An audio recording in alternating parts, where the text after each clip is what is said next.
Hello everybody, it's me again. Yesterday we had a stream around true colors, around staying true to your colors, courtesy of the lovely South Moravia contingent, with Longi and Krusty and Fada organizing a really cool tournament in a format that may have a second coming soon, may have a second appearance soon. But today, it is all about being restrictive, locking stuff down, and making you suffer with your deck building. Welcome to lockdown number 11. Welcome to everybody on the stream. My name is Vesper. I mean, it's not, but well, this is what I use to go around the cyber webs. And today we're going to be playing some fine Netrunner with a lot of restrictions. And I'm actually wondering, did I set up the bot properly? Jeez, I probably haven't. This is already the first thing starting here, and don't worry about me being a bit out of sorts. We have a lot of wind where I live right now, and that's kind of disconcerting, you know. But I should be very much editing stuff on the go because, yeah, today is a big day for a lot of people. We are going to be playing 4 rounds of Swiss and a top 4 double elimination cut.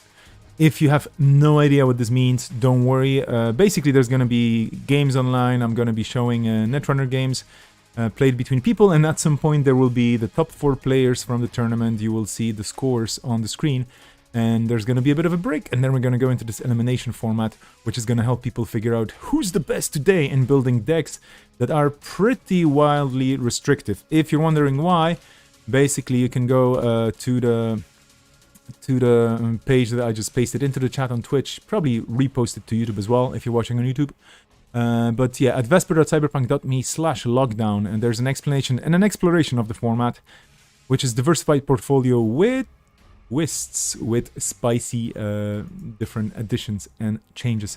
Well, what we are going to do right now is look into the situation on Discord, because I want to make sure that everything is fine there. And I, of course, have to set up a bunch of things, obviously. Today we have, if everything works out, obviously as well, 18 players in the field, and that looks quite cool if you ask me. I'm just making sure that, well, all these players are there, and thanks to everybody herding the cats, so to speak, on Discord as well. Hopefully they're gonna show up. We are missing at the moment 2 players, so that's okay. If they get dropped, they just basically get dropped from the first round. They can always rejoin later on. No problem with that. But let's just take a quick look at Cobra, and Cobra being the website of choice for discerning folks who want to, well, basically see what's going on with this tournament right today. Am I scrolling this correctly? Yes, I am. So let's just hop over here and let's take a look at the field. A lot of Spark. A lot of game net, so NBN seems to be on top. There's a harpsichord, there's controlling the message, but a lot of NBN, a sprinkle of Wayland and has Bayreuth, barely 3 players playing those.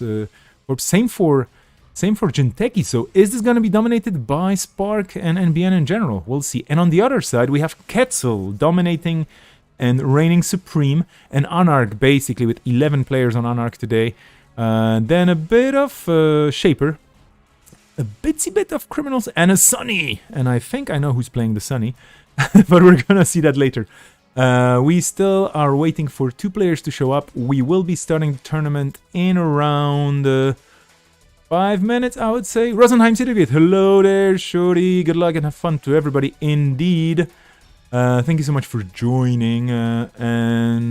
Yeah, let's jump over to the chat just to see if all my setups or and all my different wild places, of course, are working correctly. And let's just see. We're missing 2 people. I might be dropping them if I pair people up. So I'm just dropping them right now officially. I'm just going to drop them right now. Unfortunately, those things happen, and of course, dropping from the tournament, a casual tournament, mind you. So this is the thing.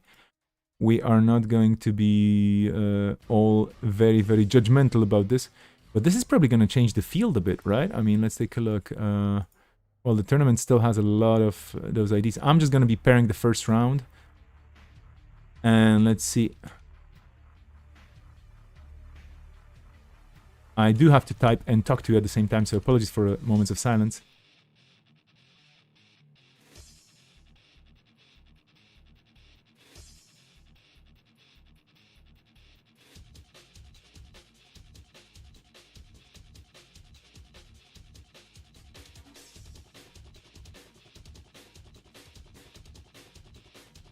Let's pair a new round. Let's see if that's gonna work. Thanks to Jono for making Cobra such an amazing tool. Indeed, we have 8 tables. That should make sense, I believe.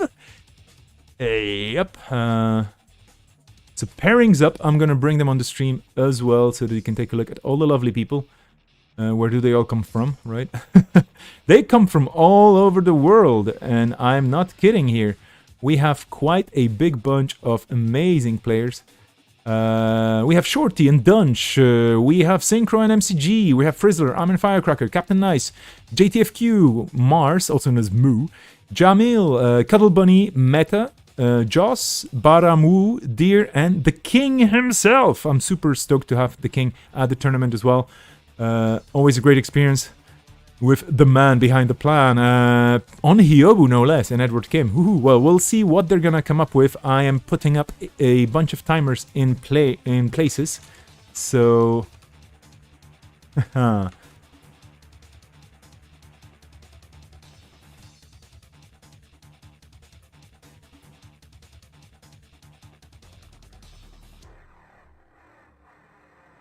oh yeah, I of course always forget the the syntax for this.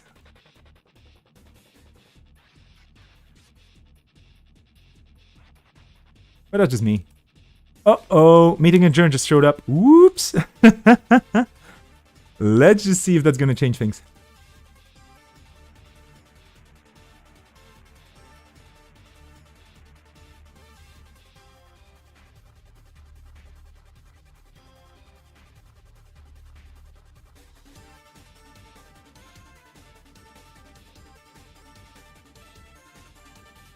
Okay, we might be repairing, I guess, but then...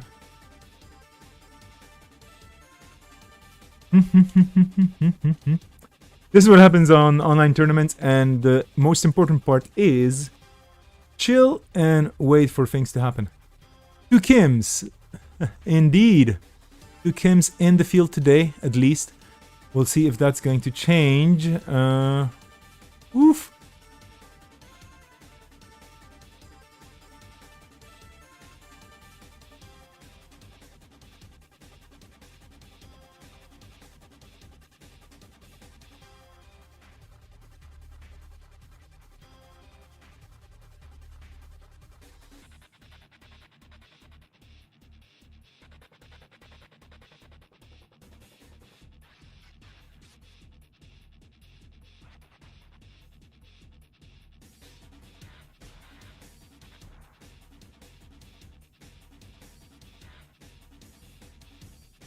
Apologies for the silence on my side. I'm just trying to figure out and thinking how to do things here. But yeah, we're going to reinstate a player because we do have a returning player. So people actually showed up. Woohoo! I just hope that the one can join us too. So we're at 17, which is a nice number, but it doesn't really square for pairings. So there will be buys, and I may get commentating mate. Or a co-commentator. Should we save? Should we have save replay?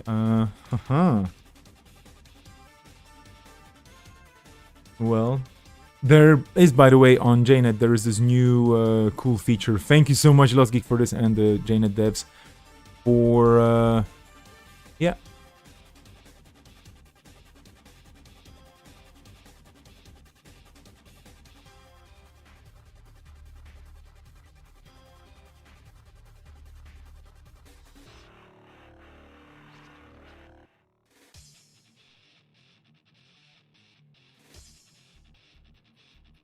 Oh my, oh my. Should probably repair. Okay, well, we're gonna just scrap the first round then and reinstate things. Fair enough. Fair new round. Let's see.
Okay. So the new pairings are up, and I assume this is gonna work. Let me just show you the new pairings. Hello, Cooked. Hello, hello, hello, hello, hello.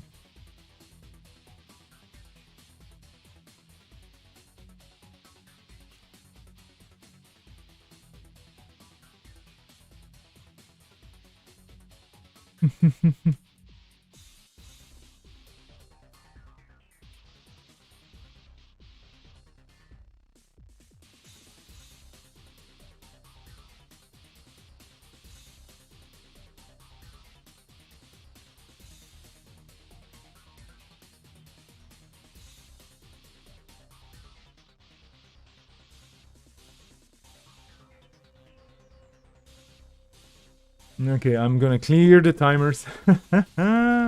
This is fun.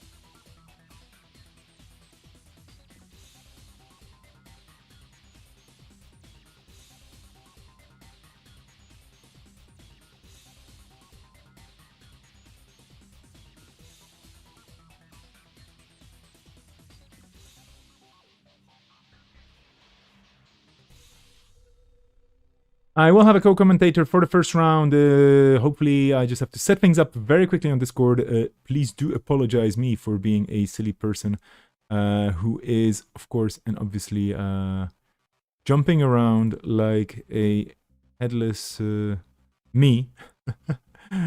Oh my, oh my. And I thought I had people added here, but apparently not really.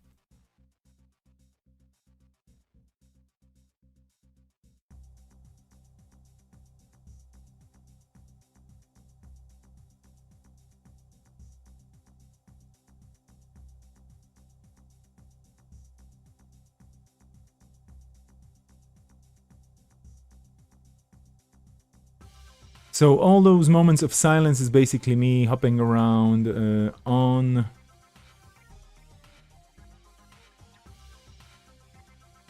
Discord, making sure that people get their seats. And I'm sorry for everybody who's, wondering, why did we get repaired? This is what just happened. And Sanjay is going to be the Oracle. Freaking awesome. Sanjay is an all-around amazing person, so it's great to have Sanjay on board for this.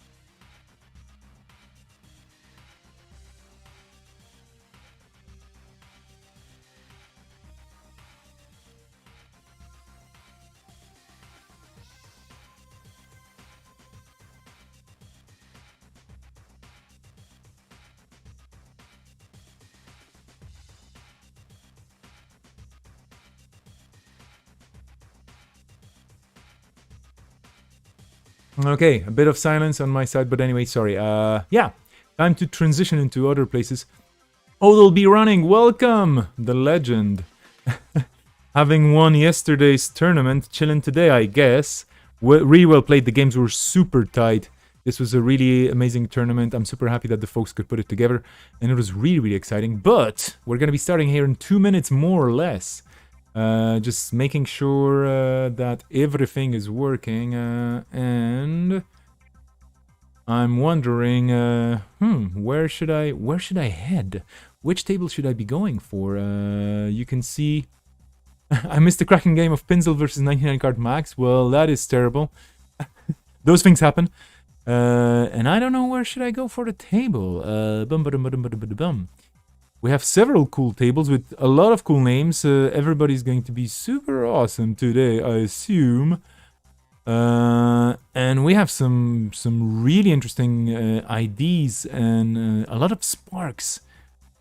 And a lot of Shaper, but also like a ton of Quetzal. So I think I would love to see, for starters, table 7, because it's a lucky number, right? Oh, then again, there's Frizzle versus MCG. I don't know. Well, yeah, I think we're gonna be going for table. For sure, for table number 7 for starters. I'm just gonna make sure that we are okay there.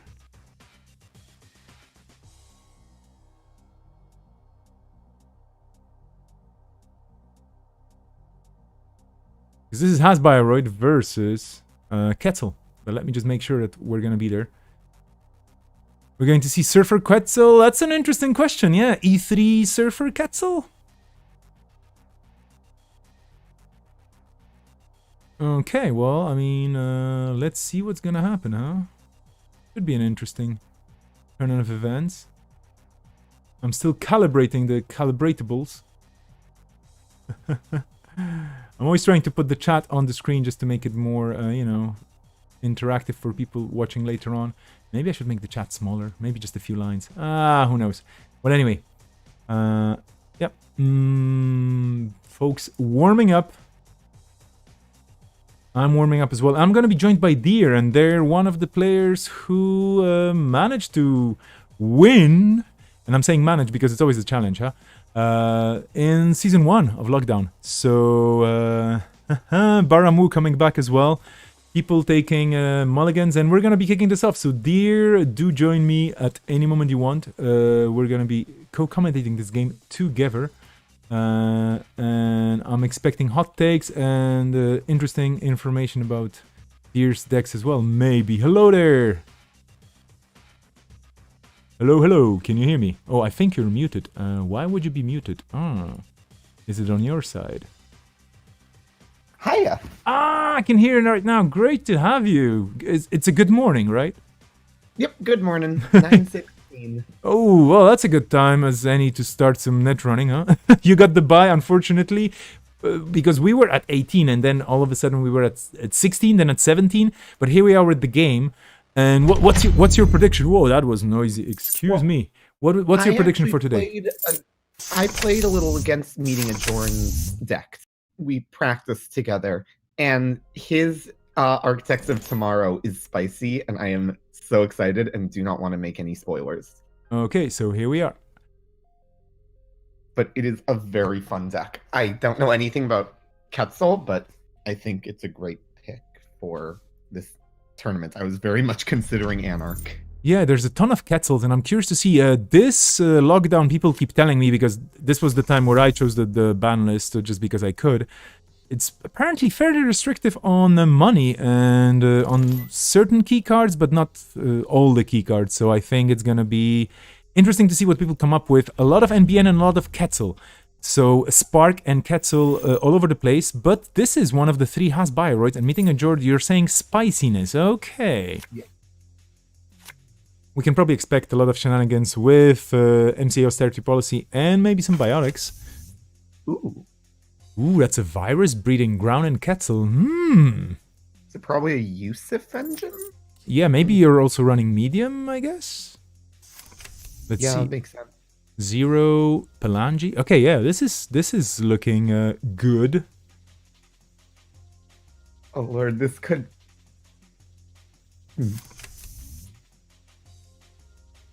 Yeah, my guess is that this is gonna be like going for a mega medium run with maybe Overmind. Ooh, Progenitor. I haven't seen. Ooh, this looks like a Kumalo deck in Quetzal. And Quetzal has definitely a very cool perk of being able to break one barrier subroutine just because of Quetzal's identity. And then with E3 implants on the table and Palangi, you can actually do a lot of cool stuff. Early aggression. Yep. Oh, but here we go. Oh, there we go. This is already scoring. Okay, let's see. Oh, oof, that's an Architect deployment test, which is cool. I was a bit worried that we're going to see a Cyberdex virus suite, but guess what? Cyberdex sandbox, excuse me, as an agenda. But guess what? This is banned today, so viruses actually have a chance today, I would say. Yes. We do have a res. That is an Itchy with the agenda. Itchy 1.0, all the way from Core 1 and Core 2 as well. Actually, was Itchy in Core 1? I don't remember, but definitely in the revised Core.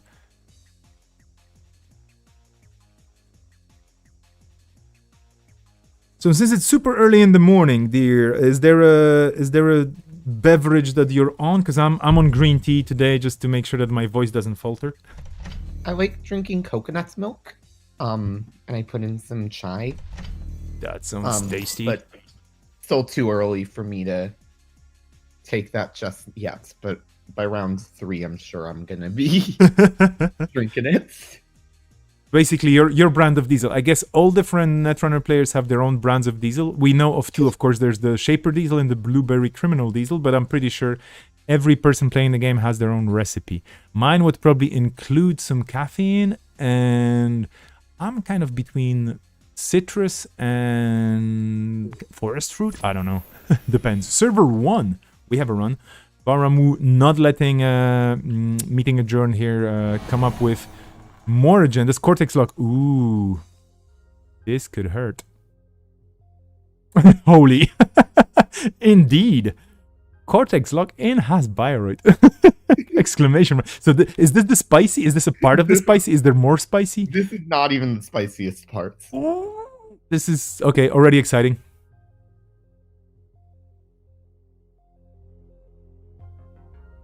Really looking forward to seeing more stuff. Yes. Okay, so there's not much to think, right? I mean, you get a lot of damage, but then what do? Do you jack out? Do I risk hitting a ganked here? Ganked, for those who may not know this card, because it does see play every now and then, but yeah, we'll see. Maybe we're gonna see on the stream, but it's an NBN trap. Oh, that's another MCA. Okay, fair enough. And a Jinja. Ooh, the Jinja. Ooh, I would trash it. Trash it. You have to trash it. I'm surprised Jinja wasn't rezzed when Meeting played Violet level clearance. Yeah, that's a very good point. Maybe it was a double ruse. Yeah, that makes a lot of sense. Make him think it's an agenda, and I don't know. Definitely paid off with the Cortex damage, but I mean, that's another thing. It's only net damage, and it's not lethal. It doesn't stay with you, so you do lose some cards. And yeah, well, quite tasty trashes there. They lost one of their Yusufs. Yeah. And one of their Plangis. Yeah. Which is what I assume they want to put on Progenitor. Yeah. That's a really cool combo with Quetzal's ability. And yeah, we also see some trashes on the corpse side. And that Jinja is up. We see Fairchild 2.0 getting revealed and installed on server 1. And Baramu definitely in the money here. Nobkiri. Yeah, this is Kumalo, also known as Quetzal. Yeah. This is basically Kumalo, but cooler, and you don't have to rebirth into Quetzal after setting up as Kumalo. Yeah. That's a purge. Ooh. It's not that powerful a purge because of the Progenitor, and the virus breeding grounds are still going to be Yeah. pushing. Yeah, and But meeting I a guess journey. they're getting Maryland money, so it's Yeah. okay to cede a bit of momentum. Absolutely. And I guess it's meeting adjourned, just saying, okay, I have 5 cards in my hand, actually 6. There was 1 trash. Let's see what's in the archives. And maybe there are things in there that... Ooh, Game Changer. Nice. And Surveyor. This is good. I like this. The Game Changer probably means quite a few agendas or agenda-like cards that will make the runner... think that they have agendas. Ooh, yeah, there we go. That's the super mega awesome amazing combo. Almost. I mean, of course, as long as you encounter barriers, you can go for it. But we only see sentries so far. Is this sentries only? Wait, there were some. Yeah, it looks like it's sentries only so far. Haven't seen all the cards yet.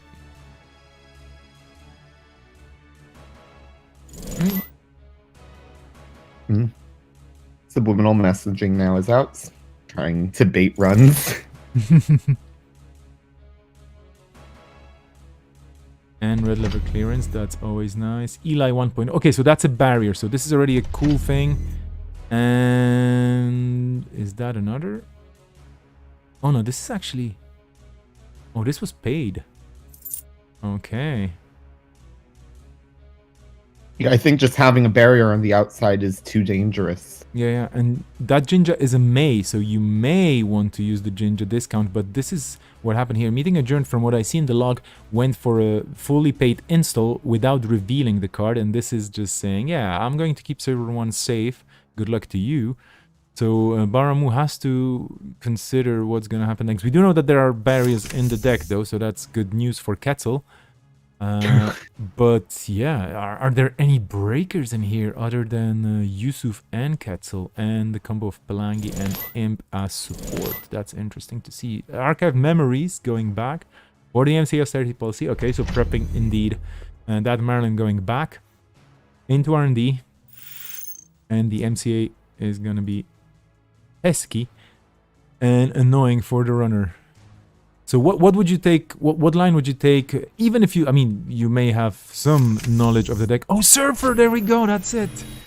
Yeah, that's... Because the other thing about Surfer is it turns off Architects of Tomorrow's identity. Yeah.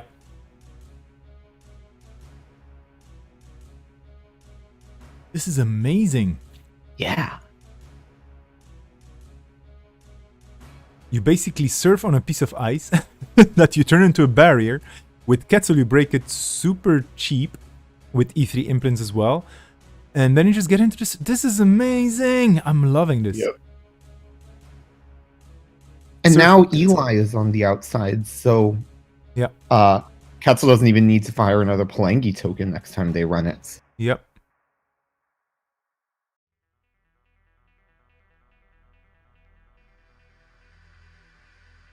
They were basically surfing into the server on a block of ice that you break, and then you just make sure that you keep paying for things and you get through. And the MCA gets trashed. And just to make sure that the wave is not too big, Jinja gets trashed as well. This is the second Jinja hitting the bin. No, there's actually 3 Jinjas in the bin. Okay, so meeting adjourned will have to revise the plan a bit. Yep. But server 1 still gets a card, still not, not caring about those surfing runners. What a combo, though. I love the Surfer, E3, Pelangi, Ketzel. I can completely picture this, you know. So Ketzel just going on a cyberspace ride, surfing around and just breaking everything that can be encountered as a barrier, because why not? That's what you do when you're Ketzel. You break barriers in more ways than one. Going through, not bothering with the rest, meeting adjourned, and here we go, Fairchild. To force the Pelangi token off, I assume. Yep. That's clever. Mm-hmm. And we're surfing. And because it's a Bioroid, he's still going to be able to fire his ability. Yeah, the subtype does definitely play with the ID, indeed. Very well noted. Is this an agenda, or is it just a trap, maybe? I think I had... Ooh! I don't want to jack out. Oh, I had jack out. Oh, okay. Okay, so that was okay. That was a mistake then. Yeah. Remaking this. Those things happen as well. Have you been playing a lot on JNet lately? Little bits. Have you- I took a break for a little while because I was taking a big exam for my PhD program. Uh-huh. I'm now officially a PhD candidate, so Congratulations! This is great news. Thank you so much for sharing this on the stream. That's great news. It's a great way to start the year. it is. Lots of good news at the start of the year. I'm a PhD candidate. A paper I've been writing got published, and I am now scheduled to get a COVID vaccine. So it has been a good January for me. That sounds great, and it's only actually it's finishing today, but that sounds like because I was going to say that's only the beginning of the month. No, it's not. It's the end of it, but it's the beginning of the year. So 2021 looking up, definitely. That's great news. Congrats on everything regarding your scientific career. Gachapon, which is not so scientific, already hitting the table and going away. Yeah, I suppose of all the Palangis and Imps, Gachapon is a really good includes. Mm-hmm.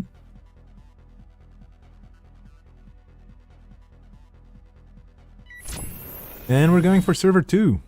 Ooh. Maryland campaign. You might as well trash it, and then it goes into the bin. Mm-hmm.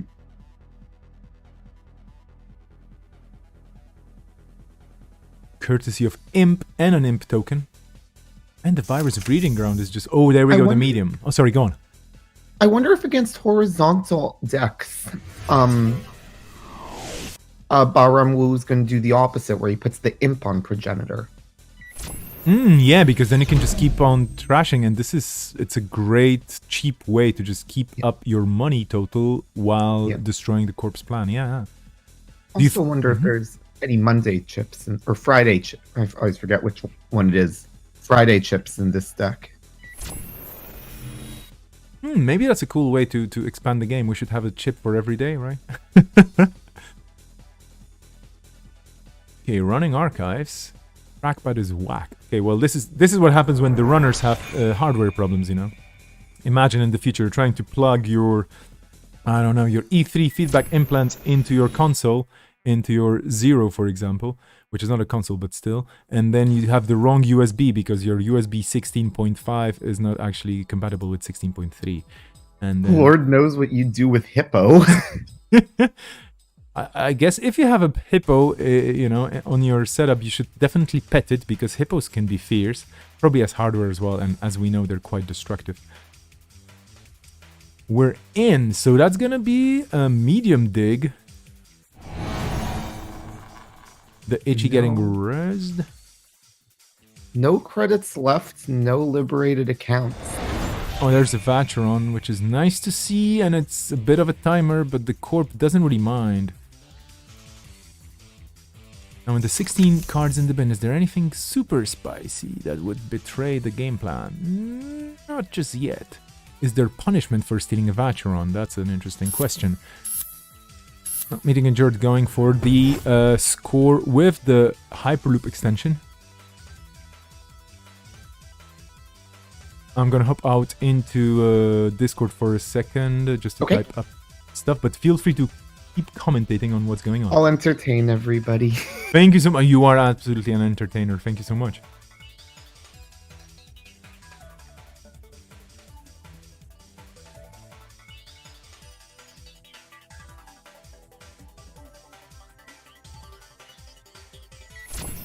This meeting's gonna need to purge again, because these medium counters are enough that I don't think Baramu's ever gonna need to contest the remotes if he can keep digging that far into R&D. Especially because Vacheron is still counting down over and over. But it's hard to say. Yeah, I'm back. Okay, third MCA? Yeah, that's... Third MCA is now out. Indeed, third MCA on the table. And Archives is now protected, so no more free Knob Kieri tokens. Yeah, but what do you do with that medium and the double virus breeding ground? And oof, this is really, really Tough. Progenitor is an amazing card because it's 0 cost, 0 MU, so you can have multiples. It's not even unique. You can just host multiple different virus programs on your 3 copies of Progenitors, and yeah, that's powerful. I mean, the main issue is just ordering with Progenitor because you gotta send them out first. Ooh, knife! That's a clever include. Might as well use the fact that you can make everything into a barrier, so... And that makes way more sense than Hippo, because it combos with Surfer way better. Mm-hmm.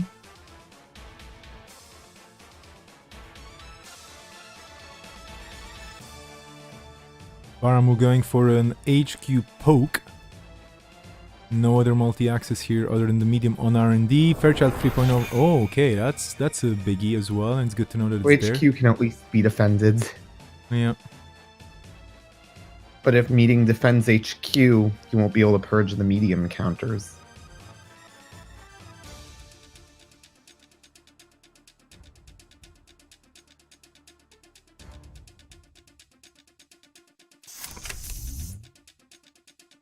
Okay, here we go with a Yusuf. We're definitely entering the late game here with both players on at least 3 points and quite a serious board state. Yeah, Ketzel's rig is pretty much built. Yeah. Meeting isn't quite fully there, it looks like.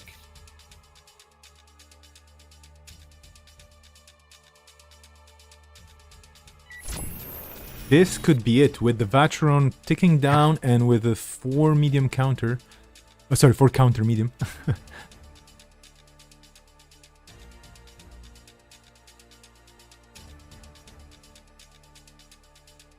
I'm guessing there could be a Vacheron in hand as well, but we'll see if that MCA is going to fire.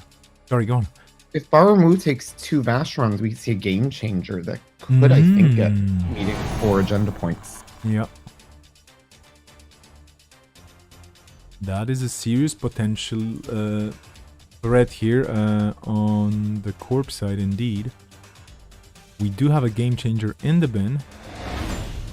Here comes... Ooh, CFC Excavation Contract. Whoa, that's a cool card.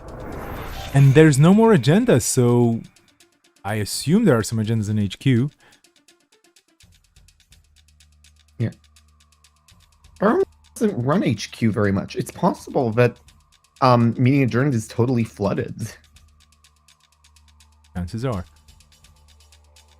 That would explain some of the play. Like, not always rezzing Jinja to maintain some ice in HQ.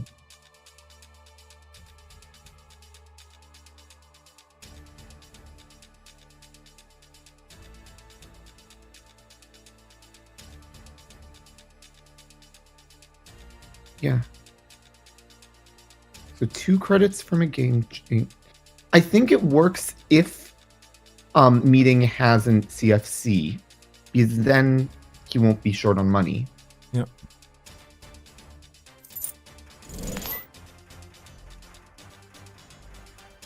Short on money and 1 point, so yeah, definitely going for 3. Oh, here we go, the game changer. But now he's out of money. Yeah. Still a defiant advance here, and that's it. The Vacheron just closing the game out. If the agenda was CFC, could he have scored it? Well, if he scores it, he only gets 8 or 12 credits. No, 8 credits. Yeah, we only have 4 Bioroids rest, yeah, at this moment. DSE is a great agenda for this ID, but yeah, you still need a bit more. And that's only 2 extra. A game changer only gives you 2 extra clicks. Yeah. Well, interesting game and really cool to see Surfer Quetzal. I wonder if all the Quetzals are Surfers today. Probably. I don't know. We'll see. Let's take a look at the reverse of this. Baramu setting up the table. We're there. Yeah, this one I have not seen. Meeting Adjourned was originally running Lats. And now he's moved to Nat. So change 1 phoneme. I like that. the phoneme decks. A lot of one-syllable runners who end in a T sound. We have Nats, Lats, Kits. That might be it. Oh, you just rhymed. Okay, Baramu in the chat. So I've been playing that style of Quetzal deck for a while, as Lockdown fans will know, but this is completely untested. Okay, we're reaching experimental territory.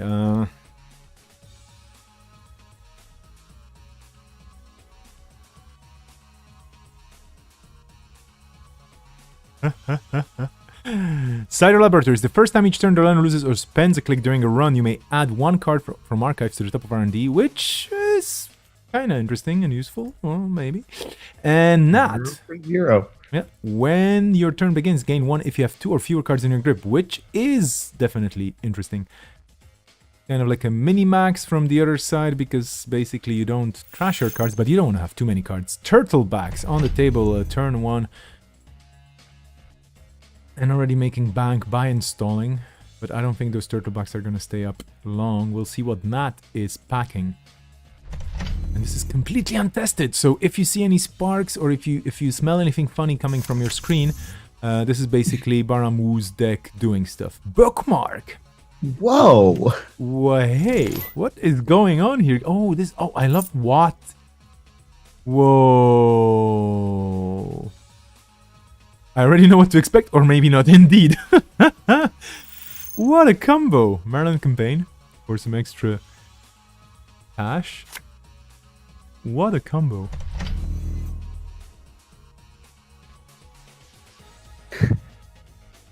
I'm learning how to play Nat here. Cider, Yep. this works well because it's very unlikely that Cider has some form of damage. Though maybe this is going to be a bioethics deck. Ooh, I mean, there is a Jinteki card in here already. Oh, what do we see? Respirosites. So that's a meat damage, and then... yeah, that's basically your draw engine to draw even more of your deck. In the meantime, there's a paperclip in the bin just because, in case you need it.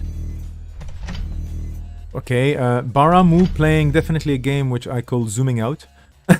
Meeting injured, making that onomatopoeic sound in the chat that I would make if I was in a casino and people were asking me, so what do you choose on a roulette table? I'm like, I don't know, so many options, because we have 7 servers right now. 2 of which are known, but the rest are mysteries. We're going wide. These decks are rich. Yeah. What's going on here? There could be bioethics in this deck, which, oof, I mean... one of those servers is good for me. Drawing 3 cards. Meeting just have used Bookmark there. I guess each time they draw, they don't know what they're getting. True. Okay, here we go. The Bookmark can actually host multiple cards. So this is like saving cards in case of a terrible situation. Baramu pre-resing. Oh, actually, no, sorry, not pre-resing. Because Meeting Adjourned decided to host things with a click. I was expecting a run, but this was actually the last action. 5 is the 1. That's... I mean, I'm very bad at math, but can 5 be 1? No. But it's the 1, of course, hitting here. Let's see. 4 people on the chat, by the way. Do tell us what you think about these decks. And there will be raffles. I try to post on Restream using the chat, but sometimes it just bugs out. So there will be raffles later today. Stay tuned for some raffle action.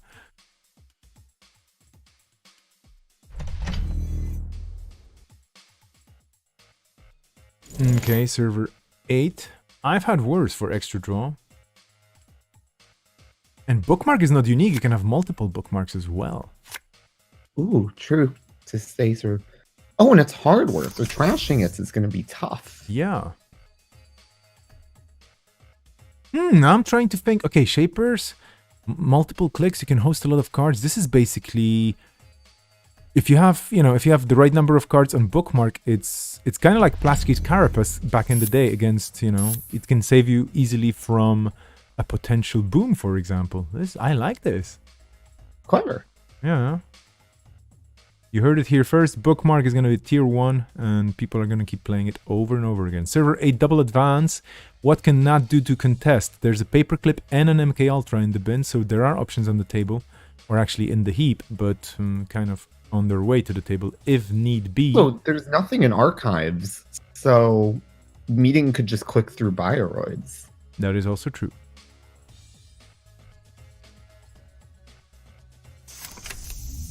Hyperdriver. I was expecting, seeing bookmark is like you need more clicks. Hyperdriver is the way.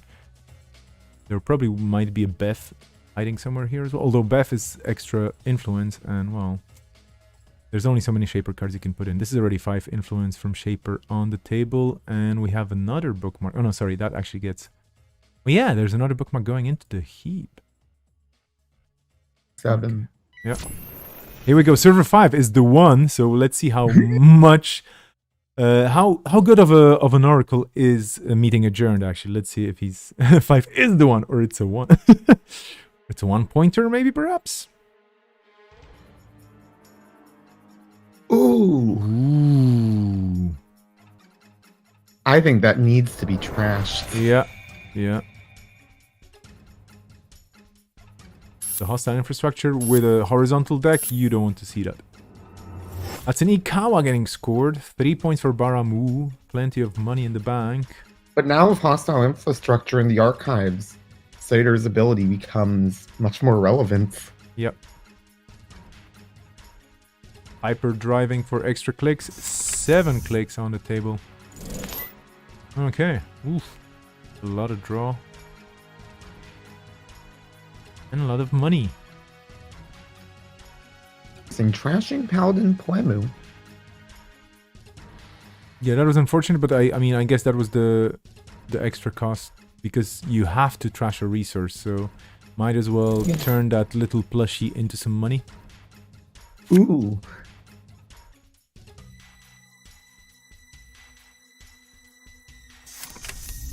Another hyperdriver and a turntable. Here we go. We're trying to hit an agenda and get that Ikawa without having to pay extra. Clever Makes as well. sense. Yeah. It's a bit cheeky, but absolutely makes sense. The turntable seems like the right console in this kind of deck. Yeah. Who is this? What's going on? Raman Rai. Once per turn, you may lose a click when you draw a card. If you do, reveal that card and a card in archives of the same type, then swap those cards. Huh. I don't think I've ever seen this card played anywhere. Me neither. But it's a good fit. Yeah. This deck is so dependent on these hostile takeovers, and almost everything is going to be an asset here. Yeah.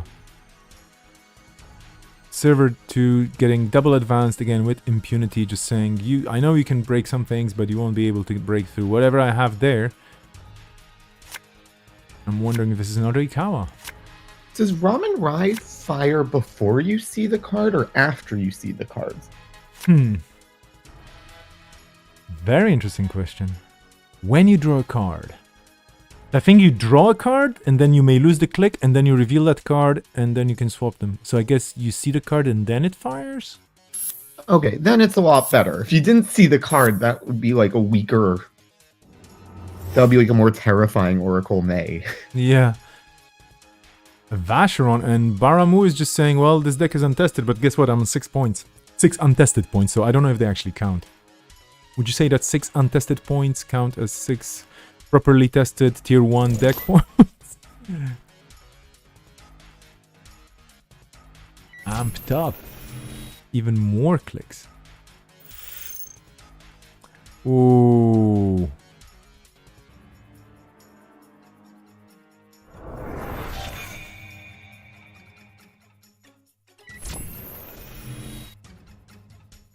We're seeing some really rare cards here. Malia Zoloka. Ooh. And Fear the Masses. There we go. Oh my gosh. That's gonna be painful, probably. How many copies? Oh! Oh, wow. There it is again. This is... But he isn't going to be able to pick up any Ikawas. Yeah. This is milling. Oof. 9 face-up cards running just to see what's in there. Let's see what's there. Not a single agenda. Okay. Are all the agendas in the hand? Is Baramu just playing this? Yeah, I don't care about protecting HQ because I have all the agendas here anyway, so whatever you run.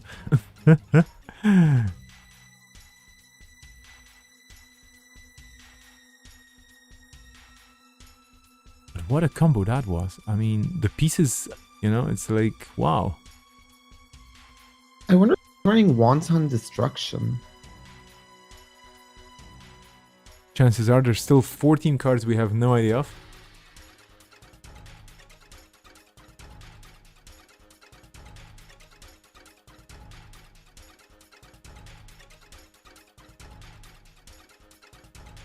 Damned hostiles.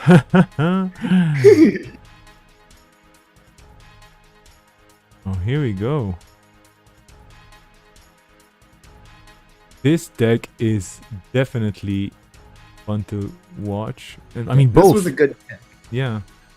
Both are doing a thing that is kind of different, and I'm liking this a lot.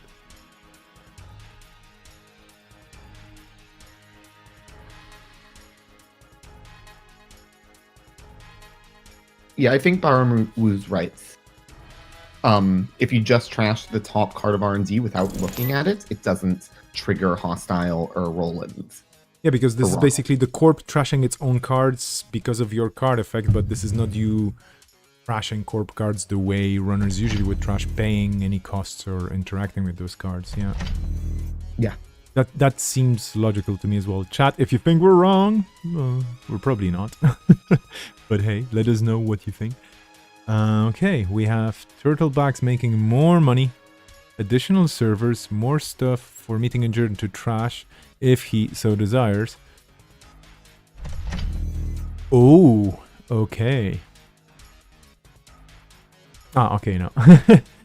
Was it a misclick? Oh no, instead red lever clearance, just for that extra. Okay. And HQ is now safe. Yeah. Only 2 cards in HQ, so of course Nat is going to take a look at this. And all the bin breakers are in the heap. Eli, there is a paperclip indeed, so ready to go with Eli. You could also click through it, but then you don't want to because of course Seidel Laboratories and the ability. Riot Suppression, I remember that card, I liked it. Ooh. It is about damage, and it is about fast advance. But now, having seen Riot Suppression, would you be trashing corp cards? I mean, I guess you have to, you just have to dismantle the board state because otherwise the corpse is gonna do its thing. I think Meeting is just checking for agendas right now. Mm-hmm. I don't think he's gonna trash any of them. Nope, never mind. Yeah, the hostile going away. Cider fires, and if I remember correctly, it's manually triggered indeed, so you have to. Yeah, and the hostile goes back to R&D, so we know where it is. It's going to be drawn with mandatory if it stays on top, and it seems to stay on top because Meeting Adjourned has only 2 credits left to his name and a click. So you might try and go through R&D. Baramu only on 5 credits, probably not any big eyes defending that server, but you cannot really trash. Or can you? No, the cost was kind of high. Yeah, 5 credits. I hope we're all having fun. I know I am.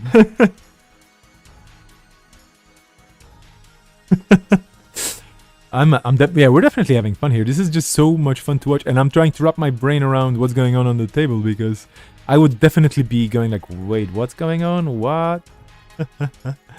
I stopped myself from hitting concede moral victory. Ooh. Well, yeah, I mean, 6 points. Yeah. Meeting's in a tough spot. Yeah.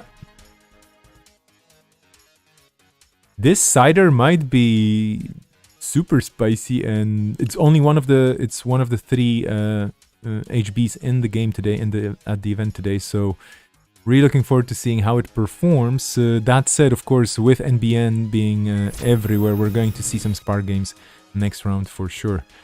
Running that R&D, okay, so here we go. Does Baramu have something worth 5 credits or less? Indeed, that's a drafter. That's good. really good right now because there Yeah. is a hostile in archives. Yep. Quite a few targets for Drafter. Here goes the hostile, indeed, back into HQ, and then you can install the card from archives or HQ ignoring all costs. So, turtlebacks on the table. I have to zoom out again. Apologies to all the people wondering why we're looking at, letter stamps here instead of properly sized cards, but I'm pretty sure you can forgive me for this. I hope the So resolution... Res Turtlebacks install the 2 hostiles, and Barrow moves up 3 credits. Oh, And you called it. oh my gosh! This is basically Cider with 15 influence full of Jinteki cards. Cider's just decided to become an RP deck.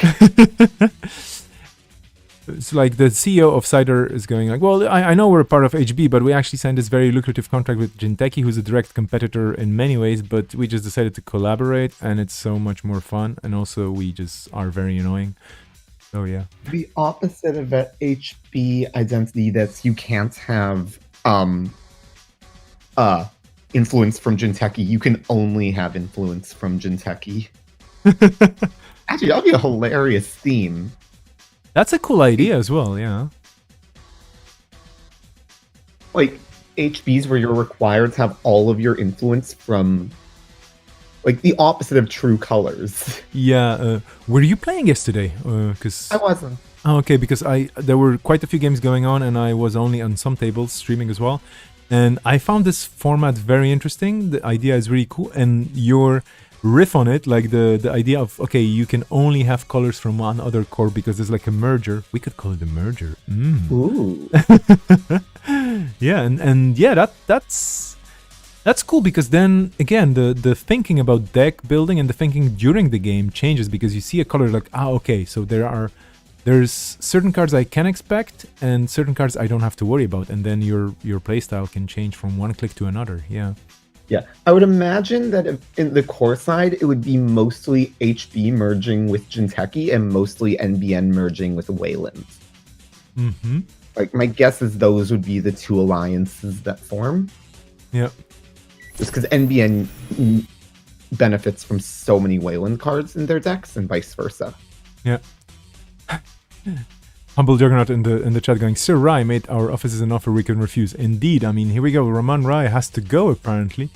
And hello, Sputnik. Welcome to the stream. Go, Nat. Let's make Nat great again. Yeah, I mean, why not? I mean, Nat, I've seen Nat played competitively a few times, but I don't know if there were any tournaments of note where Nat placed highly. It's just, this idea is very tricky to play in a world full of punishment and potential traps and whatnot. Like, running low on cards in this game, unless you have some sort of a good backup, is kind of tricky.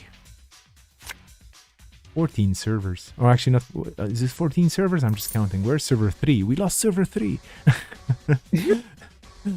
And I think 5. server 3 was a hostile at some point. Yeah. The numbers do stay though. Ooh, both bioethics have hit a fear of the masses now.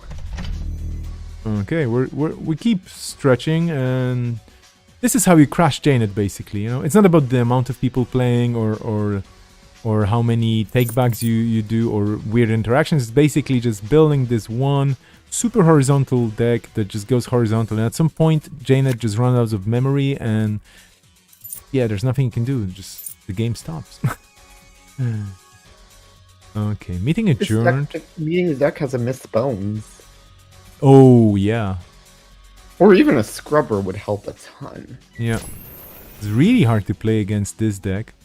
Server 15. Is this an agenda? I doubt with Turntable out, Baramu would just put an agenda unprotected. Maybe it's another hostile. It's a hostile. Oh no, the hostile got right. This is a buyout. Ooh.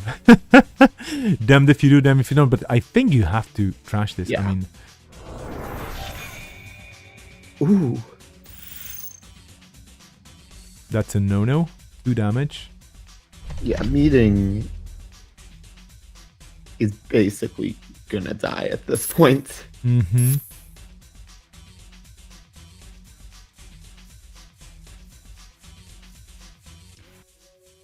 This is not the way to go, but well, I mean, here we go, server 8, let's approach this and let's see what it is. And this is going to be a brainstorm. No. Okay, accessing this. If this is a trap, that's a Vashron. Okay, at least some fake points, but still. Oh, but he could switch Turntable. Oh yeah, absolutely. Still 6 points on the corpse side because that ticking of Vashron only happens on the runner side. But yeah. Yep, badly. That would be so cruel if Vacheron just, when it was turntabled, couldn't tick down. Yeah. Here are your 3 points that are actually 0 points, but well. So all hope is not lost. Baramu stopped there for a second. But drawing into extra cards. This deck, though, I think the main... And without Tropat out, Nat has to basically hit constantly. Mm-hmm.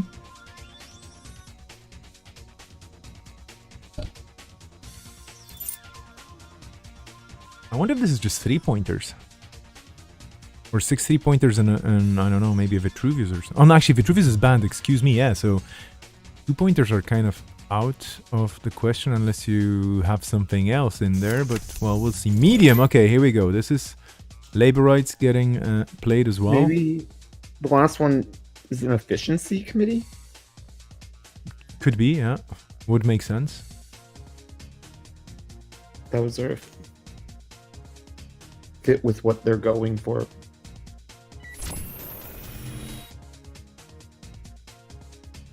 Or maybe they were crazy and decided to really lean into the theme and have a merger.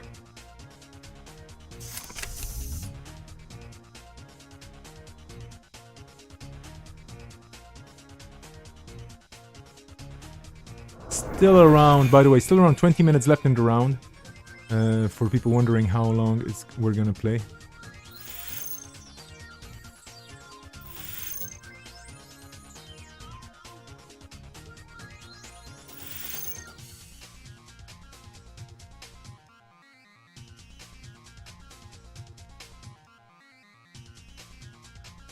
Snap probably has 1 turn left, maybe 2 if they're lucky. But they could just constantly run R&D. It's not protected. That is true. I have a bit of a judge call on this side, but everything seems to be more or less okay.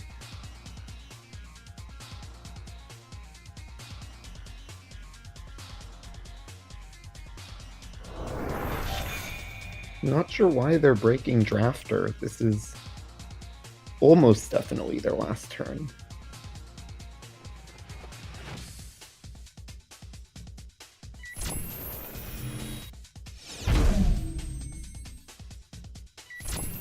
Okay, running server 18. With so many servers, yeah, might as well make a misclick. Another hostile. Oh, wow. Wow.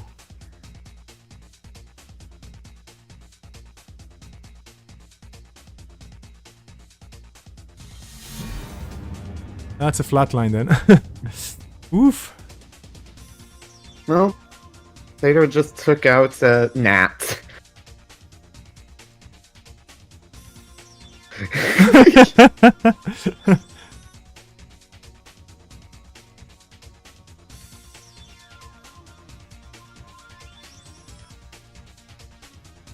Oh, indeed. The mines. Congrats to both players for very exciting games. And we're jumping into a different table, if you don't mind. We still have 20 minutes. Yeah, these are cool decks. Indeed. Let's take a look at what's still going on. We still have Sanjay playing for the King versus Mars, so we might as well jump in there and take a look. Both players on interesting IDs here, Silhouette and Yobu Institute. And Silhouette is stealthily operating in the Institute of Yobu, resulting in stealing a Nisei Mark II right now and saying, well, that was lucky. But the Silhouette, again, an ID that could have been so much fun if only there was enough card support. The first time you make a successful run on HQ each turn, you may expose one card. And it does make sense for some game plans, but it's... I don't know, it's just not as cool as some of the other criminals out there. It makes sense for Amakua, though I'm very curious what the idea behind Lucky Charm is, because Biovaults and Border Control were bans. Yeah. So I'm curious. Maybe they're worried about Nisei counters, which it seems they should be. It is a legit fear.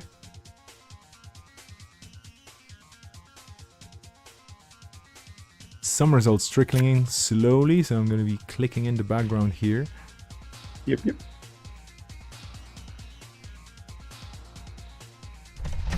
See a lot of sweeps so far, so we'll see if there's going to be like big favorites. Ah, finally a split. Core or runner? Core split. Yeah. I'm not sure if this is going to end up being core favored or runner favored. These are pretty equally devious ban lists.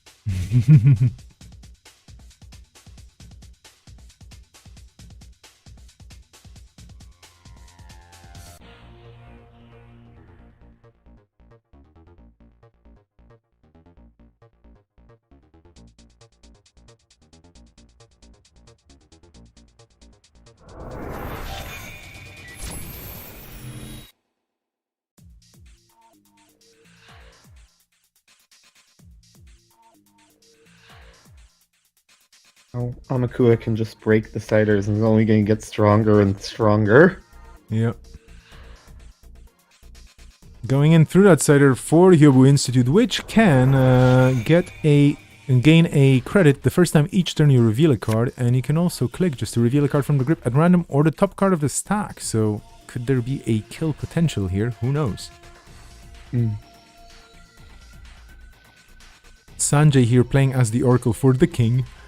Who's a great player, and yeah, always comes up with very interesting decks for standard and other formats. So curious to see what this Hyobu is up to. The only way I could see kill this turn is with Salem's Hospitality. And then maybe like Neural EMP shenanigans. But yeah, Mars should be very careful when she gets the third agenda point.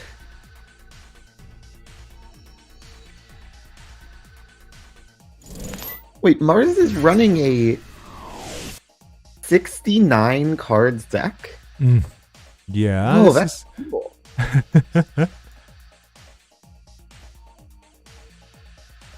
And yeah, I mean, so many cards in silhouette, so...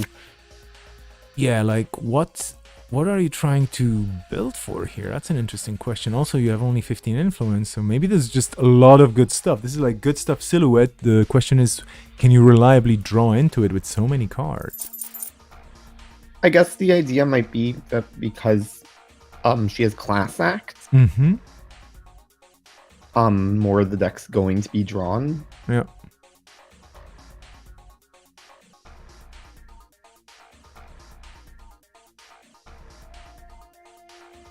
Yeah, but that definitely justifies special orders as well. Even if you have, even if you had 3 copies of each breaker in the deck, a bit of a special order always helps as well. True. Though it definitely does seem like Amakua is going to be Silhouette's main breaker. Here we go with 3 points for the king, and Obligata Protocol being that agenda getting scored with that Lacoste as well. That's nice, that's points up.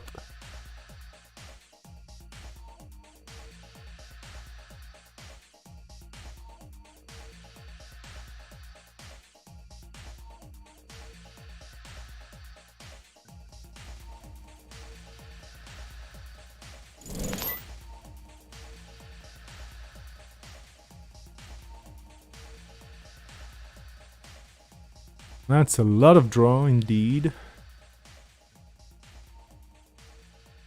Maybe that's the, maybe that's Mars' idea here for the deck. I mean, you have, of course, exclusive parties, which are cool. But you're just counting on getting extra draw with the Fisks and then forcing the Corp as well to trash because Fisk is mean for that. There's probably a lot of draw in Mars deck. That makes a lot of sense. Yeah, Fisk's exclusive party.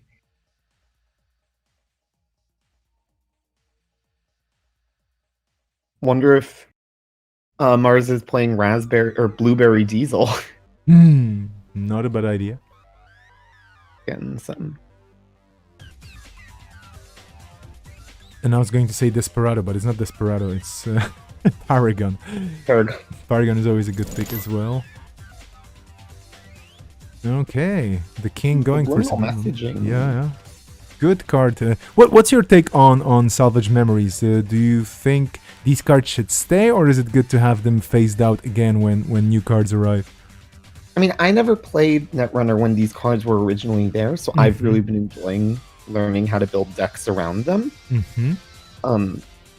In general, like, I do think the decks are favoring archetypes in Netrunner that already were very favorable.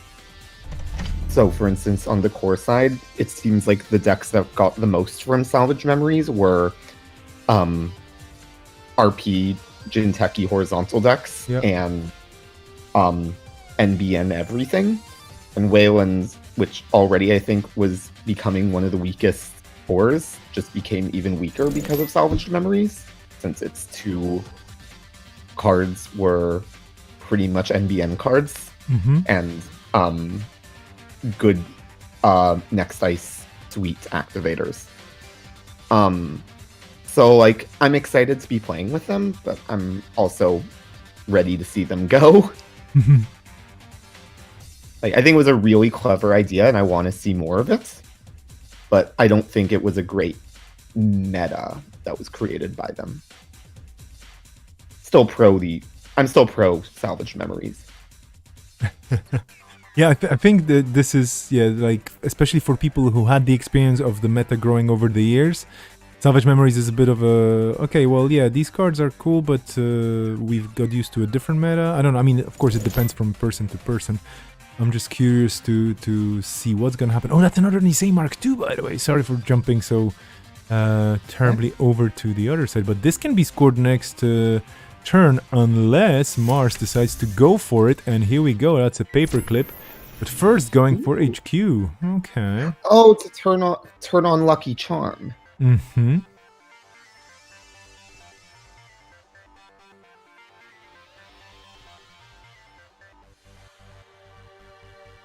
Oh, and now we have a stronger Amakua. Clever.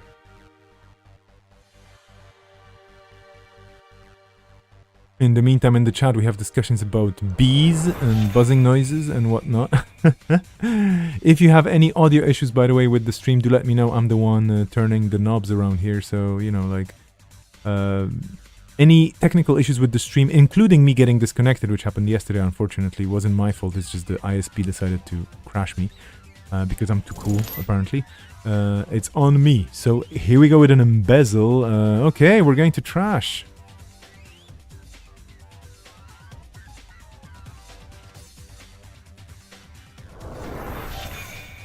Oh, Obokata in the... Okay.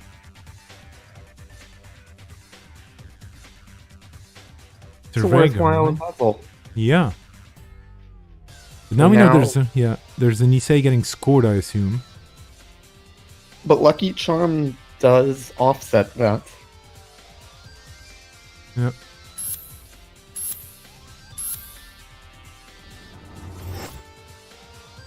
And we know for a fact that there is an Obokata in HQ, so that's probably going to be going on server 1 next turn.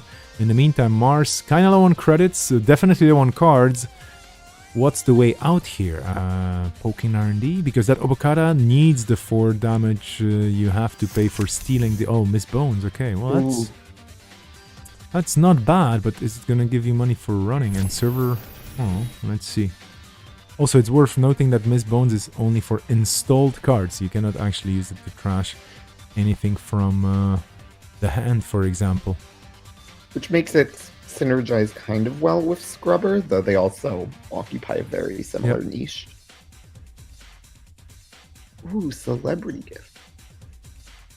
One interaction that I have really found fun in Salvage Memories has been subliminal messaging and celebrity gifts. Uh-huh. Is subliminal messaging is like an okay economy card, but it's really good at filling out your deck with obvious cards. Mm-hmm. So you can just start your turn, get your subliminal messagings in, then show your celebrity gift and just show a bunch of subliminal messagings, and the runner is like, I knew that already. That's a good one. Rosenheim City Grid, shortly in the chat saying medium is the new Stargate, which was the new keyhole, which was the new medium. Chances are, yeah. I mean, there is a reason why the images, you know, the frames of the card images on agendas are circular, because everything repeats itself, so it's a cycle. So yeah, you know, it's like Lion King, the circle of life. That's it. Like Rizeki. Exactly. Rizeki is basically the image on it. Really, of course, cool and special. If some people have seen a lot of playmats with Rizeki, that's, you know, that's a part of their life that they will never forget, like myself, for example. Anyway, it does illustrate perfectly the nature of the game. It just comes in circles, that's it. Bigger circles, smaller circles. But yeah, it's all circles, all the way down. Okay, so Sanjay now representing the king. And we know that there's Obokata. Would you be putting the Obokata and going for a win here? Knowing that the runner's kind of low on cards and she cannot really do... I mean, maybe there's a lot of draw hiding still. I mean, there's 49 cards in the stack and we have no idea what Mars is holding in her hand in the grip. I think we do. It's drive-by. Okay. Ingram Flush fired. All right, yeah. Sorry, you totally read up and I haven't. Absolutely, yeah. And drive-by is another cool card. I love drive-by. Yeah, such a cool. Especially good on a deck that's focused on Amakua. Yeah. Yeah, I think what Sanjay does will be dependent on how many subroutines are on the ice. Yeah. Because for Mars to be able to take an Obokata, she needs to draw up to 4 cards, and then her last one needs to be a run. So she'll only have 2 credits unless she can get a diesel or something. Yeah.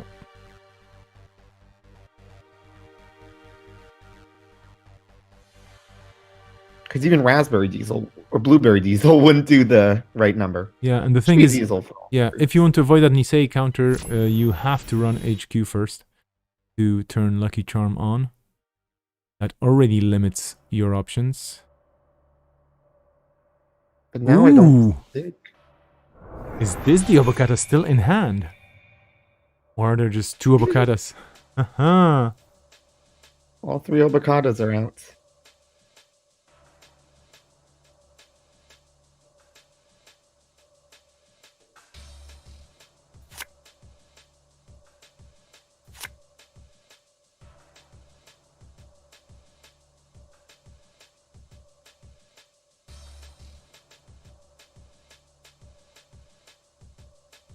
Yeah, I think this is game over.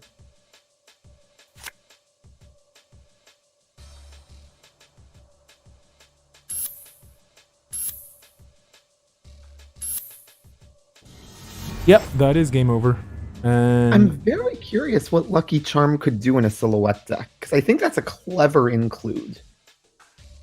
I'm not sure it's right for this specific ban list, but Lucky Charm Silhouette is a really cool combo. Yep, sounds good. Okay, well, you know what's gonna happen now, because this is gonna be round 2 now, and you're going in there. Yep. Any words on stream before you get into the fray? Any expectations, or haven't seen a few things? I'm optimistic. I have now finished my lockdown set, because I have now done every faction in lockdown after today. Okay, that's cool. I'm fulfilling my mini faction and NBN goals, and then I will have run the set. Perfect. So what comes after? I don't know. Maybe I'll have to make decks based on the ban list. Maybe. Who knows? The future is wide open, as a certain Poet said. Okay, great. Well, dear, thank you so much for joining me on the stream. I'm gonna give you some time to prepare, and I'm gonna do my little paperworky things here in the background. But it's been an absolute pleasure. I hope to hear more from you later today. Who knows? Maybe we're gonna be meeting for the finalist chat. Thank you so much for joining. Good luck out there. Round 2 is gonna be starting shortly.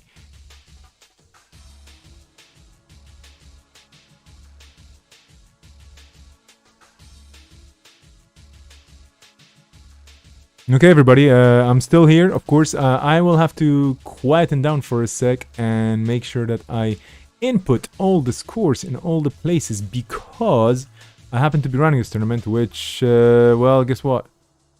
Fun things, right? Huge thanks to everybody reporting all the scores. And what a bunch of scores we have. I'm not going to say one-sided games, but chances are we're gonna have quite a few interesting matchups coming up in round 2. I'm gonna pair the new round. Deer, my lovely co-host for the first round, got a bye, so of course they land automatically in a way on a spot with 6 points. That is the nature of the bye at this point. Still hasn't been solved as a thing, but never mind. That's going to make things easier for some people, harder for some others. We have the pairings up, and I'm gonna be announcing this on the stream.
So yeah, let me just hop around a bit and let you know what's going on with Cobra. I have entered the results. I hope I didn't make any mistakes. If I have, well, it's on me again, the poor TO that is doing everything. But we have the field of 17 players today, and here's what's going on.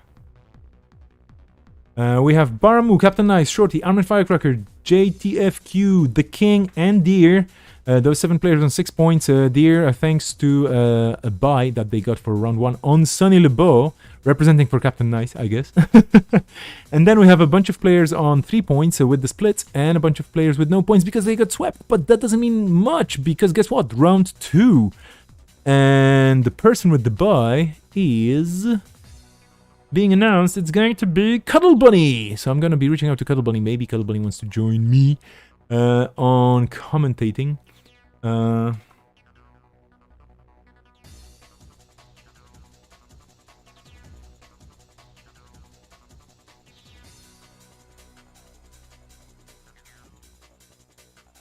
If not, no big deal, because, you know, it is a very taxing game, and you maybe just use the bye just to chill, relax, take care of whatever you need to take care of, and yeah, take it easy for a while.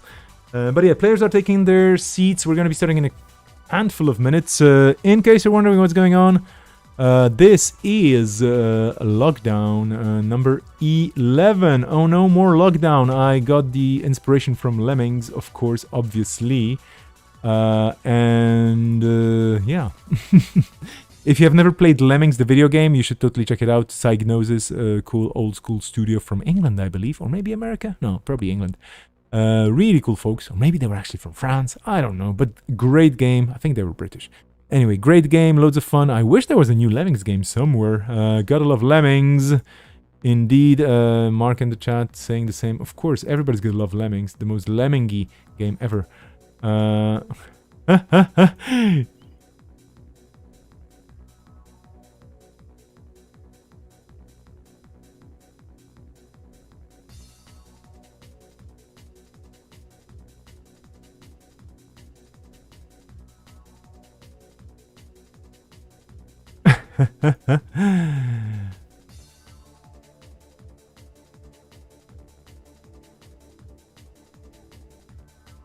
Oh, no more lockdown is better than or no more lockdown. I don't know which one is better. Or is this actually a better sign? I don't know. Captain Nice in the chat being a bit mysterious there with this little arrow. More lockdown indeed. Diatrek, thank you for joining today as well. Let's see what else is gonna happen with the pairings then. Folks, I should be showing you the pairings. You should be telling me which table we're gonna see, right? We have JTFQ versus Captain Nice. And that's Spark and GameNet, Lat and Ketzel. The King versus Shorty. Baramu versus Armin Firecracker. The two HBs. Well, that's gonna be interesting, but we've seen what the Cider can do. Frizzle versus Deer. I think I want to see Deer's decks, because Deer is on Spark, which is super popular today, sorry, and Frizzle is on NBN, and Jasminder Serene. And there's a Sunny, with the only manufacturer in the game. Jamal versus MCG could also be fun to watch. So I'm between table 4 and 5. Do let me know. I mean, well, maybe there's something else you want to see, but I think we're gonna jump into table and an institute. Ay. I don't know. I want to see table 4. Table 5 is gonna be our next target for. Whoa, they're already off. Whoa, I should be swapping things around, obviously, because yes, we did start. Excusez-moi, but let's just hop over here. So we have Frizzler on right now on CTM, which is a strong ID. Captain Nice going for Sunny, yeah, of course. Sunny in the house, and Deer piloting Sunny Libo, and Deer, who was my co-commentator a while ago. Yeah, they're a very interesting player with a lot of interesting ideas. So I'm really curious what those 25 influence points are gonna go for. This could be just good stuff, Sunny. Because Sunny's always good. I mean, Roseki's, ahoy, here we go, right? But then there are other options. Well, let's see if Frizzler supports the idea of Sunny having a chance in this matchup. So far, R&D and HQ open wide. So really not much happening in that respect.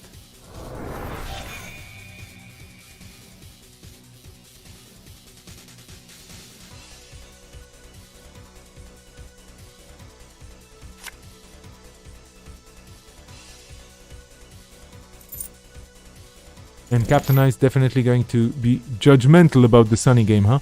White Hat, a great card for Sunny. 5 influence as well, because it's kind of a power card. Force the corp to trace. If unsuccessful, reveal all cards in the queue. The runner may choose up to 2 of the real cards that get shuffled back into R&D. This is sweet. Let's see what this trace is going to reveal. Because most likely it's going to fire Daily Business Show, Macrophage, and Arabiata Tech. Ooh, Arabiata Tech. Or Arabata Tech, well.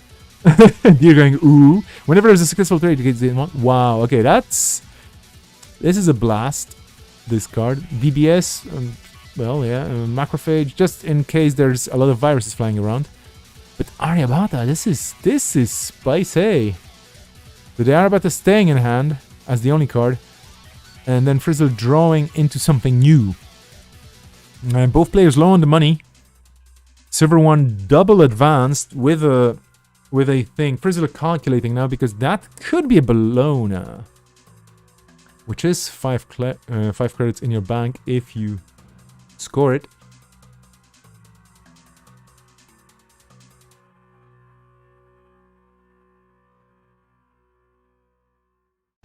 Diogen in the chat saying, I know that package, this is JTFQ's deck. Chances are. Humble Juggernaut saying, yeah, Aryabat deck, against the only Sunny, yeah. I mean, Sunny from the get-go has 2 links, so it's like, well, might as well. This is a very interesting matchup because NBN CTM, of course, with that Trace is always going for you, and Trace 4 versus Sunny is already Trace 2 automatically, so... oh yeah, is there a list of the banned cards somewhere? It is on ABR, and I should probably put this into the bot, right? Yeah, I should probably put this into the bot. I'm going to add a command.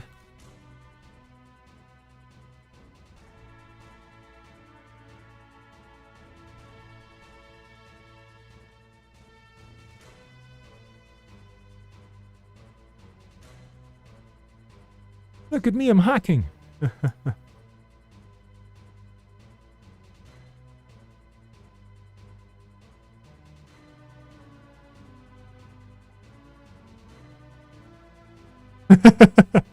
Apologies for the bot.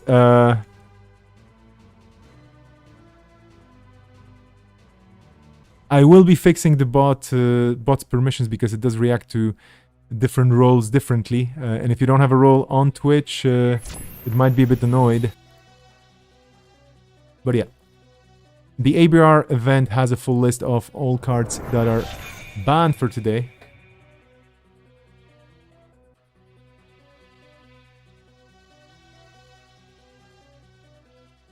And I used to do some sort of a preview thing, but now I just don't. It's not like I don't bother. I just don't want to. Make it even busier than it already is with all the different screens being shuffled around. Anyway, Cuddy Jones and Security Chip going out of the game. The Gachapon doing its Gachapon-y things. A single hard hitting in the bin and 3 tags so far on there. So there are chances of removing these. Enough credits in the bank to do so. Going for an R&D first, because might as well. No further action from the Corp. 1 card to be revealed. And the Sports Hopper, a great ad here, because gives you Link, which is cool against any traces. Allows you to draw extra 3 cards for 3 credits, so that's fairly fair, I would say. Is hardware, very hard to trash, unless you have some hardware trashing cards, which are not really that popular. Daojin saying, let's see if it's on Rutherford. Oh yeah, Rutherford grid and Surat. What was Surat doing? I don't even remember, but I'm not going to bring it up. We'll see what the deck is on, and then we're going to discuss this further on. Catty number 2 on the table with some credits. And here we go with a score of Bologna indeed. 5 credits back in Frizzle's bank.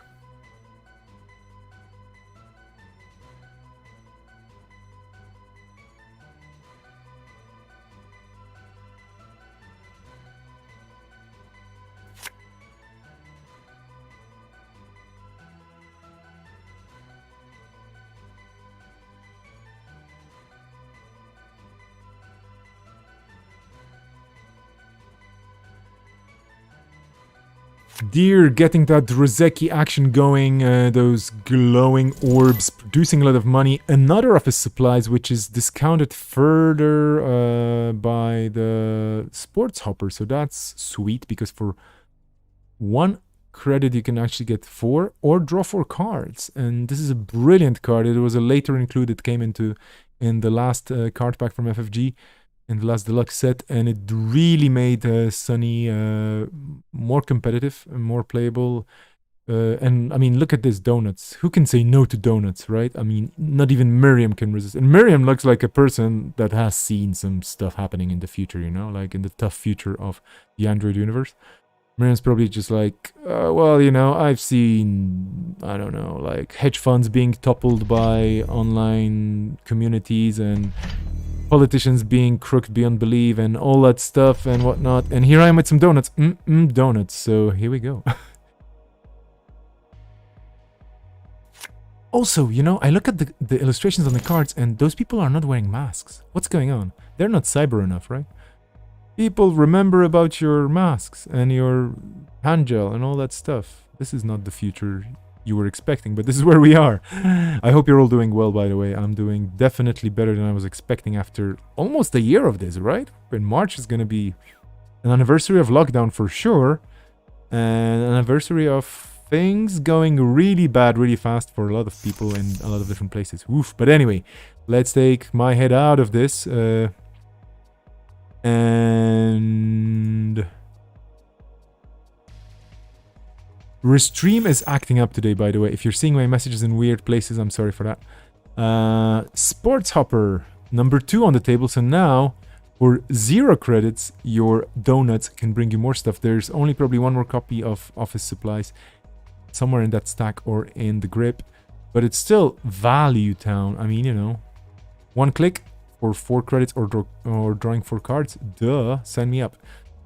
Speaking of drawing, that the Daily Business Show is doing a lot of work.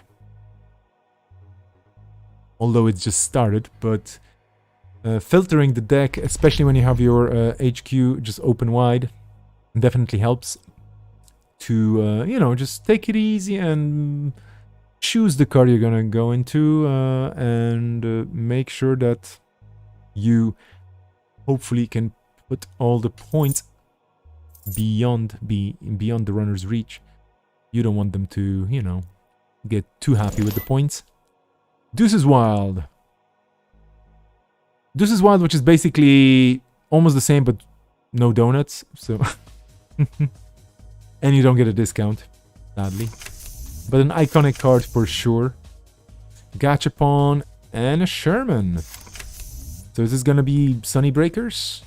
Are we going to see a paperclip? I mean, Sherman is already a fractor, so I don't see. Yeah, it's probably not gonna be happening. Gachapon trashing the third Sports Hopper. Sunny only has 2 cards, taking it easy.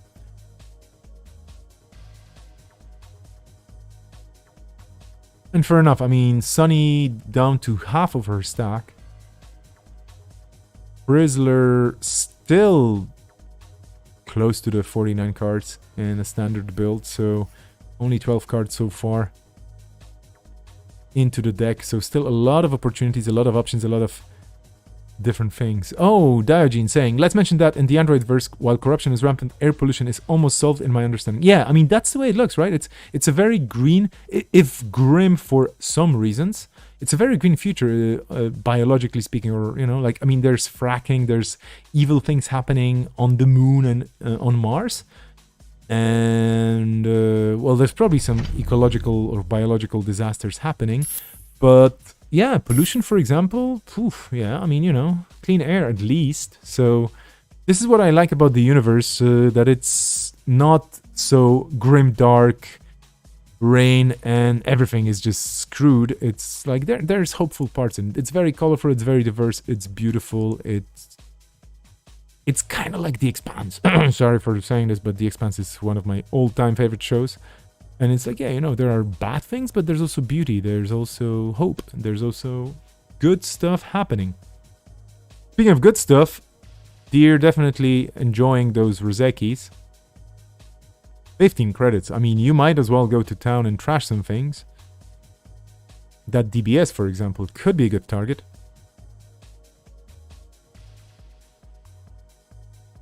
I should be raffling things away soon, right? Yeah, let me just take a look at the timer.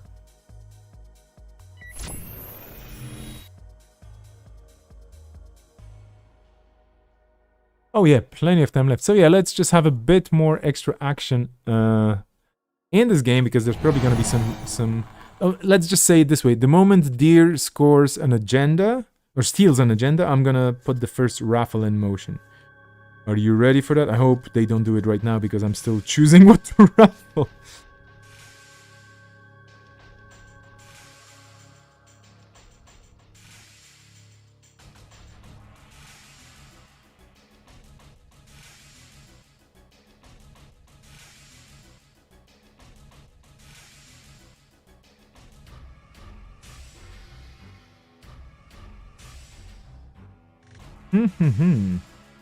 Oh yeah, I could go thematic today. Yeah, I think the first raffle is gonna be criminal in nature. Mm-mm-mm.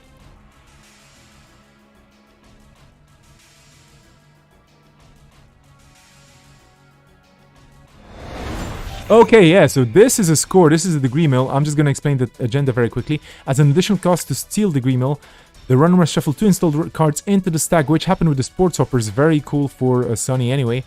And 3 points. And now I'm gonna be setting up the very criminal raffle. Let me just create it very quickly.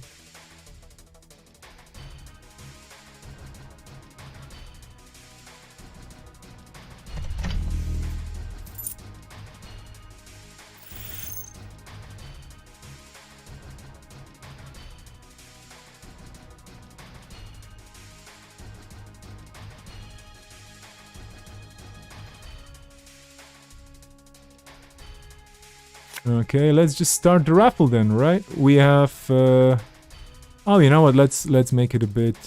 Let's edit it a bit. Excusez-moi for clicking around and not really focusing on the game right now. But this is what happens when I put upon myself, you know, too many tasks.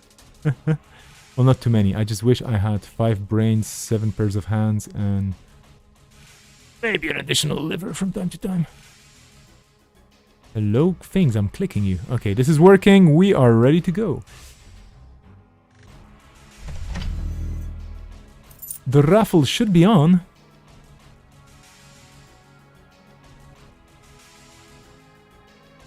So it's a Creamy raffle. If you want a plastic as ID and 3 copies of the version of fonts as created by Akira herself, just type in ! raffle. This is only for Twitch users. I'm sorry if you're watching on YouTube, but you can join on Twitch. I mean, both platforms are okay. It's just it's easier for me to organize raffles on Twitch. Jump in, and this is gonna be going for 45 minutes more or less. And the winner gets the stuff sent. Woohoo! And yes, players can participate. In case you're wondering.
Apologies for the terrible silence. Maybe today is just gonna be criminals left and right, huh?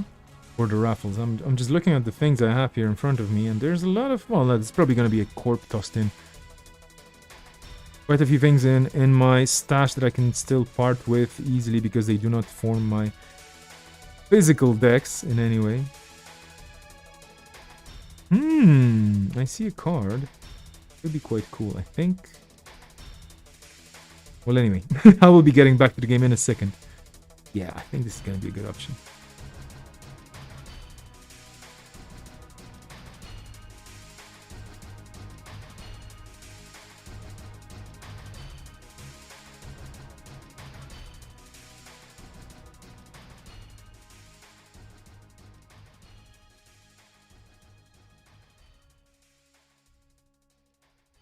This is the sound of me going through things. In case you're wondering. Oh well.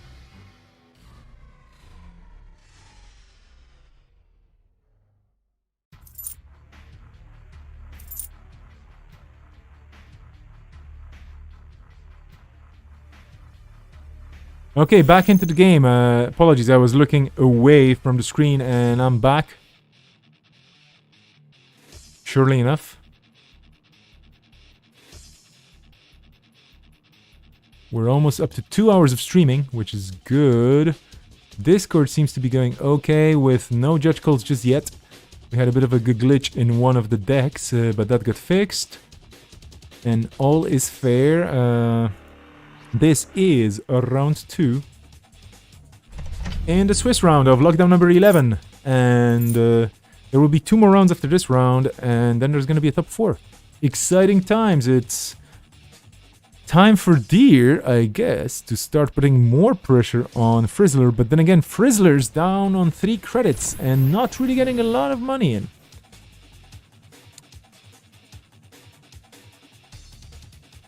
Here's the Arabiata tech.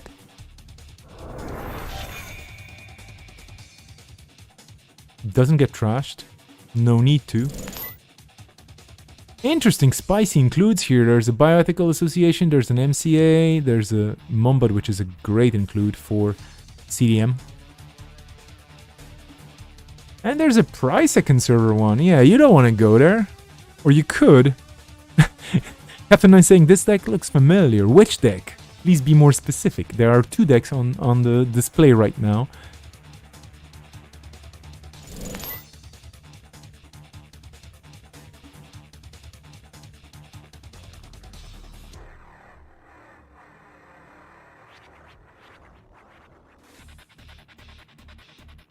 Oh, the sunny one. Okay, well, I don't know. Some people might have started playing CTM behind everybody's back and, you know, different set of familiar cards.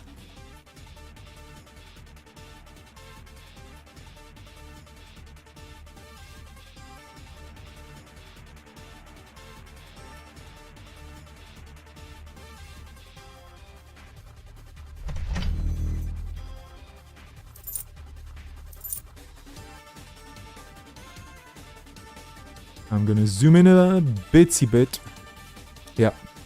Apologies for all the hopping around with the scale, but those people just keep playing horizontal decks. Should be banned on streams, right? This is looking still like anybody's game. Both players on 3 points. However, Deer has the full set of all the breakers. Low on money, but Kati and Rozeki definitely looking way better on the money side than Frizzler with just that single path campaign slowly dripping. Server 6 getting approached. That's the Arabiata getting...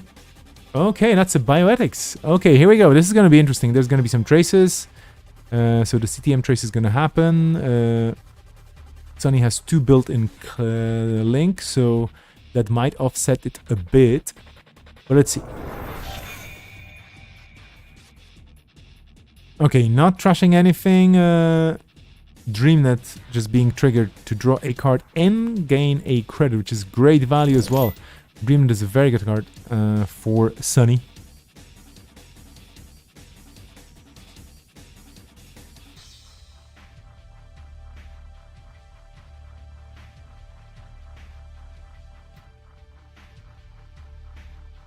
Deer is dropping too low. Yeah, they're definitely super low on money, but that Catty Jones can still fire. Then again, Bioethics is gonna ping for damage. That's a security nexus. Not too painful when you have all the breakers on the table.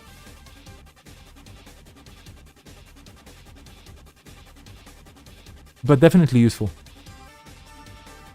Then again, it costs 8 to install. You're low on money unless you get Catty credits or something else. Let's see what the situation in the heap is. That's a bunch of econ already used up. Frizzler on the other hand, kind of low on the credits. But this deck, I think this deck is not about getting rich. It's about tricking you into doing some bad things and stuff happening. Don't know why they need the full breaker suite. Yeah, that's... Servers are open for Amakwa. That is true as well. There is an Amakwa in the bin too, actually. Maybe these are all the Amakwas in Sunny's deck. And that's why the full breakers are there, just to make sure that there's no nasty surprises. But then again, yeah, it's time to contest things. It's time to trash things. So Arabiata might trigger or not. The Biotic's definitely getting trashed because it is annoying. Here we come with the trades. Will Arabiata Arya Bata. Sorry, I should pronounce it properly, probably. Trace unsuccessful, so it does not trigger. It's a ritzy asset as well. As the world shrinks, communications becomes the most essential technology. Ramesh Gupta, One World Economy. Yeah, probably a quote from a real book? I don't know. I'm not going to look it up right now. But here we go, Jack Sinclair and a third Rozeki. Okay, so the econ is getting better and better on the runner side. On the corp side, still not so much, but 8 credits in the bank, which is not too bad. Server 1 getting installed, advanced.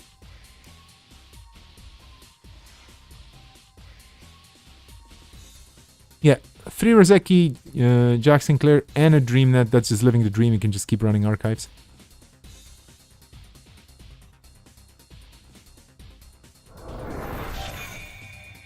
Macrophage and HQ. The beautiful thing about Jack Sinclair is that it's a May.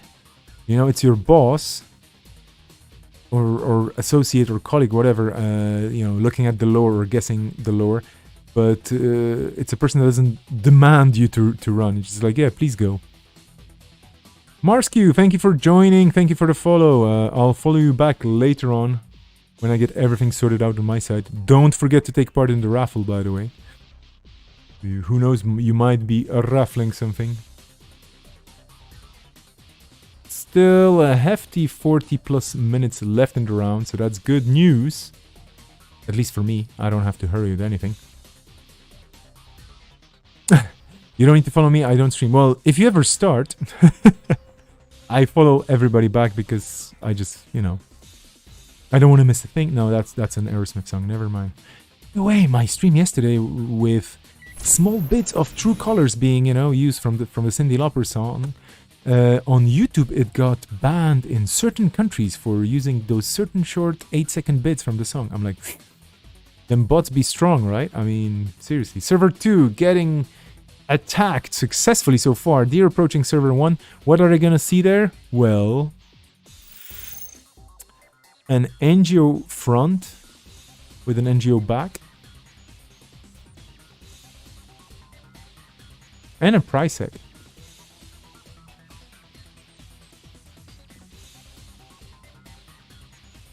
And now I'm thinking to myself, wait a minute, I didn't ban NGO front? No, I did not. I did leave the corp some options on the table, right? An NGO front is a good ruse card. Definitely. I like NGO front because, how to put it? It makes the game fun for both sides. Maybe this way, you know? It's like, install advance, you go. And, yeah. Okay, that price tag. Making bank for Sunny. Captain is saying, I'd rather see NGO than Rashida for sure. Yeah, Rashida is kind of very swingy. NGO is just, it takes time, but then it's fair. Lindux saying, whoa, just joined that runner ring. Yeah, welcome to the stream. And that runner rig looks promising, I have to say. Definitely in a good position here, because the corp, well, will have to build up a bit. We'll have to come up with something. And here we go. This is a preemptive. And that's probably going to be the bioethics and the MCA. Or maybe the NGO. Okay, no. Oh, okay. Here we go. HHN, MCA. So yeah, MCA austerity, NGO, and hard hitting. Yeah, a good suite of different annoying cards in their own ways. Jack Sinclair going for the archives, triggering the DreamNet. Then 3 credits, so that's, you start the turn and you basically are 4 credits up in a card. Not bad, you know, it's not bad to be Sunny and to work hard for the price tags of this world. Actually, that's not a price tag, it's a... What is the name of that company, Gay? Is this the company that was protecting, like, the... was it SSL? Ah, it's SSL, right? Yeah. She's working for SSL, people! She should be banned. I really missed exploring the lore a bit more, so I should probably dive into this a bit more and just, you know, maybe add a bit to it on my own, like do some fan fiction.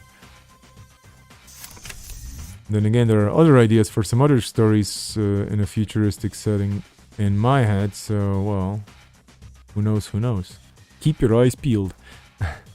Daily business show, drawing stuff. Path campaign slowly ticking away as well, and this is good for Frizzle. The longer the game goes, the more that path campaign is doing, so it's been there for quite a while now.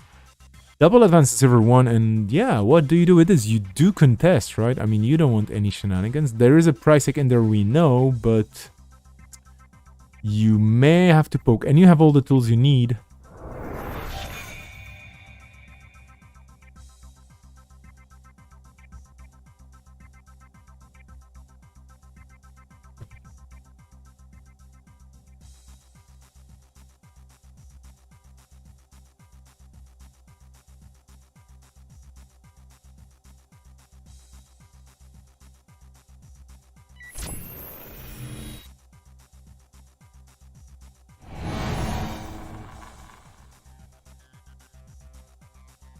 Here we go with the viruses. Not really a threat in any way whatsoever. Might as well fire all the subroutines.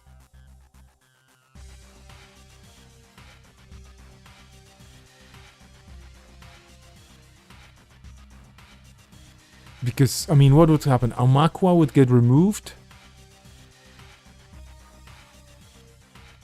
Okay, I'm curious. I mean...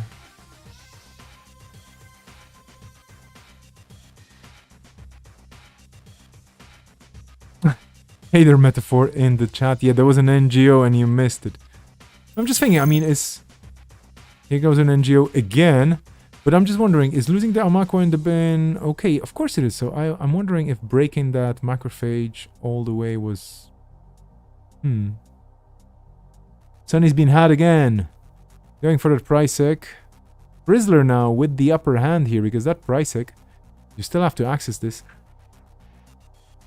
Black Hat going away. I just love how the way the files are shaped, or the screens are shaped, kind of make this hat shape really cool. Illustration by Ed Matinian, I guess. Very small letters there. But anyway, sorry if I misspelled the name.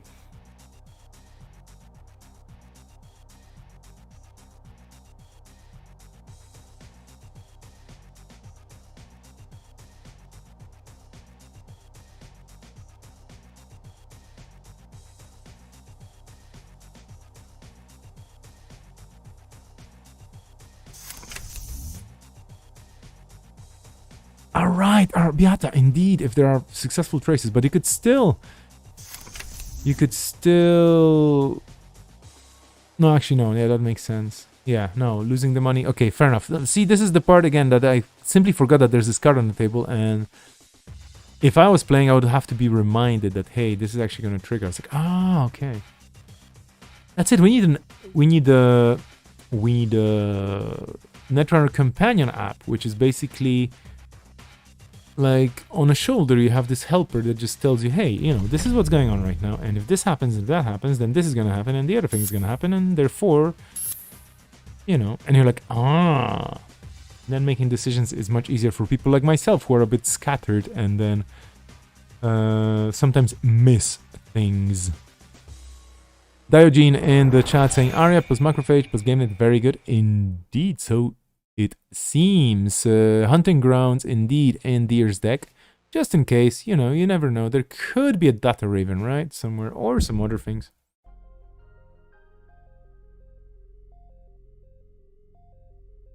Oh, he going cold.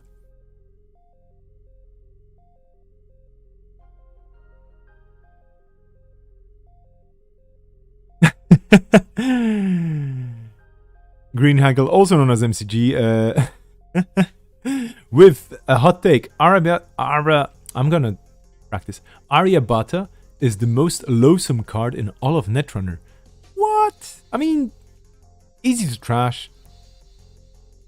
Cheap. I don't know.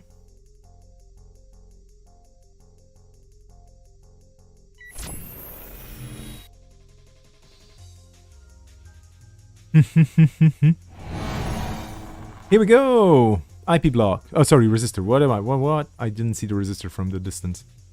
Of course it's a resistor. like that famous song by the Brazilian metal band Sepultura, Refuse and Resistor. They were basically preaching trace-based ice before it became cool. Oh, that's a price tag, obviously. Citadel Sanctuary going away. That could have been useful.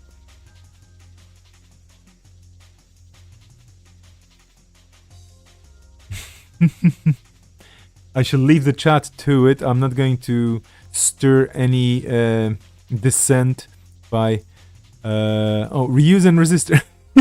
Reuse! Resistor! Indeed, yeah, that's... well said, well said. Aye. Very cool metal songs from all the years back. Twisted Resistor and as well Corny. I mean, there's just so many cool songs that have Netrunner themes that, you know, it's... We need a playlist? No, like, the playlist is already there. There are so many cards in Netrunner that you can probably find a lot of music references in all the funny names with puns and without puns. Deer having to face an uphill battle here with all the tags flying around. Frizzler just comfortably filtering everything with that daily business show. The pad clicking away and ticking away. And this is, you know, it's hard. Like, scoring that degree mill did not slow Deer that much down. It did take away points from Frizzler. That made the game even. This is NGO number 2. I was going to say 2, but no. Of course, one was recycled, so there we go. MCA austerity policy on the table. Not good to see this in a deck which has 3 pointers and enough money to do stuff if you let it actually do things. And Deer, yeah, there's slightly pressured here to keep going. I guess R&D digs is the way to go. Single accesses though, I mean, it's still good enough the way it is.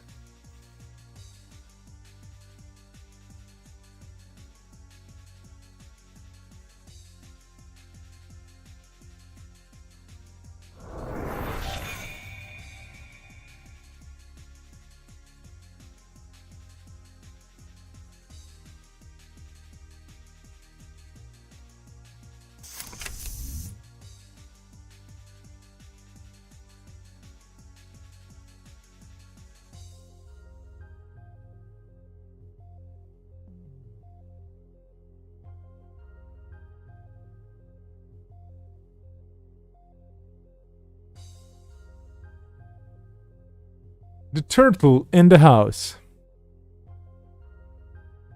Which is making things a bitsy-witsy cheaper. And running archives is going to be good, but here comes server 7 with unknown quantities being introduced into the game. What could this be?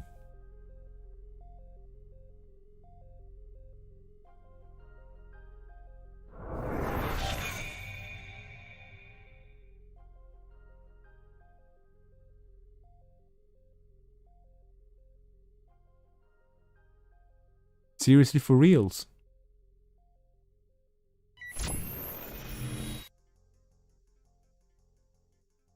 Going for that poke again in HQ.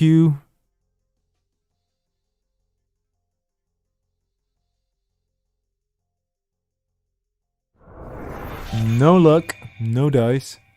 I'm just thinking, Cusack here, think about it. 1, 2, 3, 4, 5 cards with a cost of 2. 1, 2, 3, 4 cards with a cost of 3. Yeah, that's not bad. But here we go. Falsified credentials, guessing asset under the MCA.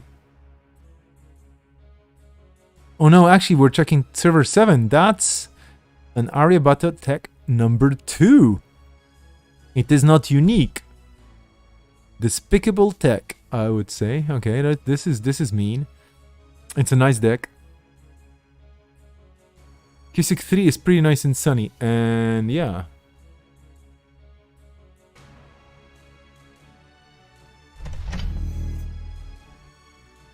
Quite a lot of interesting cards in there. More R&D protection. We haven't seen any data foldings.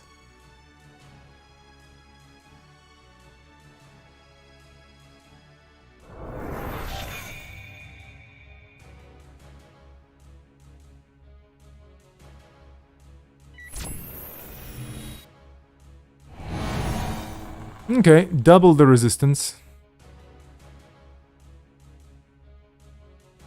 So how does resistance actually work? If you double the resistance in an electrical setup or an electronic device? I'm asking because my understanding of physics is basically I plug things into sockets and they work, and you know, as a literary major, that's as much as I can grasp. And I'm kind of worried that if I ever have children and I have to explain things to them, I'll be like, well, you know, it just goes bzz, and then voila, lights. Anyway. In the olden times, a resistor was a vital component of practically all electronic equipment, you know, back when dinosaurs roamed the earth. Chaos Theory. Yeah, Chaos Theory knows what she's talking about. She's a teenager, so she knows everything. Deer not getting a lot of luck, but notoriety! Whoa! This is cool. Gotta love notoriety. It's basically Sunny probably going to visit Smoke on the cast, on the daily cast, and saying, hey, I want to be a famous person too.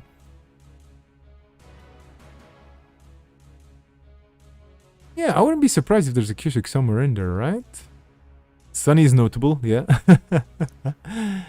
Sunny is a cast star. Whoop whoop. Well, there won't be any more notorieties, I'm telling you. No, of course, I'm kidding. I mean, Deer has... yeah, they have enough money to go into that server again and again, but... and actually, Jack Sinclair and notoriety, that's a cool thing, and yeah, Oh.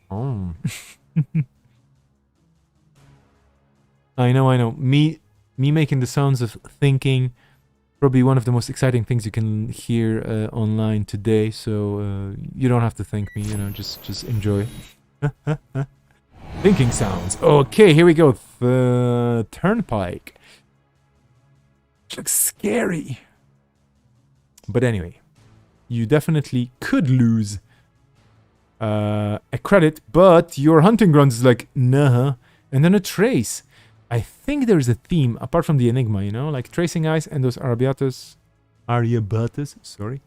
Definitely do merge in a synergistic way. Plus the trace from controlling the message just in case. You get the... you get the stat points and maybe also the agendas. We'll see. Here comes the poke. Oh, there we go! Notoriety winning the game. Because, hey, without the notoriety, that degree mill. But yeah, very good game by both players. Exciting. Frizzler was, you know, like, almost there. Very good game. Very good game. Very interesting to see. G left and right. Both players making a very good showing here. That turtle. Big Galapagos beast. A lot of games already finished. Ooh, I was hoping we were gonna see more stuff, but apparently people are finishing their games ahead of time. I might actually introduce a bit of an extra break, just to stretch myself here. Okay, so we're gonna see the reverse of this. Frizzler versus Deer, and this time... Deer is gonna be sparking, and Frizzler is going to be Jasminderin serening. Serening is like careening, you know, it's like the sound you make when you just serene into a server, and you can avoid the tag. Yeah, good luck to both players. This should be fun. Right, Spark Agency. So, the first time each turn you res an advertisement, the runner loses 1. Not a bad ability. And Jess, I already mentioned, avoid the first tag each run. Would have been better against some other corps, but you're playing against CTM. Oh, sorry, CTM. Against NBN. Too many acronyms. So against somebody with potentially Tracy things going on. So avoiding the first tag during each run, not a bad thing. That the Ravens, duh.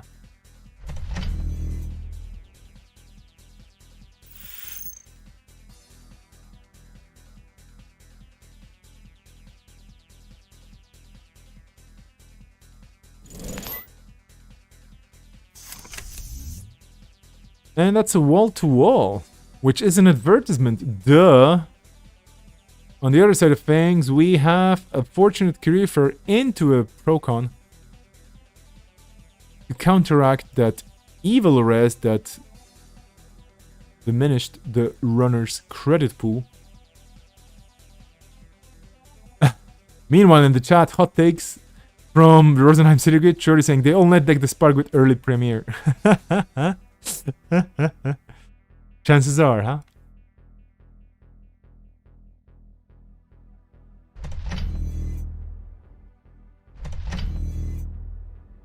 There's not much space to build Spark. Yeah, Spark can only have so many cards because advertisements, if you want to trigger that ability each turn, though, that's an interesting thing as well. You can trigger it twice in a way, your turn and the runner's turn. But Frizzler is just like, yeah, I know, I need to lose money, so I have to make money first, right? That's the story here. And the Armitage code busting commences. Who are you gonna call? Armitage code busters. That's basically it. How do you even bust code?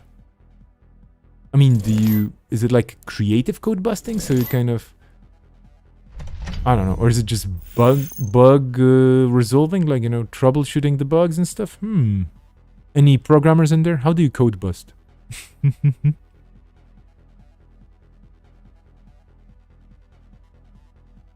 Edward Kim knows how to bust code for sure. Edward Kim knows how to bust a lot of stuff.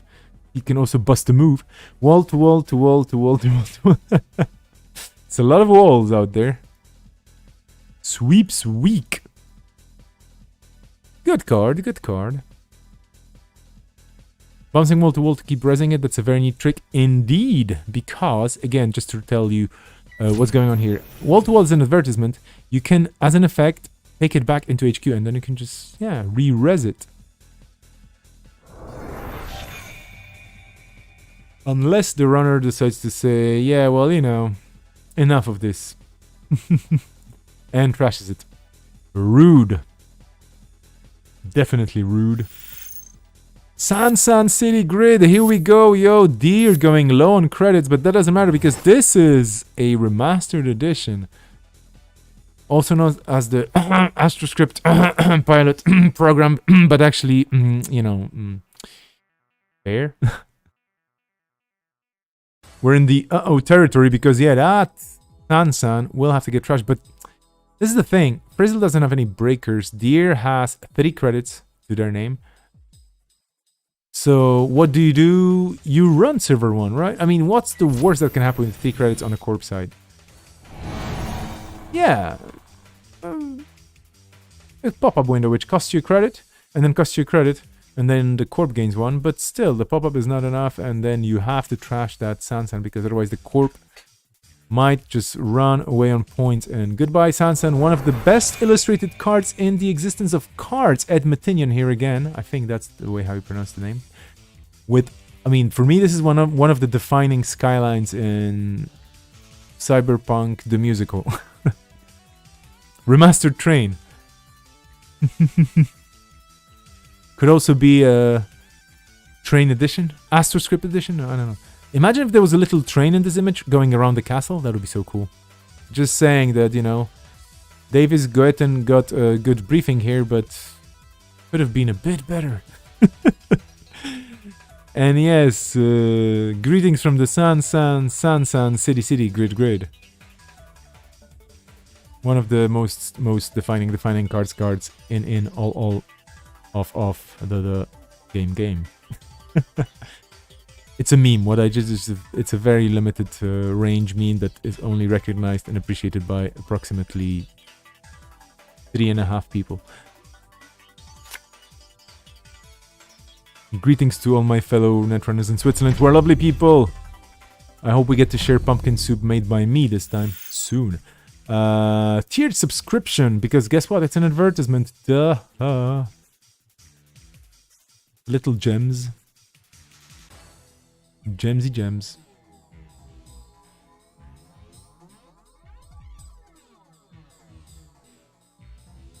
Rokon doing heavy lifting here for that deck, just throwing into the Maker's Eye. This could be interesting. Not much on the corp side to counteract this.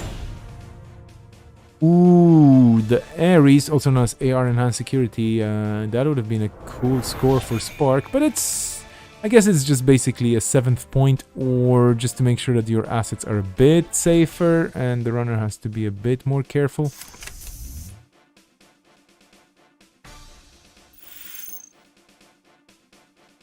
Here comes the Maryland campaign. Is there a break after this round? Question in the Discord. Yeah, that's a very good question. I might be introducing a bit of a break.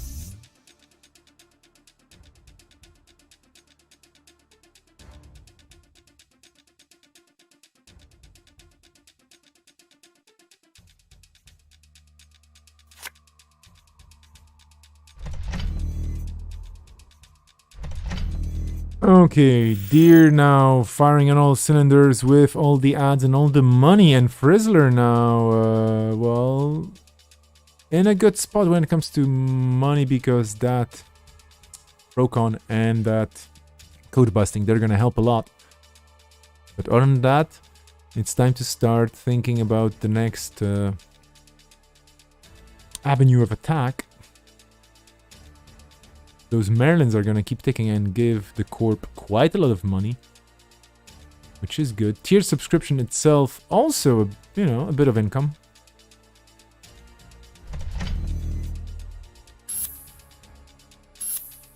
Double Advanced Server 1. Could it be another remastered?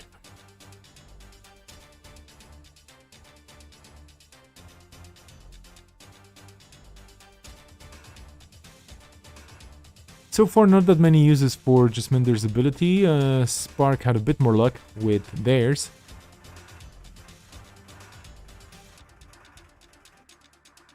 Messages all over the place.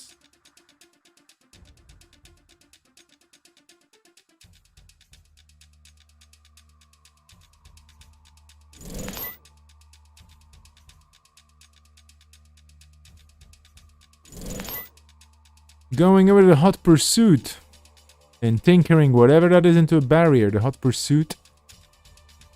Really cool.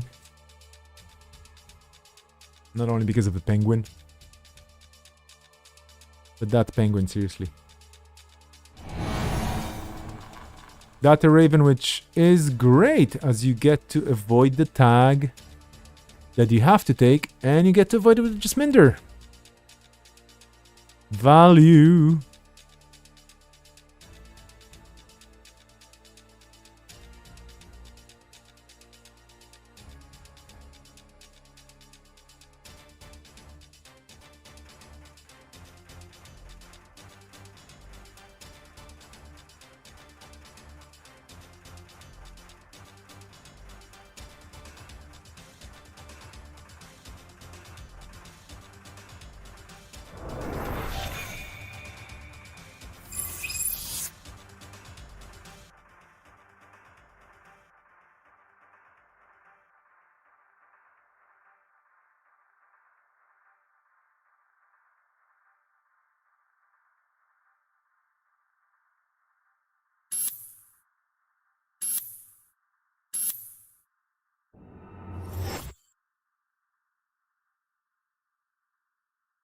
Okay, things are heating up here. This is a Bologna, which means money going back to the Corp, and to make matters worse, not using that remastered edition counter, which could spell doom soon, depending on the agenda suite here.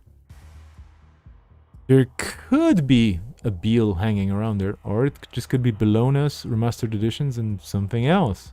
We've seen Ares.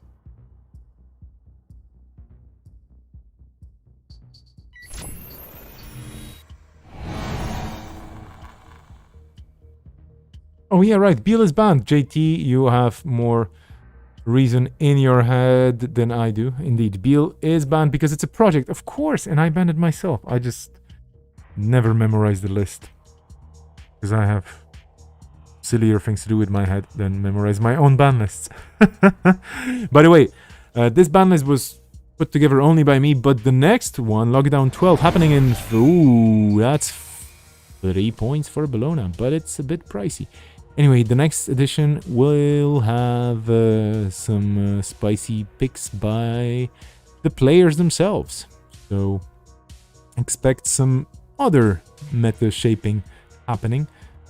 But I think, yeah, there will be a bit of a wider net cast for the bans. We're going to be going for... I have a different idea simply to propose for the people, but we'll see. I'm going to talk to the people banning the cards. I'm envisioning banning 3 cards of each color and 3 cards of both neutral sides. So basically... Well, that's a lot of bans, I know, but... And mini factions would be out of the equation, so we shouldn't ban mini faction cards because mini factions are already mini, right? So we don't want to minimize their bans. But we'll see. Or maybe it's going to be just 2 cards per color. I don't know. We'll see.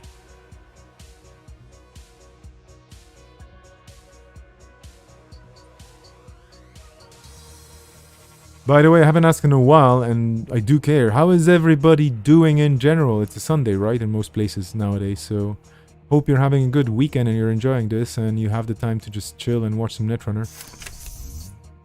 Rizeki. Huh. Who would have thought? A Shaper card in a Shaper deck that gives you Shaper money in a Shaper way. Uncanny. Harmony bringing some things back. Quite a few sweet targets here.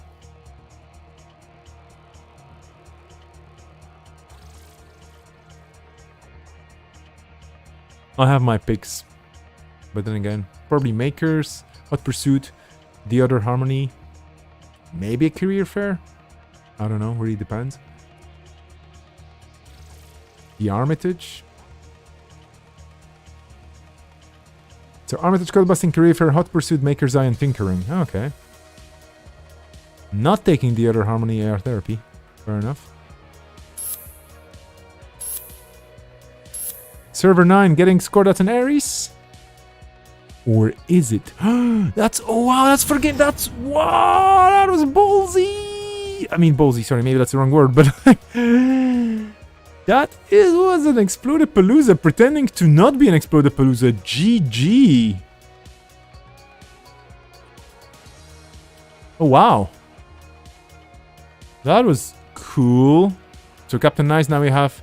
a way to, you know, to look at different games. And that was the last game of the round. I should be looking at clocks and whatnot. We finished ahead of time.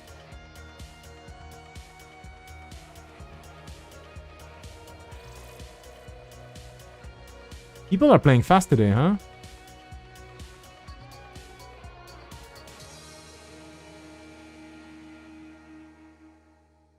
I don't think Baram Wu is playing a game against a shadow opponent there, so might as well flip the switch into the screen so that you can chill for a bit.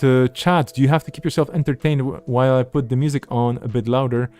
And by the way, this music, Trip Mirror, coming back to the good olds, Netrunner inspired album.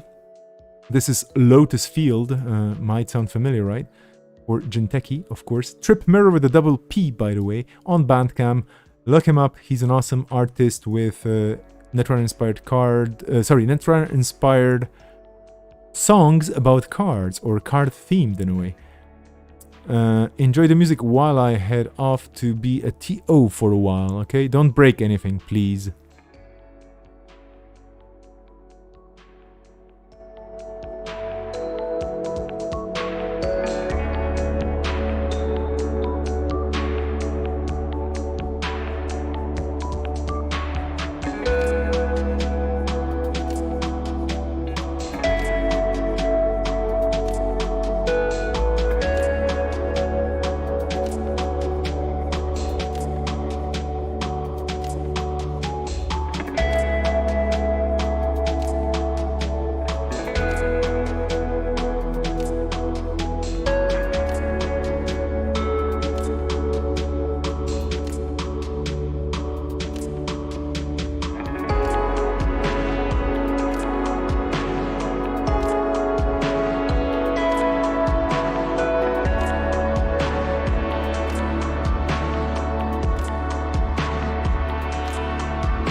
So things happen, but here we are.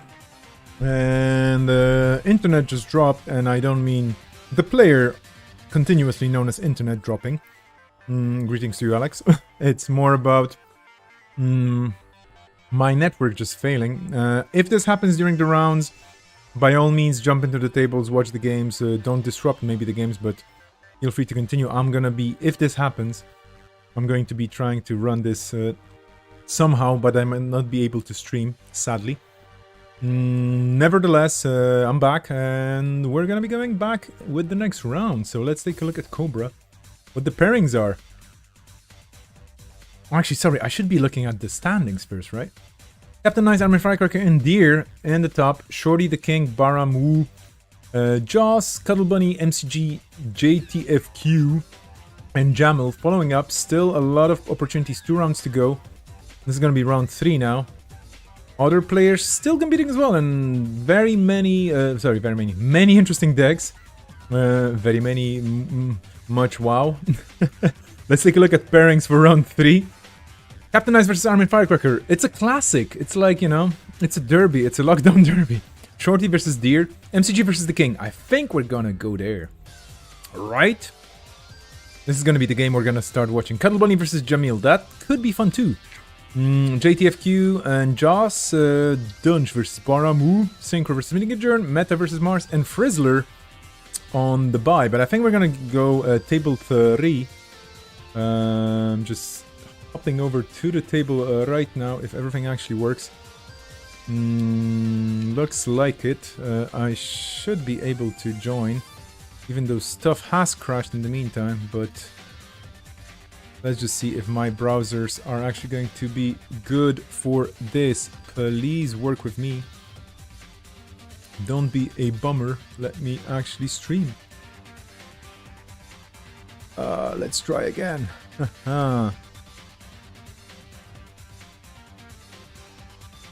Okay. Full screen for fun and profit. People creating tables. I think I made a ghost connection.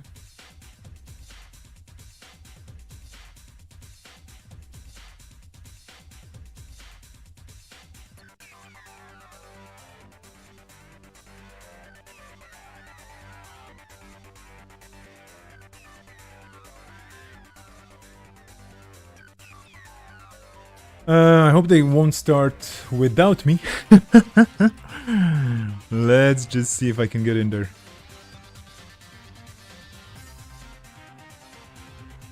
My JNet refusing to connect.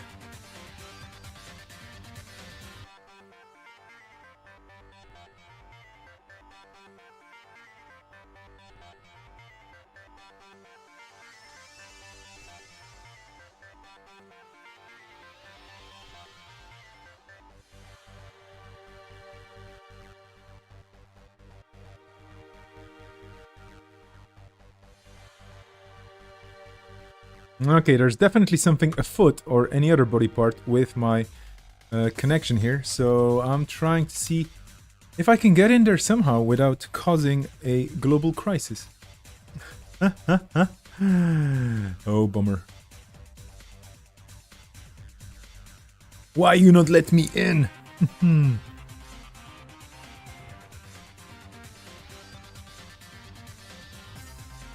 Maybe I just have to click a button and be patient, right? That's how it usually works.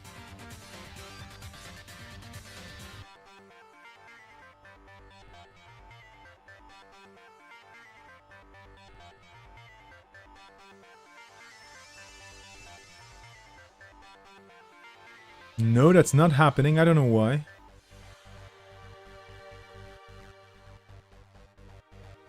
Okay, so why am I not being able to join? Oh well, this is probably not working for some reason. Okay, I'm gonna be jumping into a table which has a different number then.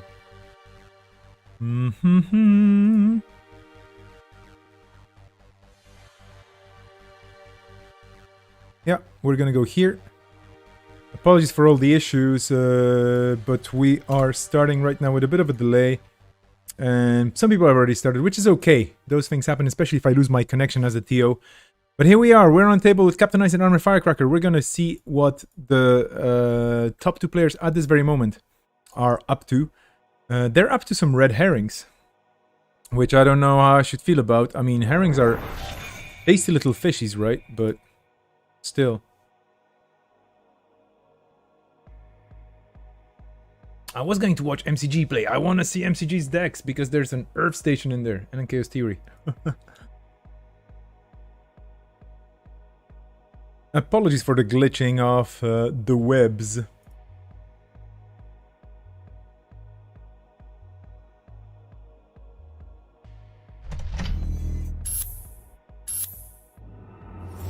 And here comes the 15 minutes. Captain Nice not really, they're not really thinking about, you know, maybe the runner should steal 15 minutes. Nah, we're just gonna go for it straight away. How about the raffle? To sweeten the deal for everybody who got disconnected. I think I'm gonna go with the criminal team, huh? If I can actually make the website work.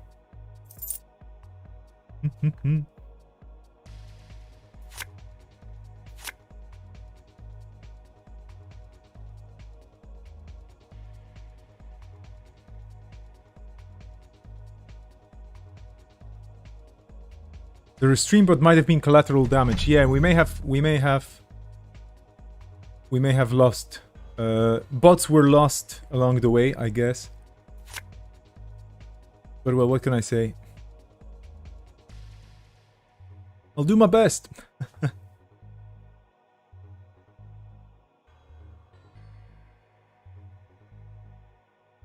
For what it's worth, I do get messages telling me that we're all fine, we're still 60 FPS and we're all online, so chances are it's all gonna work. I hope.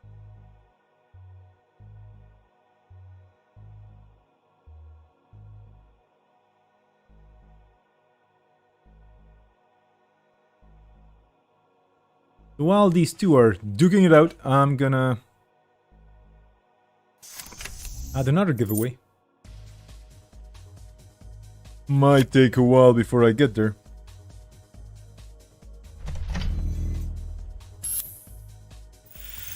Angio Front in server 3 with a single advance. And this is, by the way, GameNet.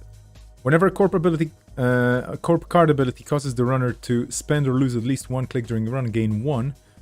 Versus Quetzal that we've seen before. Is this a Surfer Quetzal? Most likely. I mean, there's a Hippo in there. Which probably doesn't make it a Surfer Quetzal. No, just 1 card doesn't really decide much. Captain Nice, of course, taking the credits.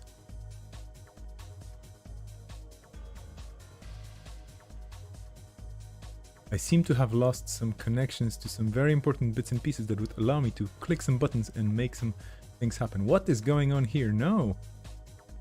This should not be running. How is this even on?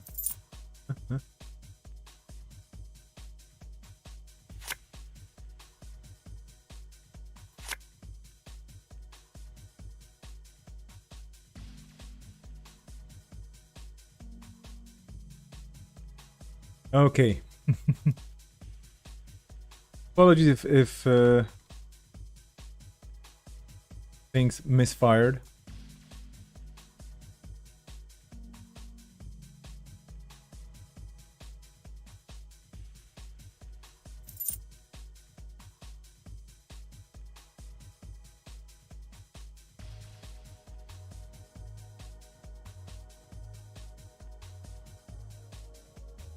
Hopefully that's going to work out now. I'm cyber struggling with a bunch of cyber buttons in cyberspace, but I'm getting there. And I do hear sounds of interaction.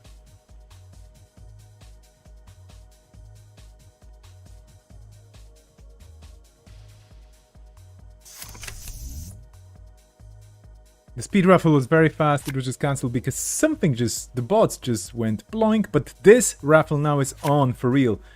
Second criminal raffle of the day. If you missed the opportunity to win an as in the first one, this is the second one.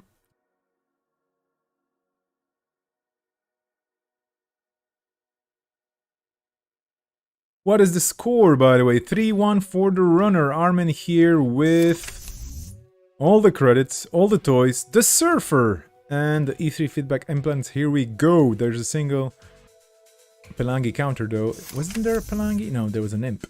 And a second imp on the table. So another viral build for Quetzal here.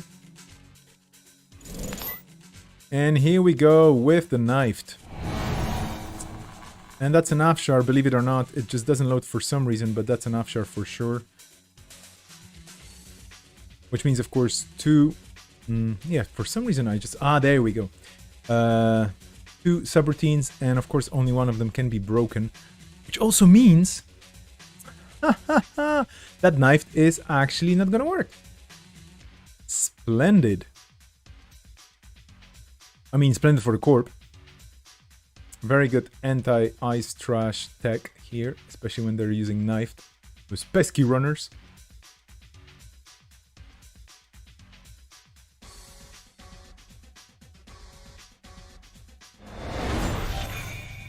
And that's a score. Better Citizen Program. Oh wow. The first time the runner plays a run event or does an icebreaker, you may give the runner one tag. Very cool agenda. Doesn't seem that much play because, well,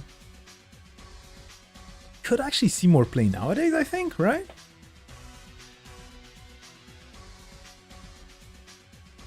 It's not a bad agenda. That's a purge. And this is Captain Ice just saying, well, yeah, you know, you don't have any purge protection. Here comes a purge, and maybe, yeah, there's no money in the purge for the corp because there are no Cyberdeck sandboxes, but those imps have to go.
The surfer setup is quite fierce, but Captain Nice, well, yeah, they have a bit of a few surprises here waiting in server 4.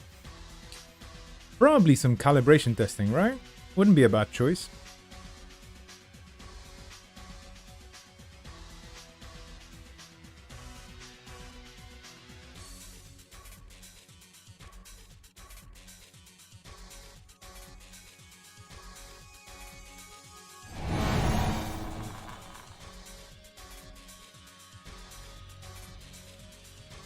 Here comes an IP block.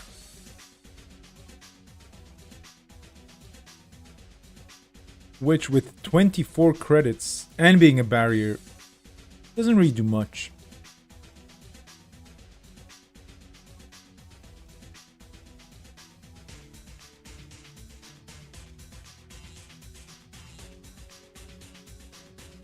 Surfing on that IP block into server 4. Let's see what pleasantries Captain Nice has prepared there for and Firecracker. And by the way, there's a raffle going on. Don't let NR Link Ping be the only one participating. Enter the raffle now.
And that's game by agenda.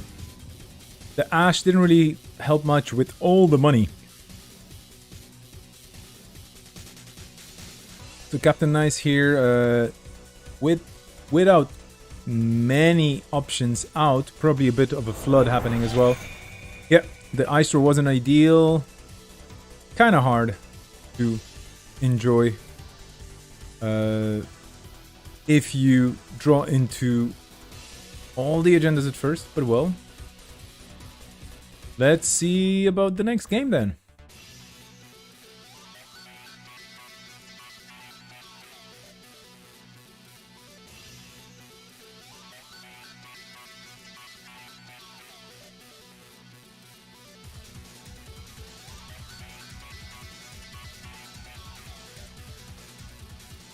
Hey there, Sudstug, welcome. I'm sorry for being rude. Oh no, I joined the wrong table. Oof, jump out. Wasn't meaning to assault these folks here. Where are they? Where are you? Here you are. Okay. Mirrormorph versus Quetzal.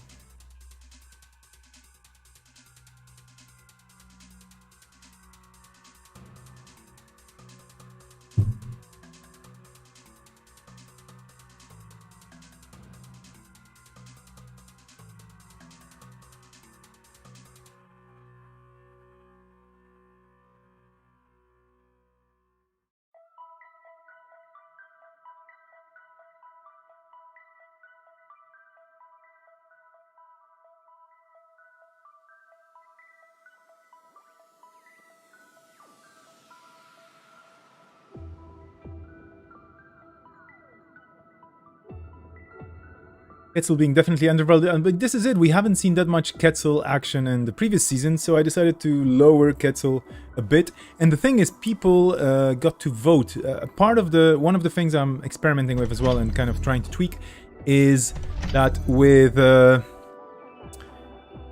the registration, a part of it is basically providing a feedback about things you want to see going more expensive or less expensive in ID points, stuff like that, banned cards and so on. So they have a bit more material to go on.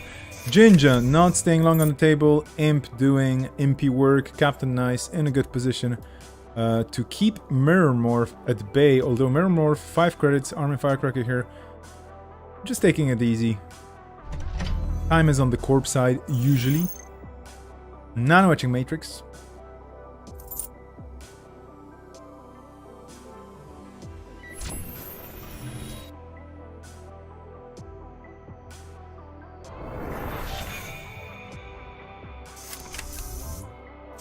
Technically a swing of 5 credits for the corp, as the runner has to pay 3 to trash, and then the corp main gain 2. However, with the imp, of course, the trash is free, so just a little gain in credits for the corp.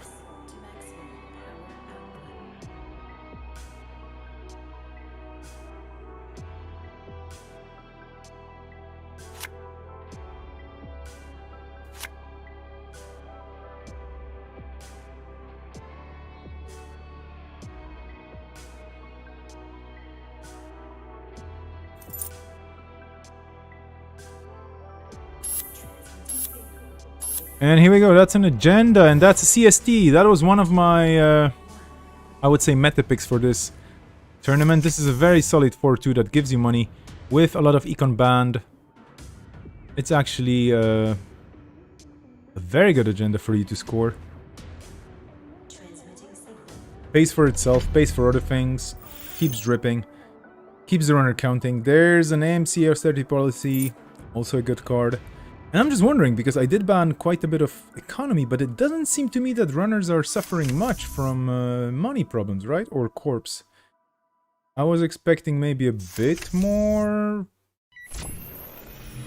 of a challenge, I don't know. But of course, I mean, I'm kidding. There's a ton of money cards in a way on both sides, even if you ban like the key cards. In a way, not key cards, but like the staples. Here comes a gatekeeper. You can Palangi through it, obviously. And then you could just break the... and the run if you wanted. But of course you also have E3 feedback, and that's just 1 credit extra. So basically for all of 2 counters, 1 counter and 1 credit, you get in. Trashing that MCA. You have a restore, and the MCA is coming back straight away. No mercy. Restore, a very cool card, very HB. Install and res 1 card from archives, paying all costs. Remove all other copies of that card in archives from the game. Very good for just getting a card that you lost in the very first moment. Crick protecting R&D. What is going on here? Armin probably not drawing into the ice he wanted, or just going, well, yeah, this is the ice I have. I better put up a good face, right? Ooh, there we go. That's rough. How the tables turn. I mean, then again, we've seen Armin Firecracker dominate the setup in the previous game, so this is kind of a reverse. Captain Nice definitely capitalizing here on that crick, not doing much.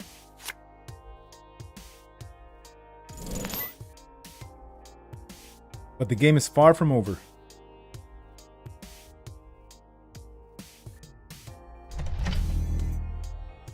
Oh, is this a... Ooh, it's a Contaminate. Sweet. You know, contaminating a medium. Or a Pelangi. Yeah. Very good move. Frick firing, because if you install something on server on a remote, and it's not the MCA remote, of course, the runner can still go there and do things to it. On the other hand, maybe there's going to be something useful here for the... Yeah, there we go, the CVS going... That's a mean one. But a very, very tactical one.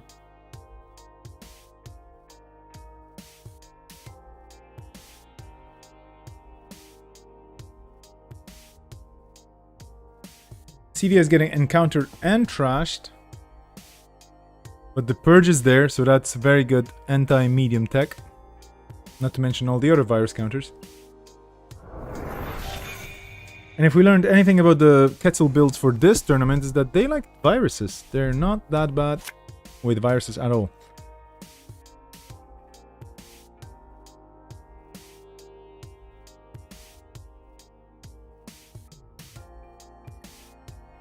Next turn could be the big one for the Corp.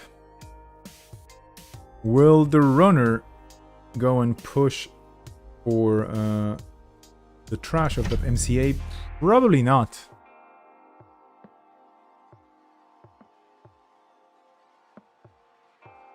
Vatron slowly taken, but that can be easily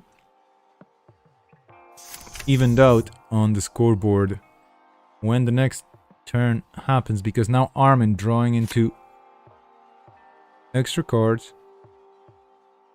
and there are full clicks available on the MCA, so that's just a click and the power counters, then a trash, and then you have extra clicks and you can score a 5-3 from hand, for example.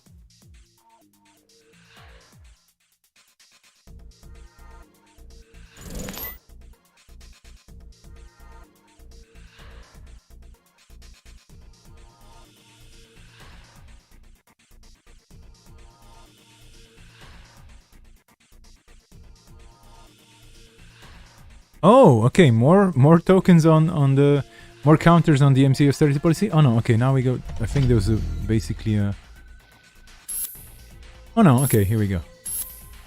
Got a bit confused with the situation. That's a paper trail, whoa!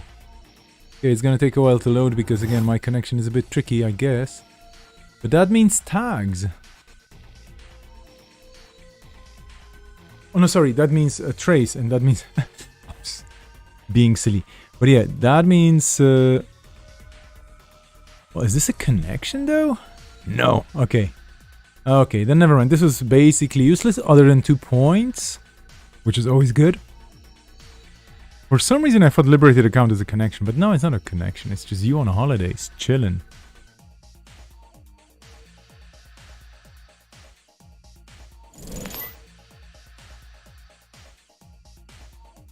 Another restore. And the MCA coming back. I mean, might as well, right? You only have 1 copy of it in the game right now. Something tells me, I mean, the corp not restoring the ginger tells me that this is all about finishing as fast as you can.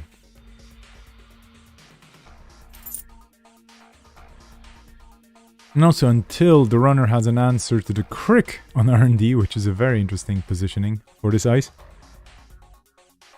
it might be firing and it might be installing other cards.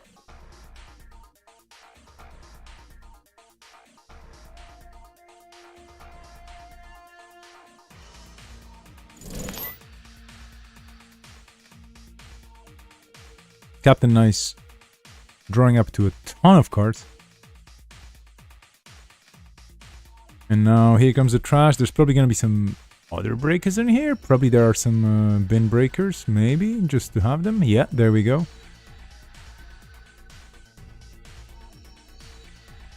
A hippo hitting the bin. Not really that important at this moment. More about getting the money, and there are probably more interesting cards.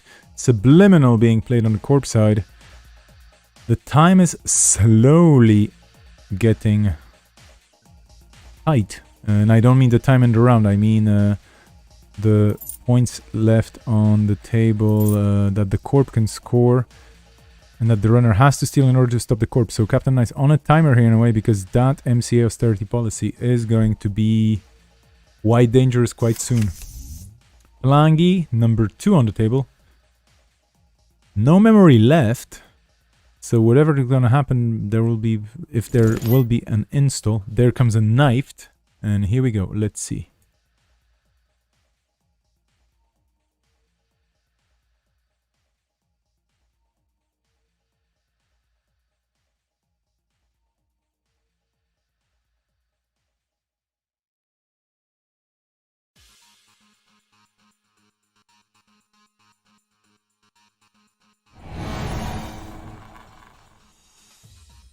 Fairchild. This is gonna be quite interesting. To lose a Fairchild?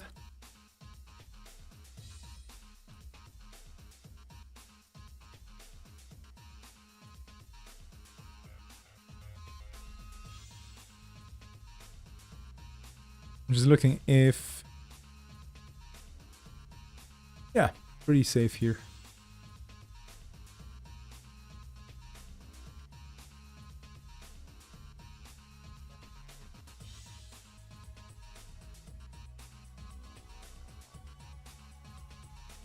Problem is the crick will not be breakable. Oh, that's a jack out. Okay.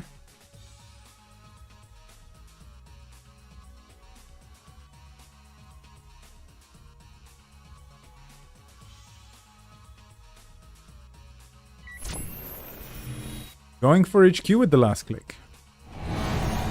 That's a drafter. We do have ways to break sentries. Here comes the MK Ultra. Not the cheapest, but hey. It is what it is, and it does what it should right now for 3 credits. Plus the 2 for the install. We're in HQ, that's a Hagen. No hit there on the agenda, but we didn't see any R&D cards, and now let's see if Armor Firecracker got the win, maybe, with this draw.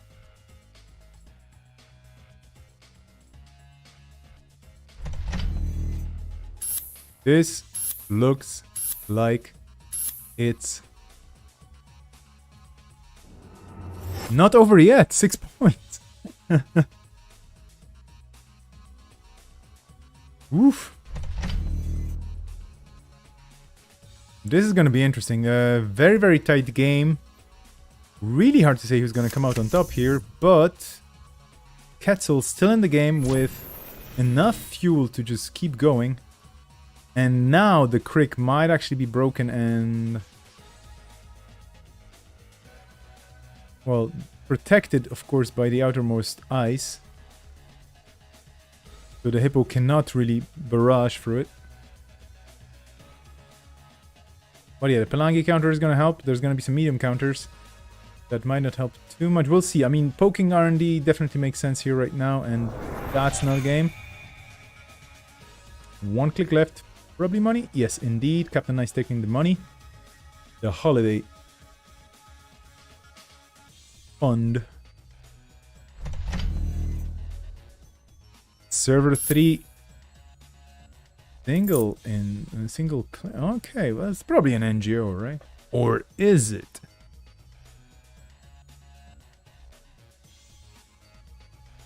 I wasn't actually following a lot of the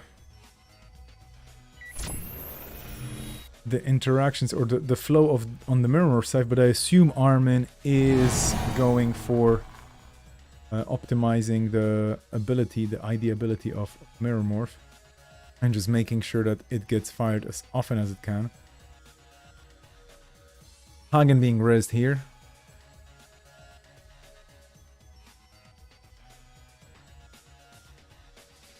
Does have some slightly lowered strength, but now...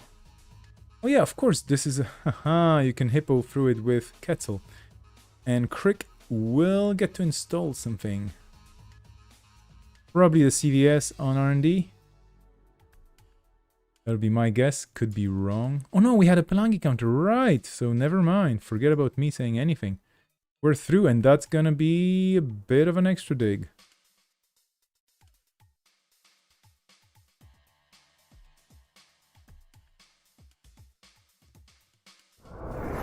Nothing there. Is this game now then?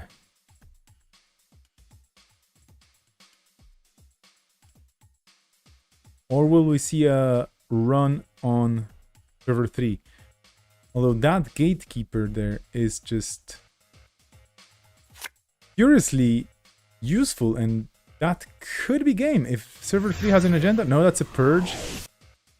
For sure making Armin's life a bit easier, although this is rough. Then again, there's only so many things you can, so many times you can run through this, and Crick is going to be firing.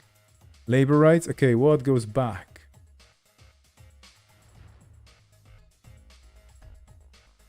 Ooh, Parasite, this is gonna be interesting.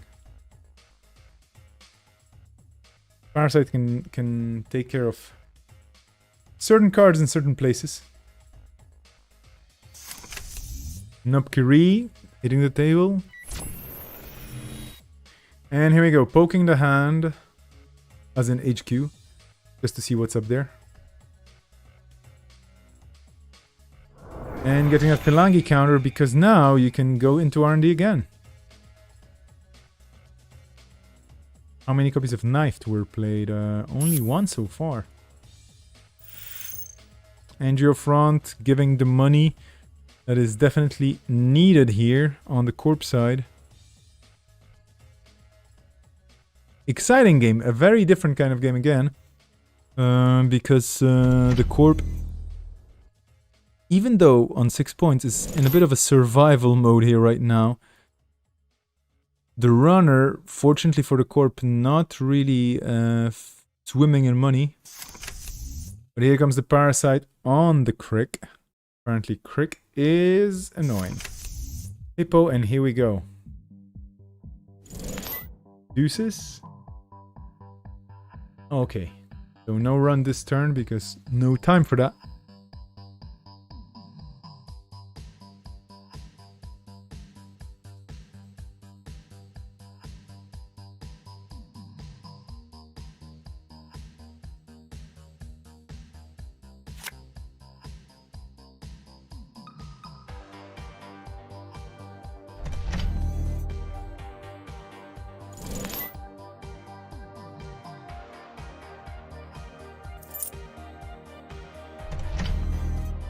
The Corp getting those little boosts of value from the subliminal messaging, which does definitely help with the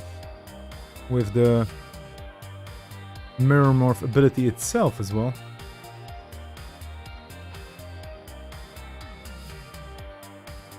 And now Armin sitting on a lot of money on a pile of credits. But both players on match point, and this is the tricky part here. I assume there are no one-pointers in this deck. I could, of course, be wrong.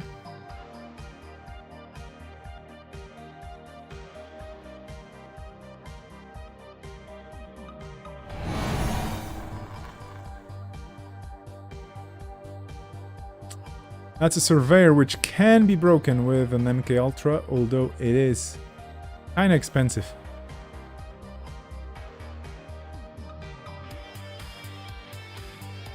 Probably easier to just use the Palangi counter on it.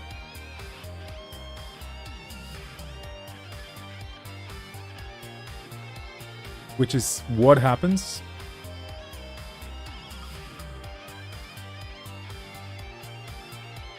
And again, the Surveyor brilliantly defended by the outermost piece, and it's not going to get hippoed. We're going into Crick territory now. Crick cannot be broken, it's gonna fire. Ah, thinking about whether I want to jack out. Huh.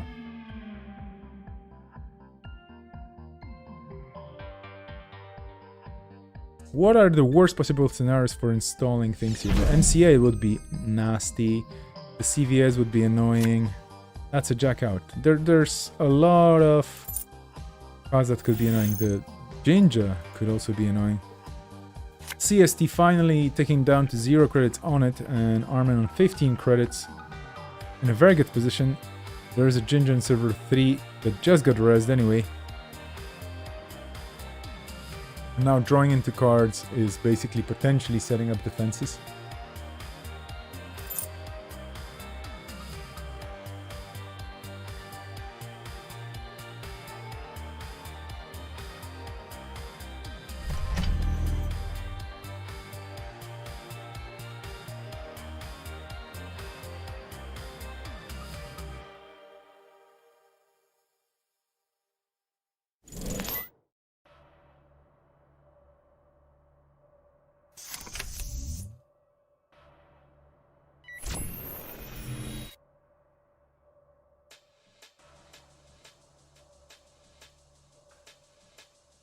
Whoopsie, that was a bit of a glitch. Here we are. We are back. Going into HQ after trashing that drafter. Ikawa! You can trash... Yeah, that's game actually. Wow, this was so close. What a game. Well played by both.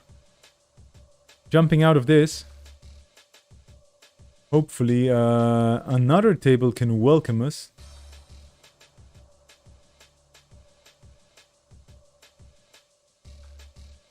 I'm hoping we can get into table 3 now, maybe? Yay!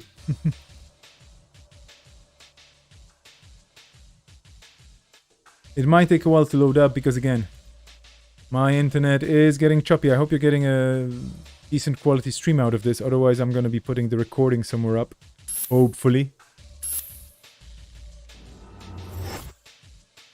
But I don't seem to be dropping any frames, so I hope it's going okay. If it's not going okay, please let me know in the chat.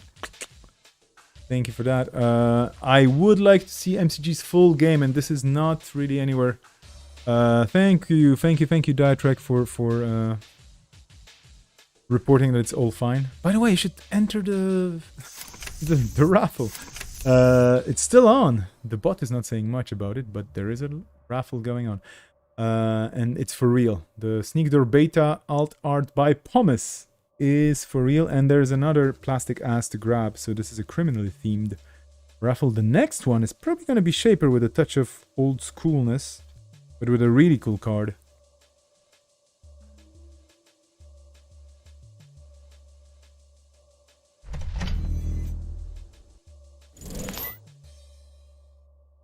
Okay, so Sanjay here representing for the King, being the Oracle, and the King up on 3 points versus the Chaos Theory that has a Scrubber in the house, and an Ace-Ups, and interesting cards. Ash, not a bad option. I was actually building a Chaos Theory deck for this tournament, and I was testing it with a friend, and then it was pointed out to me that, hey, I have some illegal cards in there, and I was like, oh, dude, I cannot even build decks for my own tournaments. What am I even... Fan sites, another cool include. You can do so many cool things with a fan site, even if it's 0 and you just pawn shop it, that's still value.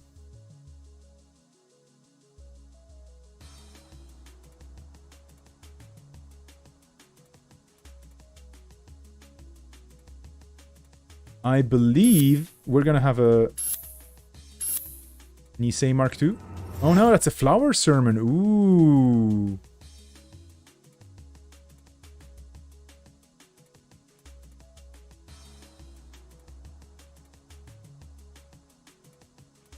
I see Diedrich already has this particular instance of Sneak Door Beta. It's really cool.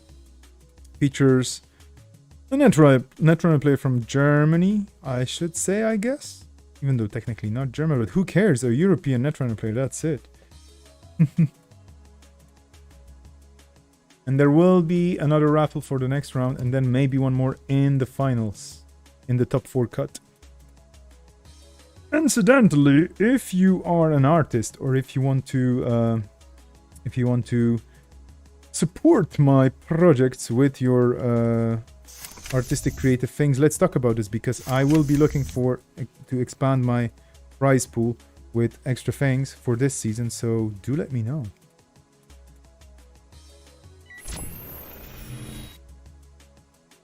Here comes a run on that La Costa grid, excuse me, El Costa, not at all, La Costa grid, because you don't want it to be hanging around there for too long.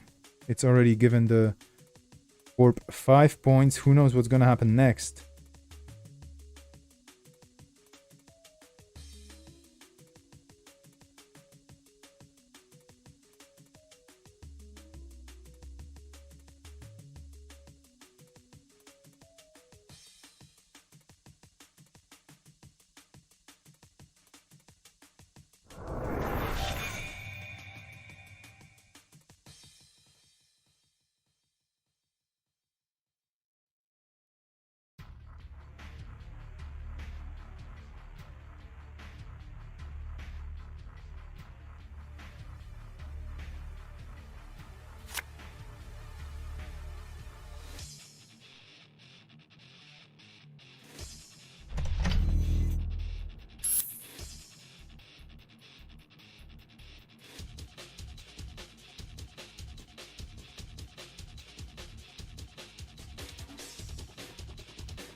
MCG not giving up just yet, because you never give up until it's, too late.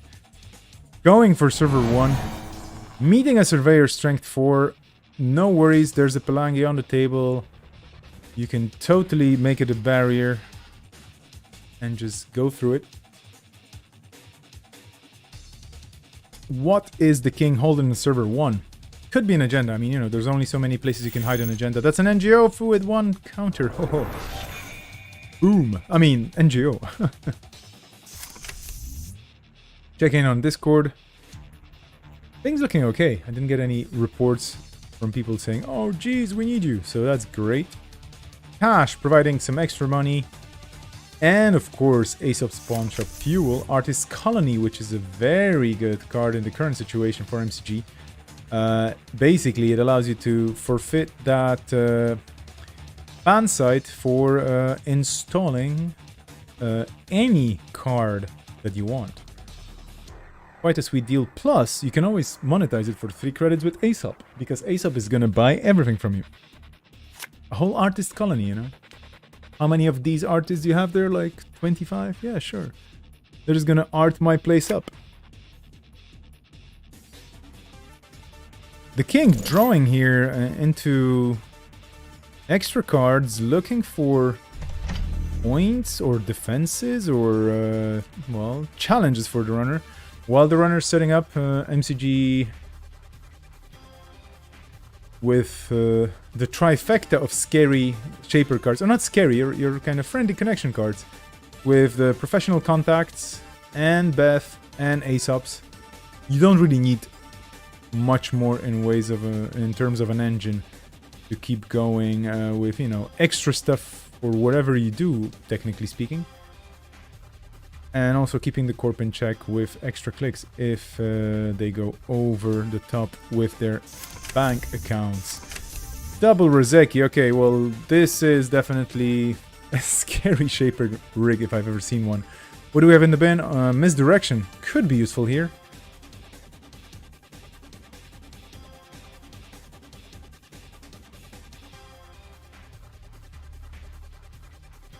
Cusick incoming. Yeah, Captain Nice probably with the right call here because a lot of cards valued 1 or 2. And MCG is known for his love of Cusick. But in the meantime, let's see what Celebrity Gift is going to bring up. This was an interaction mentioned earlier on today. Double snare in hand. Yeah, you're not running that hand anytime soon. Ouch. But anyway, this interaction with subliminal messaging, puffing your hand up in a way and allowing you to maybe hide a card in your hand is a good thing. It's an interesting thing to remember when you're playing subliminal messaging, which is a part of salvaged memories.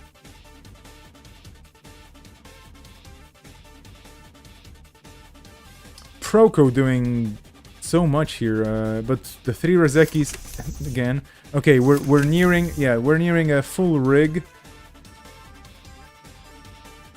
Cashing in on that cash. Aha, cashing in.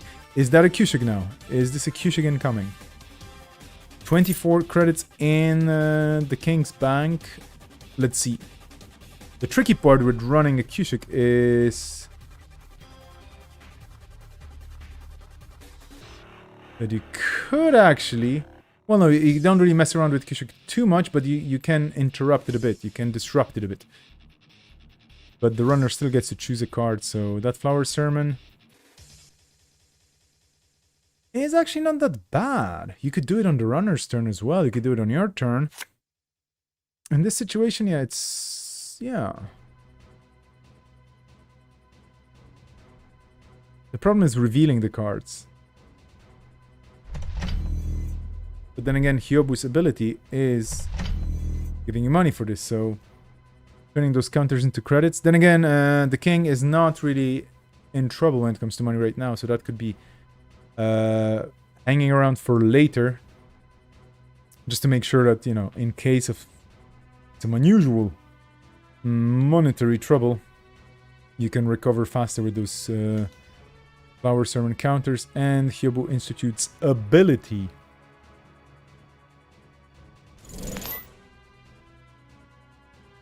We're still looking at a hefty 20 plus minutes in the round. Here comes an indexing. I should be zooming out because big time indexing time.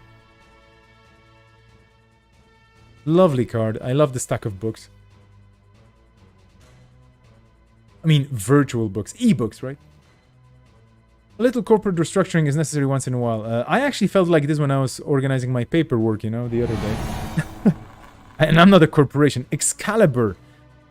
Very good res here. Problem is, Belangi, huh?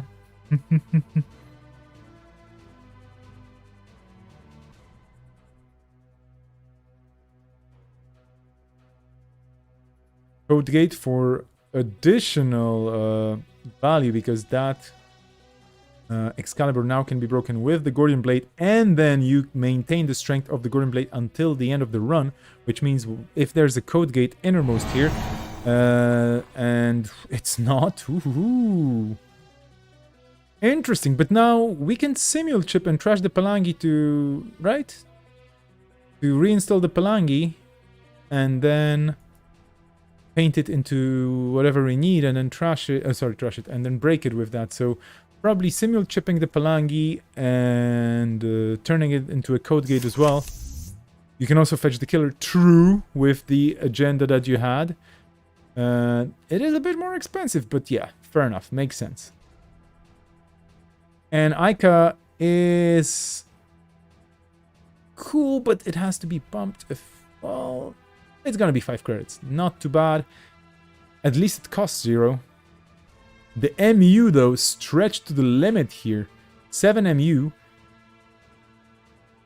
Here we go. That's an indexing run. That's successful.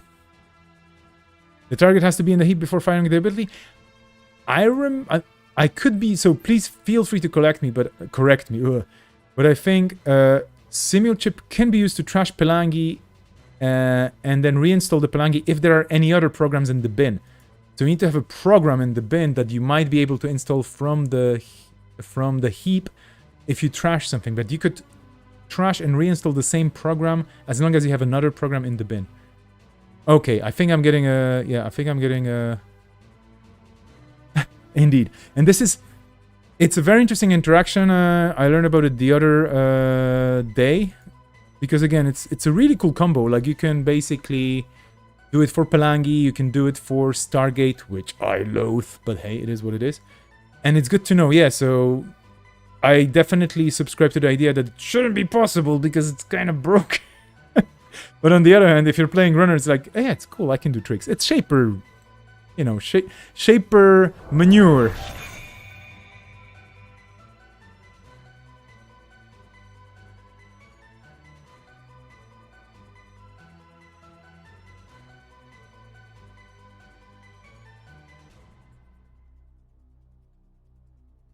Three clicks left, and no points on MCG's side just yet, so might be a bit frustrating, but then again, you're ready to go. You have all the toys, and... one click left.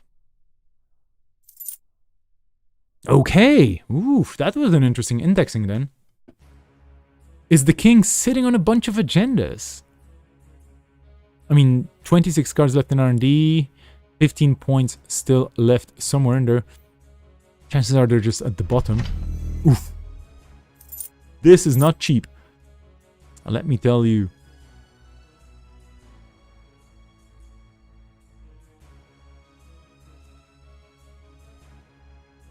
You will not be poking HQ because there were 2 snares. The Tower of Power, indeed.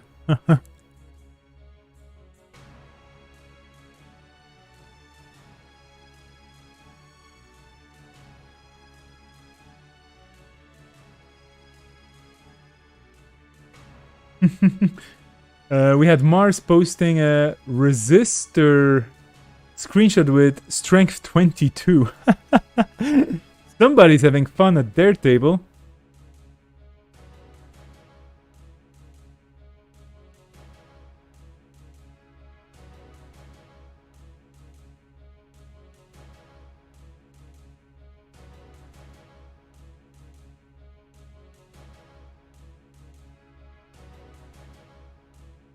And by the way, I'm super glad and super happy that we have a lot of new names in the Lockdown universe appearing today for the event. I'm super grateful that people actually decided to join this unusual format and have fun with it. And I'm also happy for the returning names. It's always great to see people come back. Flower Sermon also messes with indexing, can just put a snare on top. True, because there are 2 snares in the hand, and Flower Sermon is a bad evil card.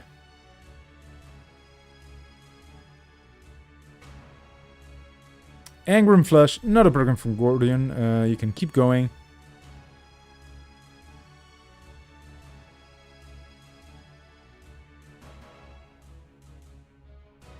Will this be a res?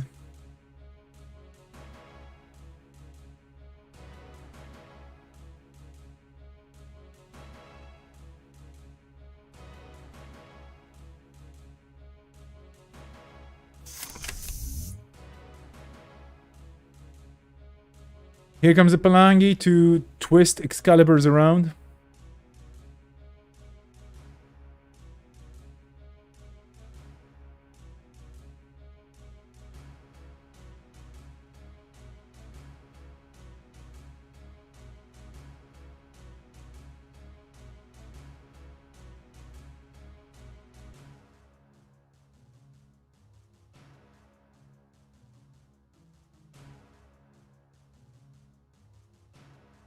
Okay, the raffle is over, huh?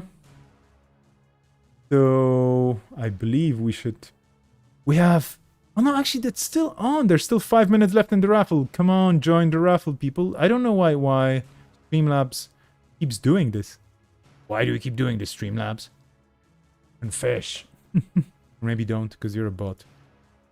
But we still have it on for 5 minutes. Basically until... Let's stretch it. Let's do it until the end of... the round. For the people who just joined, like Bloom64. Hello there.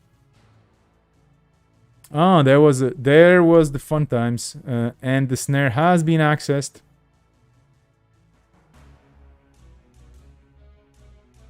But now there's one snare less in the game, right?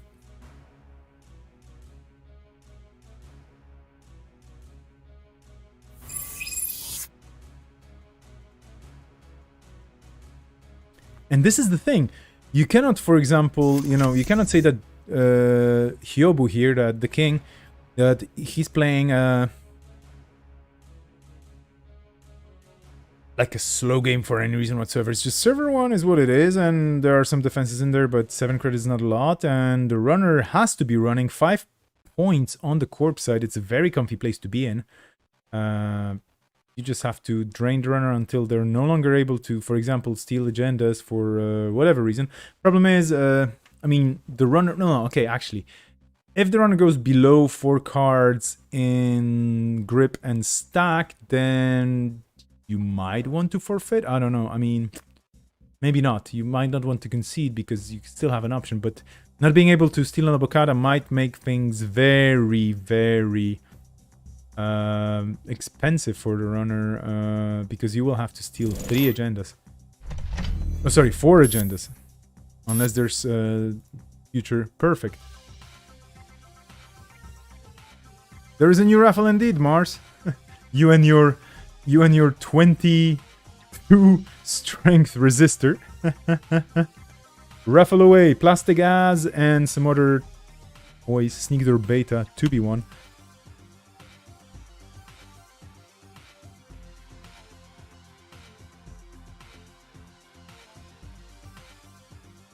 I wonder how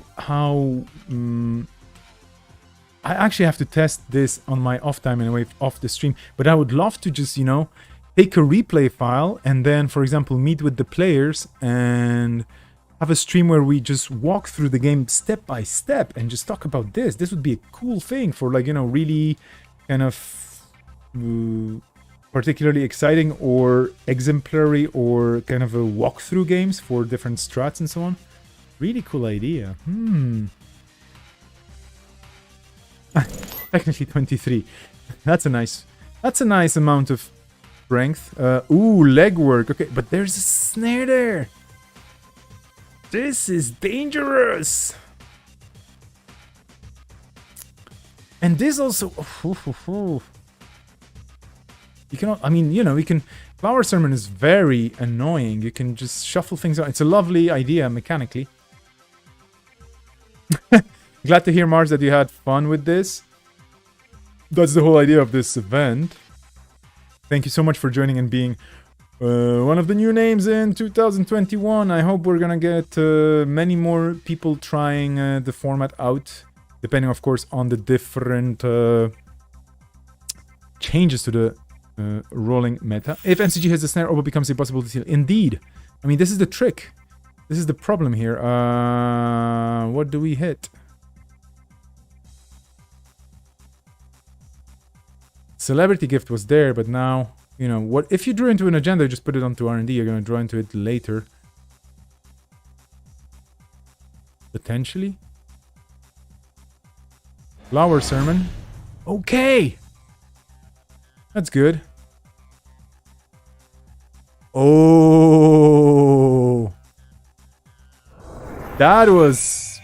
This was very good.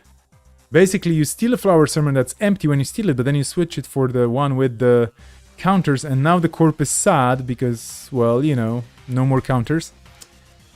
This was a very cool move.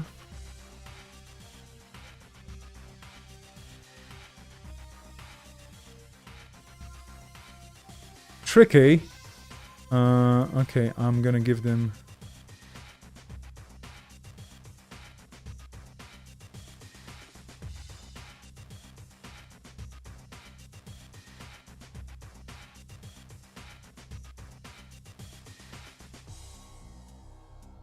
I should be checking other tables, but I'm just gonna check the score reports. So apologies for a second as I look at things on the side. Keep following this exciting game because I have to keep EOing this, right?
So we still have 2 games going unless I'm wrong. Could be wrong. Could be right. Apologies for the silence on my side. But yeah, both players still at it. I didn't miss too much action, I hope. We had splits on the top tables. Table 3, which is where we are, still at it. Indexing. Now it's a slightly better proposal, isn't it?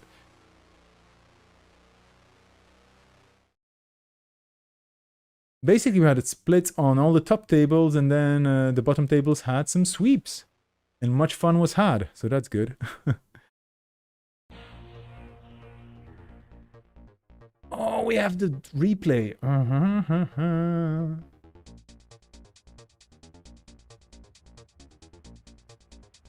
Okay, I'm going to play around with the replay file.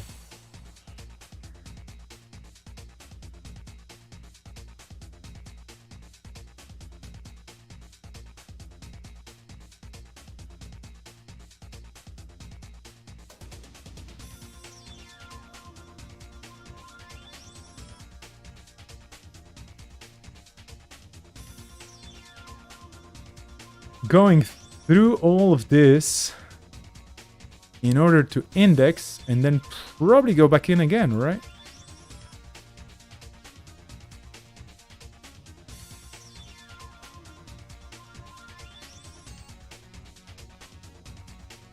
Is there a raffle for every round? Well, there will be... Actually, I should be finishing this one. This raffle is gonna finish with this round. But yeah, there will be a raffle for the next round as well, for the penultimate. Basically, I'm just never raffling for the first round because I'm waiting for the people to show up and for the players to interact as well. And the third round raffle, I'm wondering...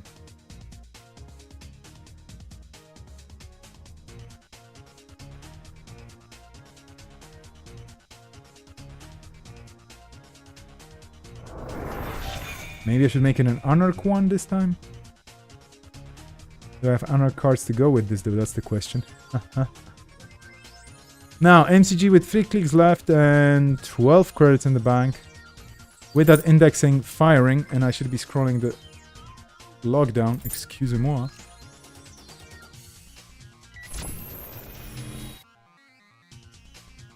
And here we go again, so there's probably an agenda somewhere in there. One could expect.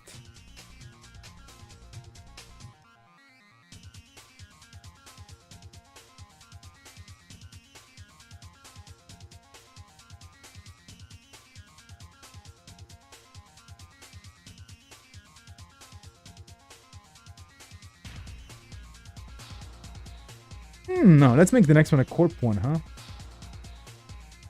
Yeah, we had 2 rounds for runners, there's gonna be 2 rounds for corps.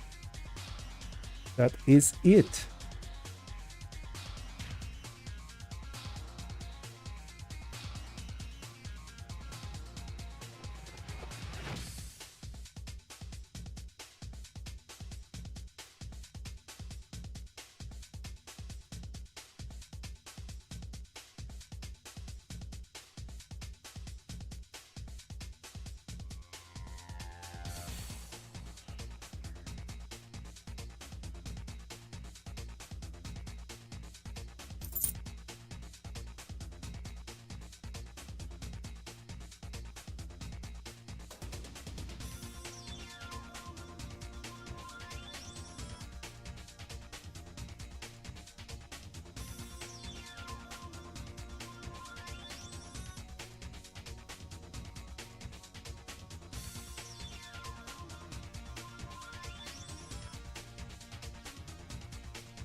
Oh, we have a message from the one also known as Neo. No worries for not showing up. I was just a bit worried that something may have happened, but it was basically a last minute thing happening. It's good to know that you're okay and alive and kicking. That's good. Thank you for the message as well.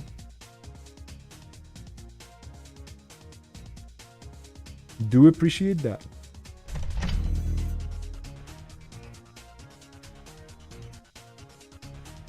Okay, both players doing a lot of thinking, a lot of counting.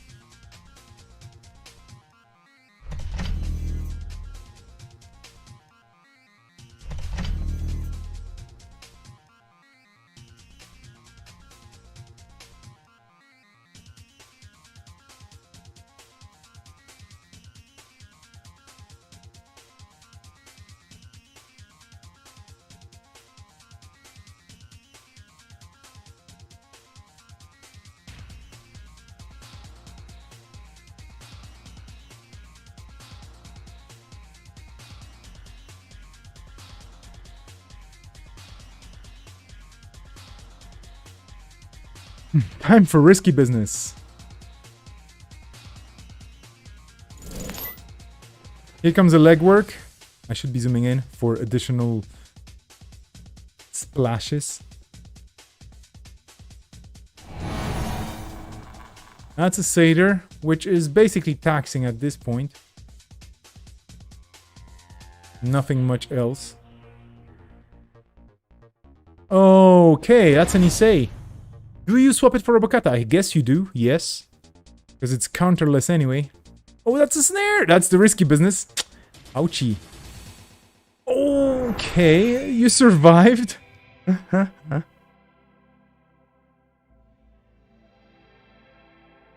preemptive has so many interesting targets in the archives. Going for server 1 with 1 card in hand. Time for risky business indeed.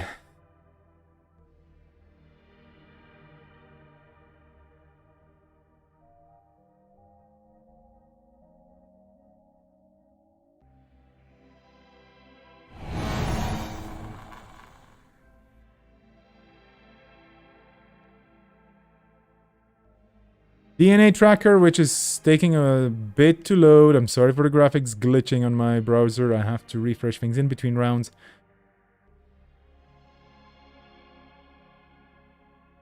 Going in hot. This is gonna be risky. Probably an Obokata. Could be something else. Who knows? Here's a Pelangi just to take care of that Surveyor. Still 5 minutes left.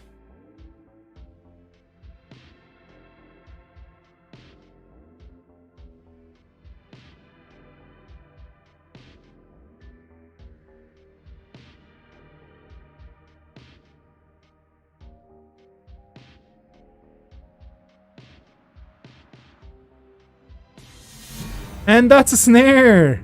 And that's a flatline! Way! Brilliant indeed. Risky business.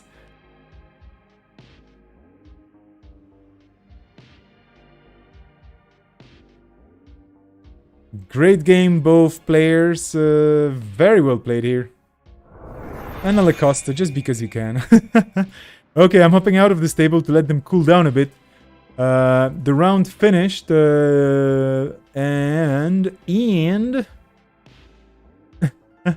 Cuddle Bunny, I don't know what you sent, but you're fine. I should be fixing things. Anyway, snare flat. Oh, that's a flat line, obviously. I should be finishing the first of all, yeah, the important things, right? We finished the ongoing raffle.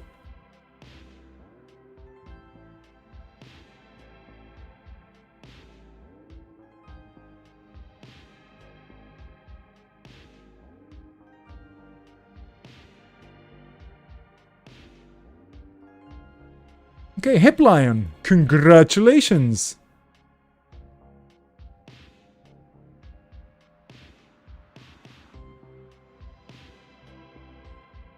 You are going to send me some information soon.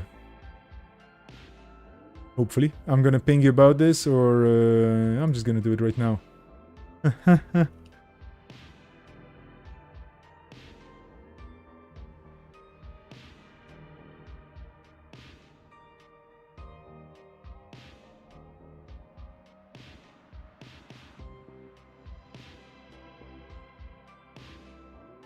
Okay, I should be flopping around and setting things up.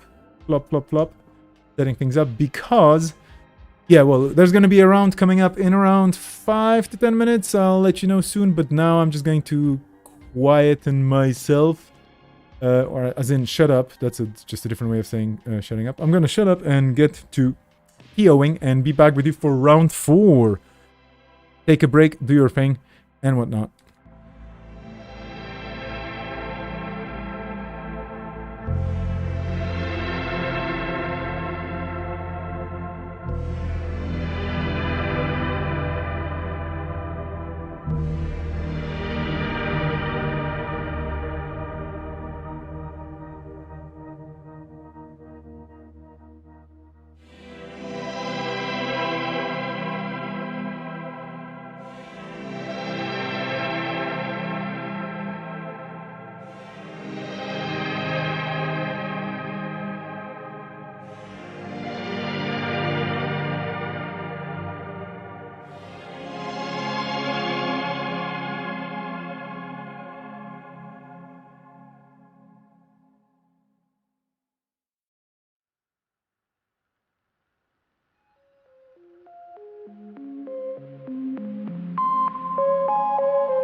Okay, I'm back. And this is the situation. Captain Nice, Armor Firecracker, Deer, and the King. That's the top 4 with 15 points.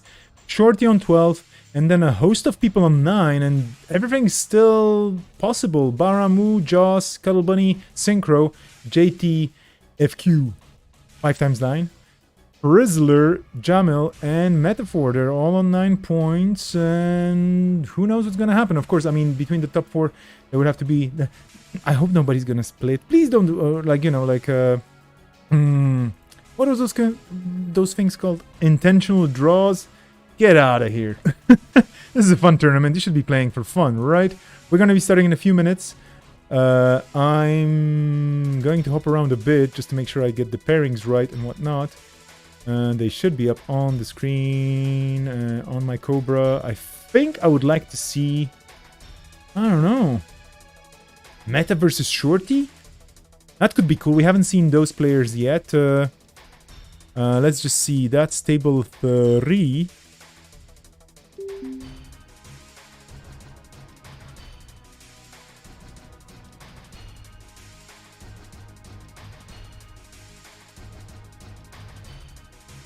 Well, while I get my bearings sorted...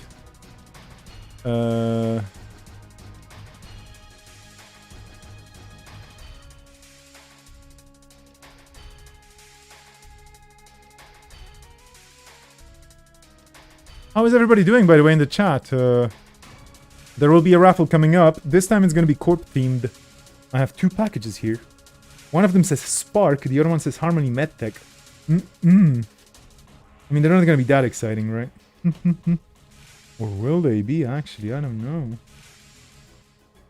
I don't know.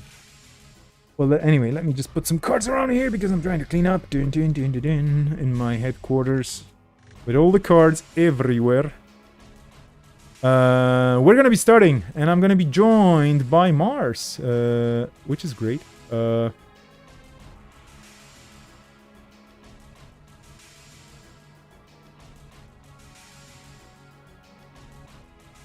I should be getting into the table, which I already am at. Okay, you see the table. Everybody can see the table. Can you see the table? I should be jumping into Discord on my side of things. I'm going in there. Hello, can you hear me? Oh, can I hear you? Okay, I can hear you just fine as well, I believe. Okay, cool, great. Thank you for joining. This is your first lockdown as well, right? It is my first tournament in general. Oh wow, okay, well that means that you probably have a lot of things to say about the format. No, I mean I'm joking a bit, but like what made you play? That's the question. So I played a bunch of matches after Cuddle introduced me to the game. Yeah. And I got really bored of some of the meta because hedge funds and what's the other one? The runner version of that. Sure Gamble? Yes, that's the one. Okay. Those pretty much define the starting meta, and then it just really gets boring seeing the same thing. Yeah. And then lockdown completely switches it around.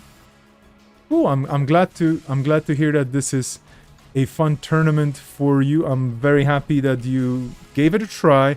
Did you have a good time today in the games, or was it a bit tricky today with all the unusual decks actually in the way? I love the unusual decks. I lost a lot, but that's fine. I lost in unusual ways sometimes, and it was great. I especially liked how who was it that beat me by exploding my corporation? There's quite a lot of people today exploding other people, so yeah. Yeah. Meeting adjourned. So within the 10 minutes of the game, they just blew up my R&D and then went into my archives to take all the agendas. It was great. Right. That sounds mean. If you want to join, I'm on table number 3 with Metaphor and Shorty. We're going to be spectating this game, and it actually got off to a quick start because Shorty just checked a Mushin no Shind cerebral overwriter, and that's 3 brain damage from the start. And actually, you know, guess what? That's great for Nat, because if you have 2 or fewer cards in your grip, you gain money. So this is basically in mandatory Nat range indeed. But Shorty is not giving up and scoring some points. I'm watching on your stream, by the way. Ah, perfect. Okay, then you may have a bit of a lag. I mean, feel free to join the table, but no worries if you prefer the stream as well.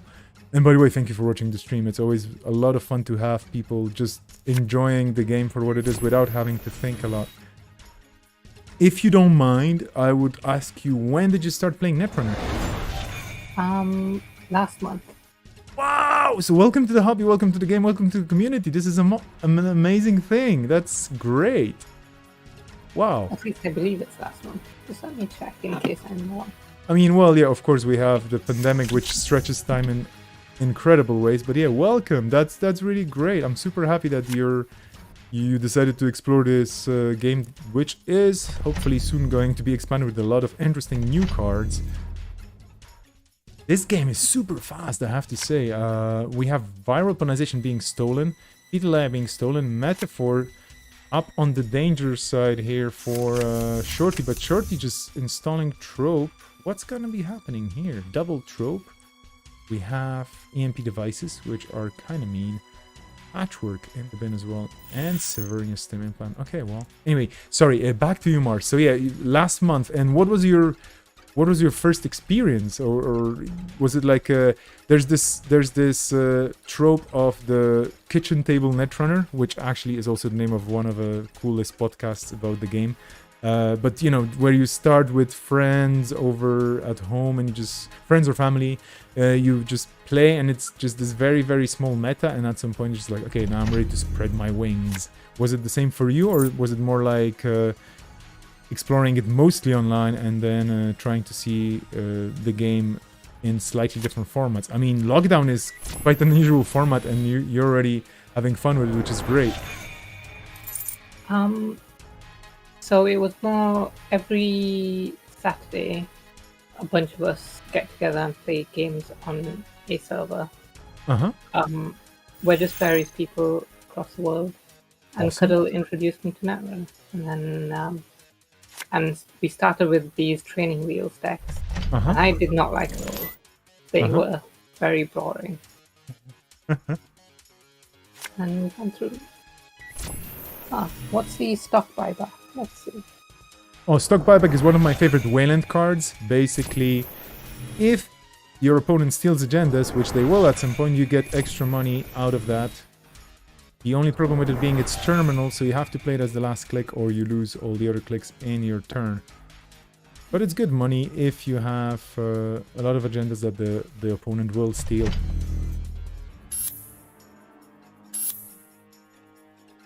This is scary here. It's moving very fast. Yeah, those players are, you know, this is like round 4, so they definitely know what they're doing with their cards, and I don't know, maybe the tempo of playing as well is a way of intimidating your opponent into making mistakes. But I mean, we're playing a custom format and a friendly tournament, so intimidation is definitely not the subject here. So you were playing which combination were you playing? What factions? Criminal with Silhouette and NBN with Spark. I believe. I think that's what it's called. Yes, Spark Agency. Okay, and would you? I don't want to keep grilling you because that's not the point here. But would you say that these are your favorite factions, or are you just at the stage where you're experimenting with a lot of different things and trying a lot of different things out, trying to find your way still around the game? I looked at the list of the lowest pointing ones and just picked something that looked interesting from the lowest ones. I get you. Okay. And then just made a deck around that. That sounds really cool. I'm really, really happy. I mean, I wish I could just like tell you about all the different events that are happening, but Always Be Running exists, so I don't have to. And there are so many cool things happening online nowadays for obvious reasons. But it's definitely, in a way... Oh, that was almost game. That was an Obokata. So you just have to draw up. And then if you steal it, and even if you die, you still win. So that's game. Oof, that was a super fast game. Huh.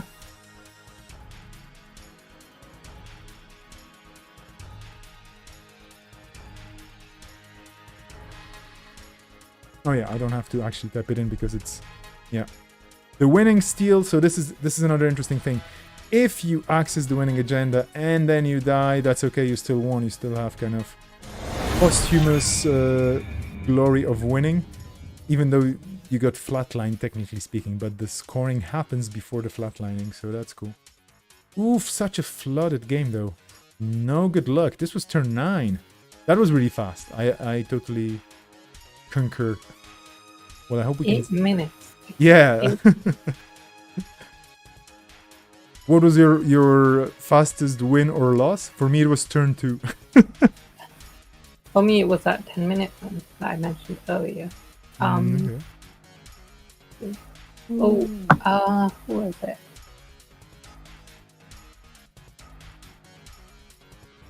Mete also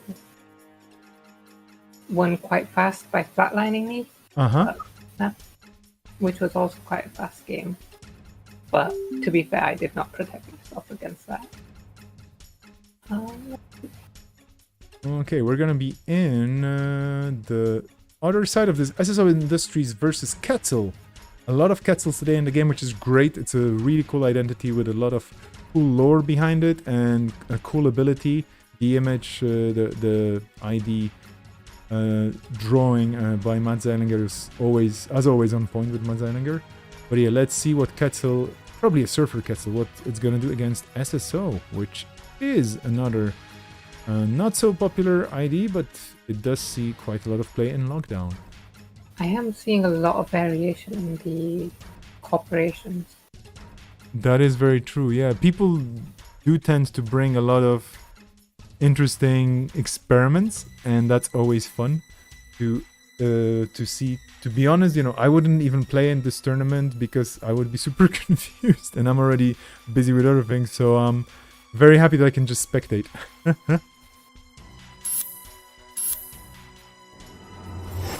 Oh, that's a fast start.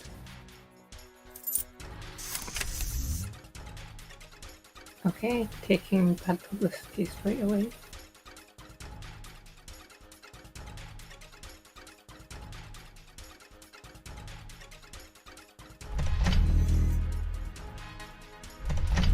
Oh wow. We're not messing around here. Oh wow. Oh. Yeah.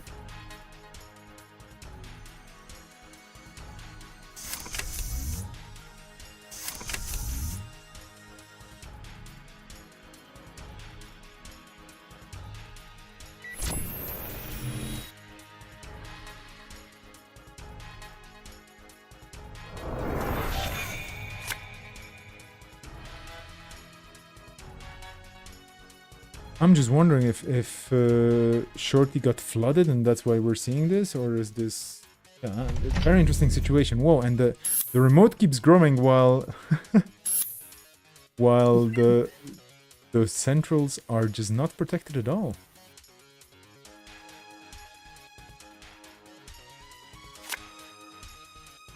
I'm curious if Mete will be able to build up their viruses to be able to take out agendas. Yeah. It's freedom. Yeah, that's an observation we had earlier on the stream as well with Deer, is that the Quetzals are just packing a lot of Kumalo, Freedom Kumalo stuff, the viral decks. But then there's the added bonus of E3 implants, maybe Surfer if you want to, and the ability to break a barrier subroutine, which is very useful. And, well, yeah, a very good point that you made. Who knows if there's going to be a way to build the board state here for the runner with the corp just pushing so fast. 4 points. And a DRM. Well, if Map 4 has medium, and they Yeah. can build that up. That could be a solution for them. Yeah. Oh, okay. And there's a CityWorks project without any counters on it. So basically it's, well, 2 meat damage to steel, which is not that bad. But there's some pesky eyes in front with 8 advancement counters. And this is probably going to be game because I'm guessing we're going to see planet couriers now. Like Mars planet couriers or something. Acacia. Yeah, they have to take it. Oh. Yeah. Oh. Red lever clearance. Okay.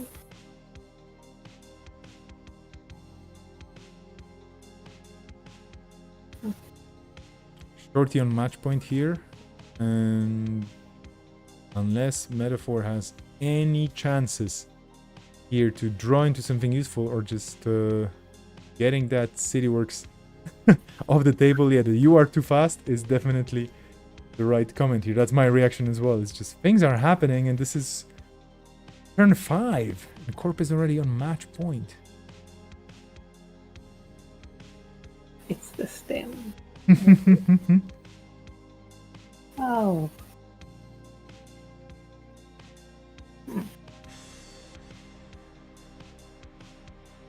Well, chances are we're gonna be spectating more than one match. Super fast.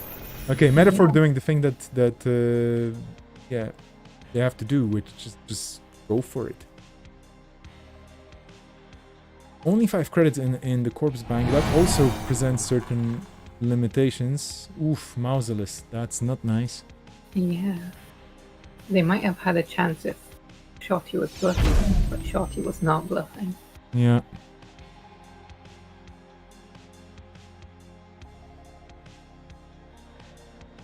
And this is scary because Mausolus with 3 advancement counters on it basically almost pays for itself. You get 3 credits back and yeah, that's it. That's GG.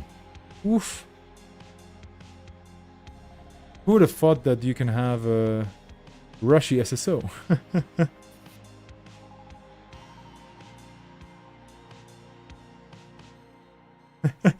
The only thing the deck does. Fair enough.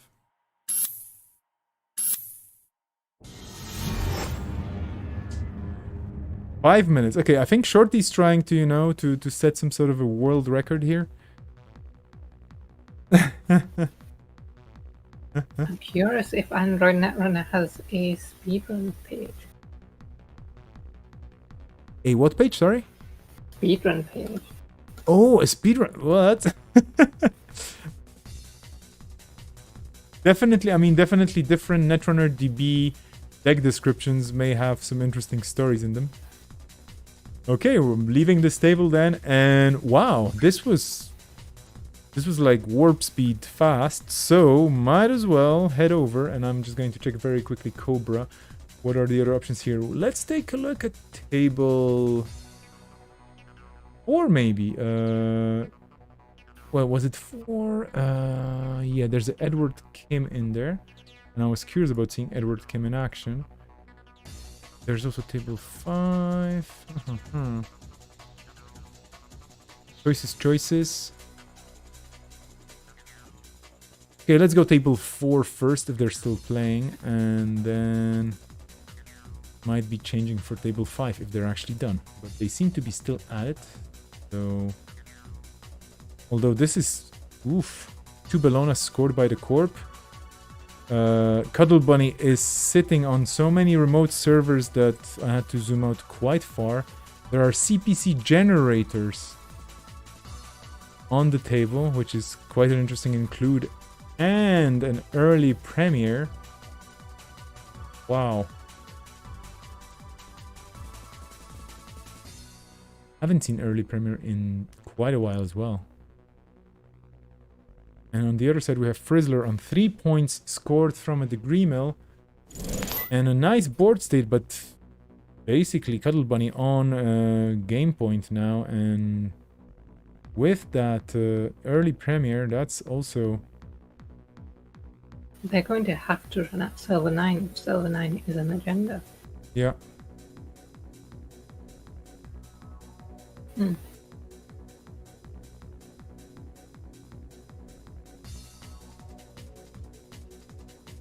Oh wow, this must have been quite the game. We have economic warfare, hard-hitting news. We have reversed account as well. Quite a mean card.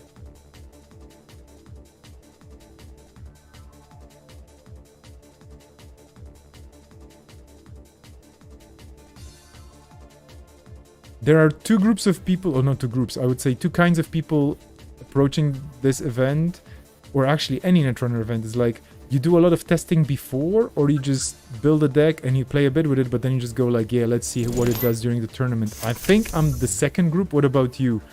Do you feel like you're more of a playtesting preparation person, or more of a, I have a good feeling about this and it looks nice, let's go? I think I'm somewhere in between. Uh-huh. What I did was I built the deck and then I played it in standard randomly quite a bit. And the only thing that I really changed was either increased or decreased a couple of cards, and that's it. And then just went for it. I think I named my decks after paint things, just because I feel as though, oh, Cuddle has won. Yeah, 15 minutes for the win. Yeah. Well done. Wow. That was fast. Let's see if they do a reverse. I would assume they do because... well, maybe it was the second game. Let's see. Otherwise, we're just gonna keep going down the tables that are streamable. So we're gonna go down to table... Oh no, here we are. Yeah, that's gonna be the reverse. Table 4 for Frizzler. Let's just jump in. And let's see.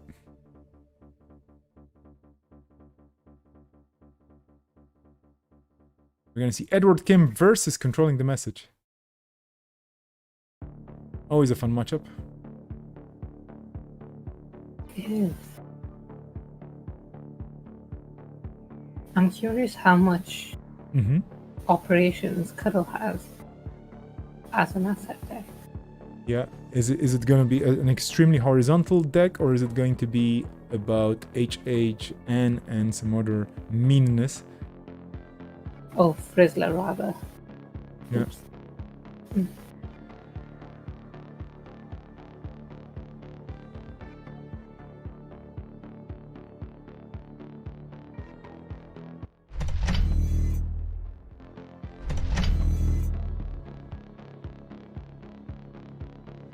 Okay, looks fairly horizontal for now, but leaving the HQ open like this. Build script, good card.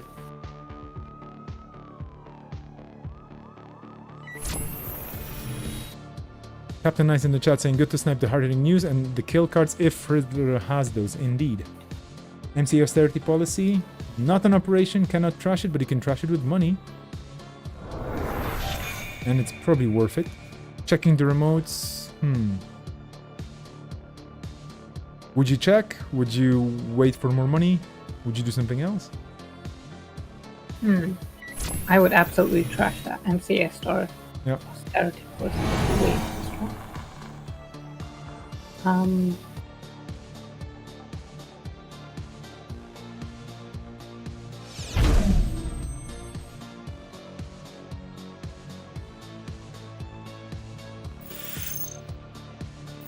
Ooh. That is a bit brutal.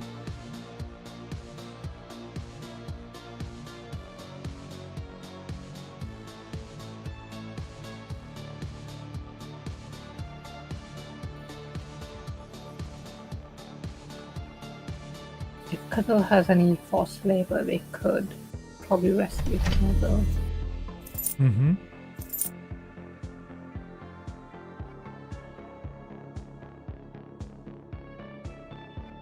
This is a tough spot to be in because you do want to trash those two cards there, but it just tags, and then who knows what punishment is there. But then again, Frizzler is only on 2 credits, so might as well just money up and go and take the tag. It's only 1 anyway, and the damage might be very detrimental to the longer play for Cuddle Bunny here.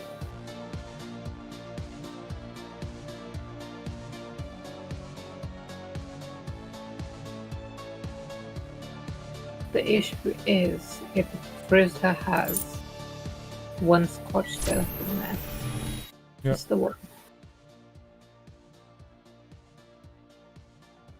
Interesting, not taking both of them.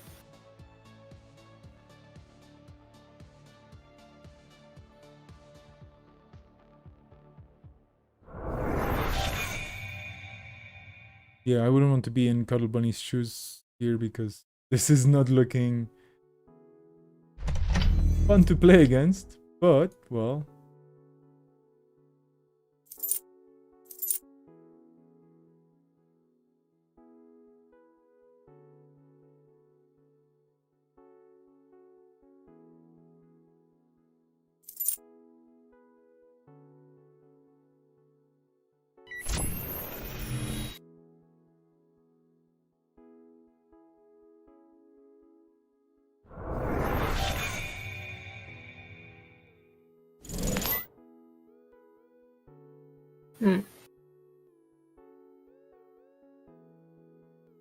Oh, that's a card on server too. That could be a price hike or something.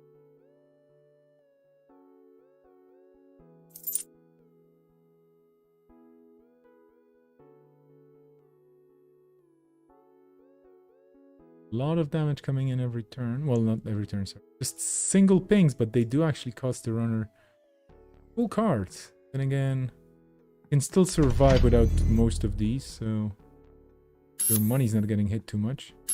Cuddle knows that Frizzler either played... Oh, that is definitely the agenda. Mm-hmm. Yeah, there it is. Hmm.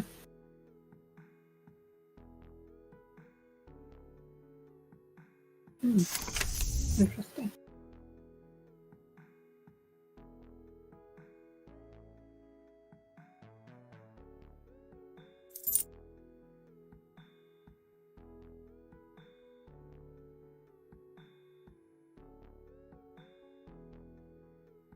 Cuddle Bunny here, low on money, looking for options to trash things, but this seems to be a deck which is relying mostly on assets and remotes rather than operations, so that could be hard to counter with Edward Kim's ability alone.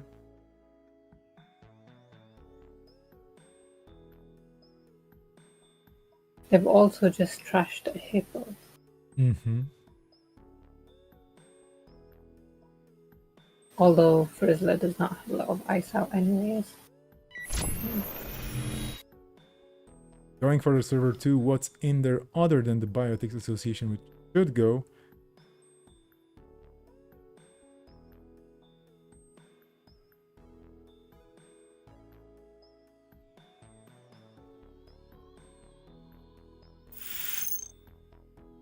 Okay, here's an Arbiat attack.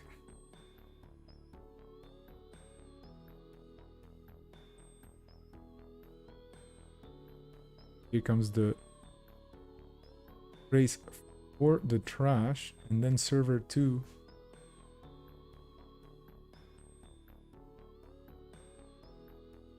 If this is most likely, well, I mean, a bunch of different things. Yes, it could be Trisec, then yeah. There it is. Here's the tag, but now there is no money in Frizzler's bank, so those two tags don't mean much. Unless Traffic Accident. No, I'm kidding. I mean, Traffic Accident, I haven't seen this card in forever, and I think it stated out. Let's find out. Yep.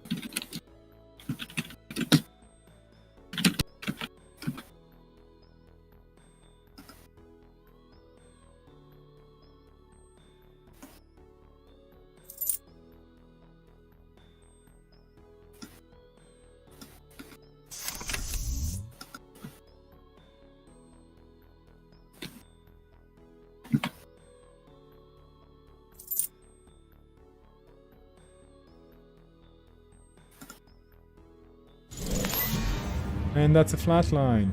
Oof. That was the boom. All the money was in there. And that was enough. Corpse split. Okay, at least I got a report straight away, but I will still check it later on. Okay, That's well, let's... 7 minutes. Yeah. Some people just like to watch the world burn very, very fast. What a game. A lot of pressure in it. Okay, let's take a look at Table 7. MCG versus Synchro. We've seen both players before. I have seen MCG's Earth Station, and this is going to take a while to load again because my connection for some reason with JNet is a bit wonky right now, but never mind. Synchro on 5 points, so MCG here not faring too well, and there is a Otag renovation that was probably sacrificed for the Archer, I would guess. So, oof, that's tough. But MCG is playing Earth Stations. That could make the game quite hard for Synchro, who's very low on money right now. To get back to your traffic accident, it is definitely still in rotation. Okay. Good to know. Thank you for looking it up.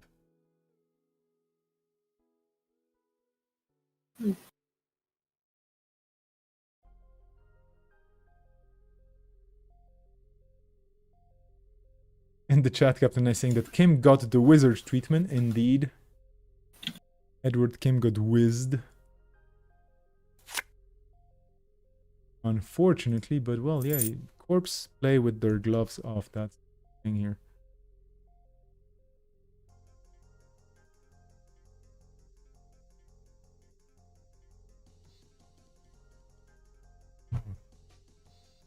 So MCG drawing up and getting some money. It's still return and wall to wall into HQ if he wanted to, but he decides to advance a piece of ice. Looks like good material for mass commercialization. Oh, we've seen economics warfare. Okay, that's a lot of nasty high profile targets. That's also a good card for go tag me because they can have otherwise.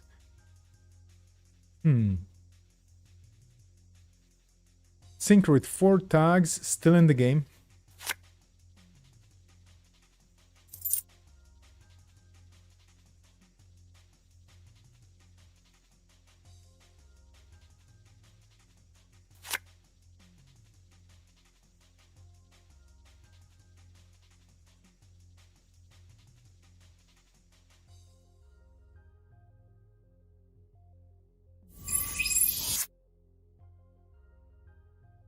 Slowly taking the tags away. Will it be enough? Will it be fast enough to stop MCG from doing anything untowards? Who knows? Let's see in a second. But doesn't look too good for Synchro with very few credits. And MCG is not going for agendas at all. Yeah. Going for the kill. Absolutely.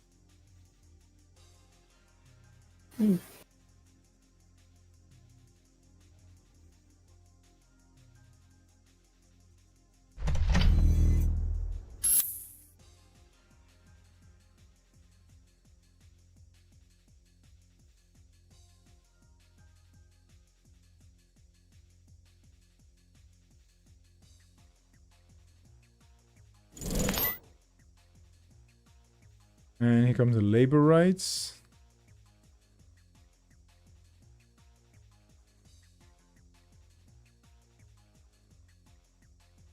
With the money definitely going back into the deck.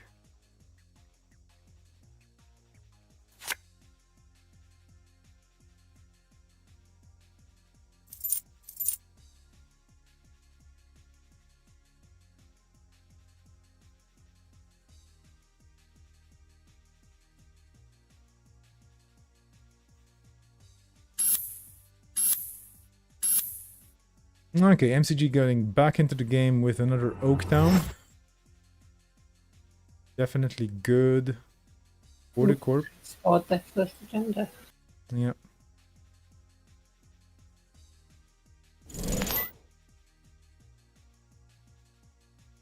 And Synchro now trying to survive those 3 tags. Basically going right now down to 1 tag is probably... Oh, okay, this...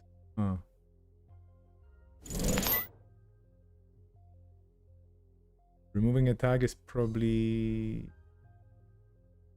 a good thing to do, but then again, I don't know. If you already have 3 and you're going to go down to 2, might as well, yeah, go for something else. And we're going for HQ. With a strength 5 surveyor. Usually it would be 6. Of course, we have an ice carver on the Quetzal side, so that takes care of this. And yeah, the hippo doing hippo things. And here we go with the Excalibur. Cannot be broken.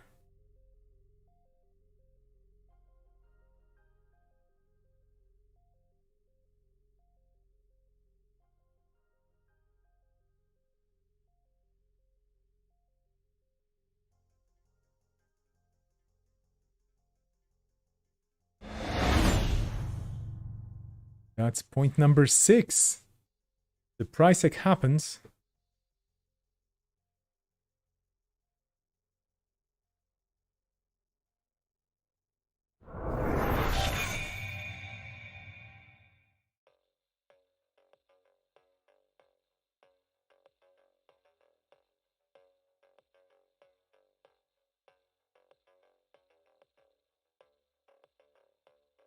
Oh my, MCG starting the turn with only 5 credits.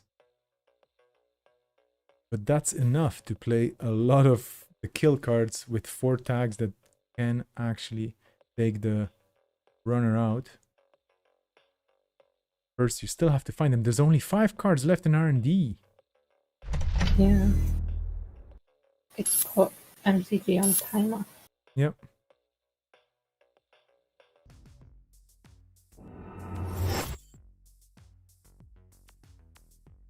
I see they're rushing agendas at this point.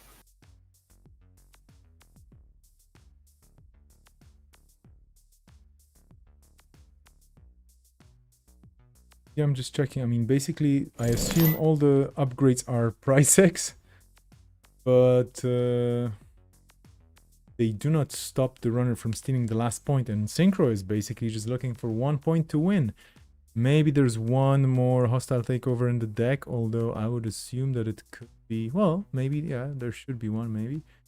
But then again, it could be just Cityworks projects, so that would be 9 points, and then... If MCG puts on total lockdown, there won't be another. Yeah.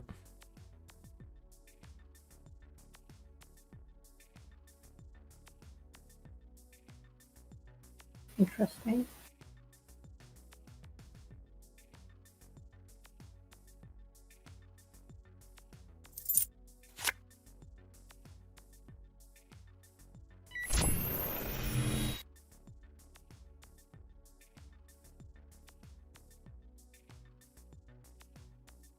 Going in for the final point, or...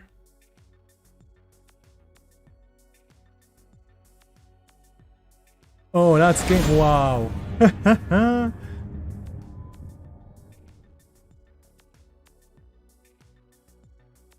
What a... Wow. This was basically... Yeah. There was a bit of luck, but there was also a lot of... just doing a runner thing the runner way. Just go for it and that's it. MCG only needed 1 kill card and they could have won this. Yeah. Apparently the Bagad really saved the situation here. Yeah, but well, that was quite the game. Okay, let's hop over to another table, if there are still any tables left. So table 6, we have a do not stream request, which we're going to honor. Table 7 might be might get remade. If not, we might be going for... What table was it? I like the name of that table. Gonna very quickly take a look at... What table was it again? Oh yeah, it's... Dunge versus... 8. Yeah, exactly. They have a really cool name for the table. Oh yeah, they're remaking. Table 7 is back at it. Okay, so let's take a look at Blue Sun versus Chaos Theory. Let's see how long they have left. Oh, checking the time, indeed.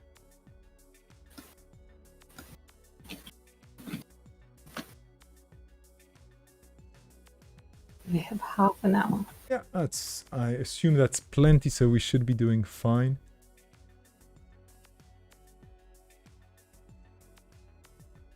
And I happen to know MCG actually I mean, in person we met, so I do know that he's quite a good player, even though sometimes, well, he shares my curse of bad luck. Basically, that's how I call it.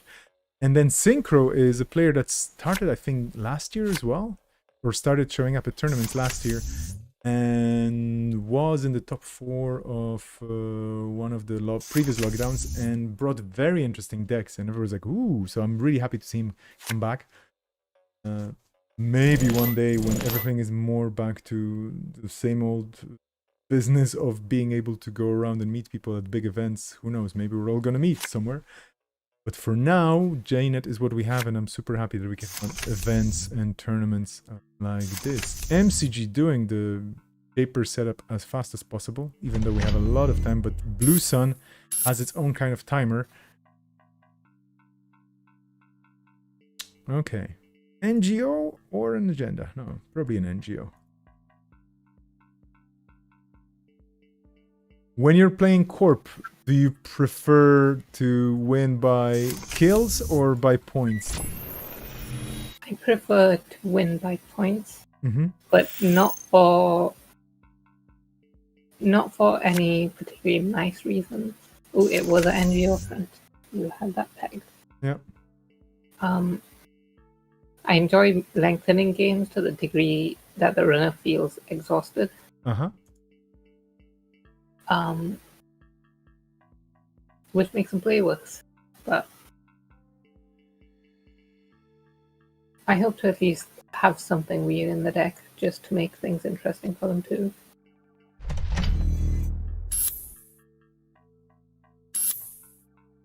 Yeah, I guess this is one of the appeals of this format to a lot of folks who are used to standard, and like you were saying earlier on, you know, like you keep seeing the same decks, and when you play quite a few games, you're like, okay, well, what is there beyond? And because new cards are only coming soon and we haven't seen them just yet in action, limiting the meta actually and just saying, okay, we're going to have fewer cards to choose from, in a way is bringing interesting choices into the picture, because then you can bring up cards that people would usually not play, for them not being that competitive. But yeah, lockdown is definitely a good thing for this. Is this gonna be a Scorch win?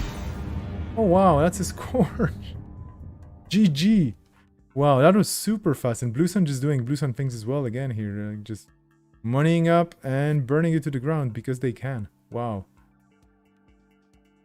Lucky draw. Okay. Turn 5, 3 minutes. Yeah, I remember winning in turn 2 just by being able to flatline the runner as well, because I was super lucky and the runner was just doing runner things, but I just had exactly the right amount of credits to just flatline them, which was really annoying for the runner. But yeah, my opponent took it like a champ, and I was like, I'm really sorry, but it's the way I sometimes win the game. Okay, let's take a look then. This was fast. Let's take a look at... what table was it? Now, let's take a look at the King's game for Armin Firecracker. Those folks are actually in the top tables here, so they're duking it out just to see how they're going to place in the top 4 for the top 4 cut. And wow, server 2 is definitely impressive. And none of them have been exposed yet. Interesting.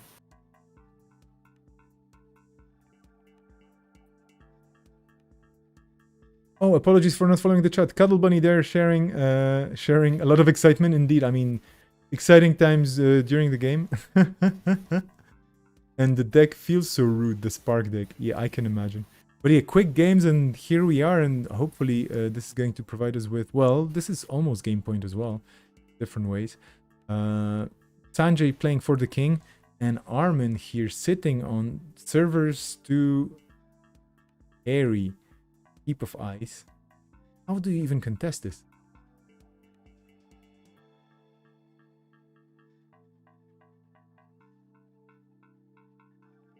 Does it even happen? I mean, okay, Ginger. I see the Ginger and I'm like, okay. This is what makes the game tick. for the corp.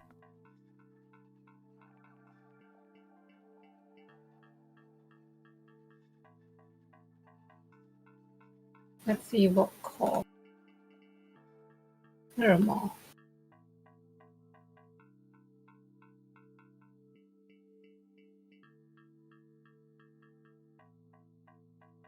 Two clicks left, 6 credits, a Black Orchestra on the table, 2 Data Sucker tokens, and Edward Kim. And the other breakers in the bin, but as I would say if I was speaking Spanish, por favor. Like, what are you gonna do here with server 2 if there's an agenda in there? Which it probably is.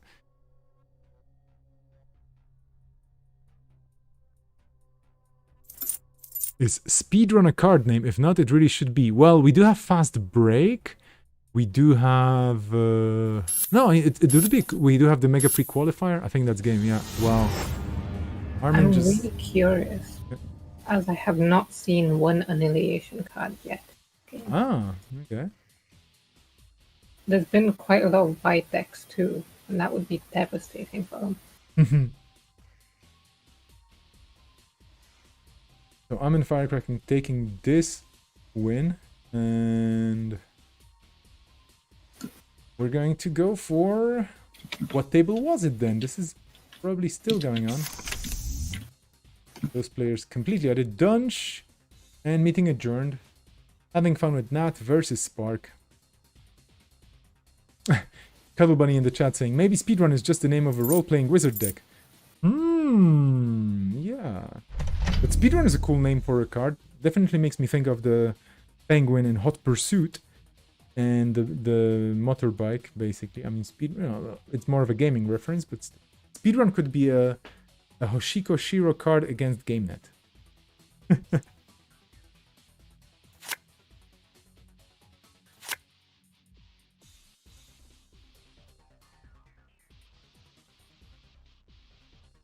Around 20 minutes left in the round. Going to look at Cobra and update it as much as I can with the results, depending on player reports.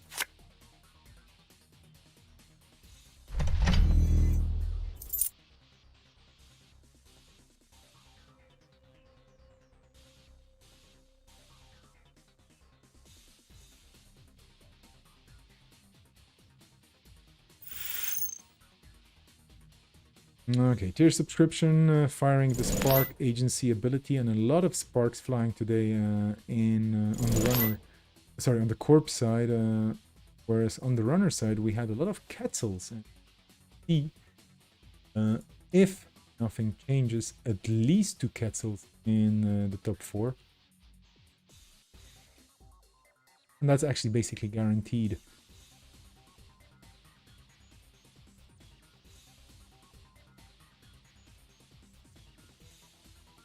Here's about the result on table 2. I don't think they...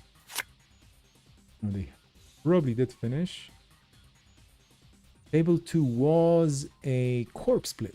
Okay, so that means splits on the top table and people play the game. So that means we know the top 4. Unless Shorty and his 6 points make a difference. I'll have to see about that. Yeah, probably Shorty actually is going to make it into the top 4. Based on the... Well, we'll see. Everything will be sorted out after the rounds end, after the round ends, and then there'll be time to look at stuff. Analyze.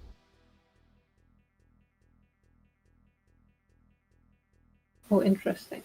Dunch has buffed up the R&D just to avoid meeting a German's explosion.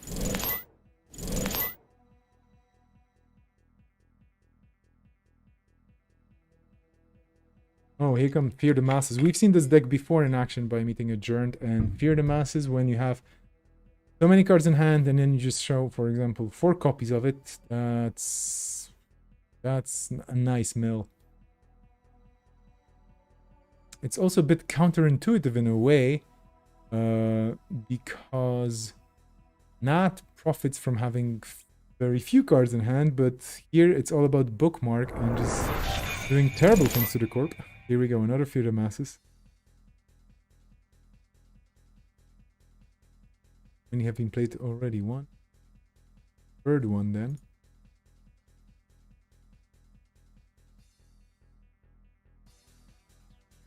And then there's spoilers. It's also a really cool mean card. Whenever the corp scores an agenda, they trash the top card of R&D. Huh?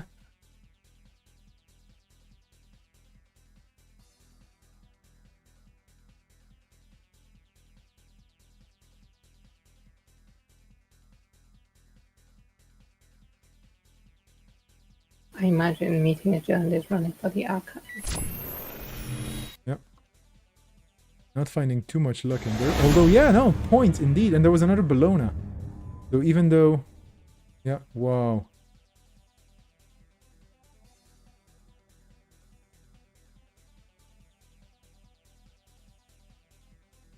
No, okay, there were enough agendas in the bin to make anybody happy. Cluster of agendas. Oof. Indeed. Well, okay, let's see if there are any other tables that we can stream on. No, we're going to leave the last table to it because we have a DNS request on it. I don't think meeting adjourned versus Dunge will be a reverse. Let's find out. And the time. It will not. Still 15 minutes in the round, so I hope they're doing.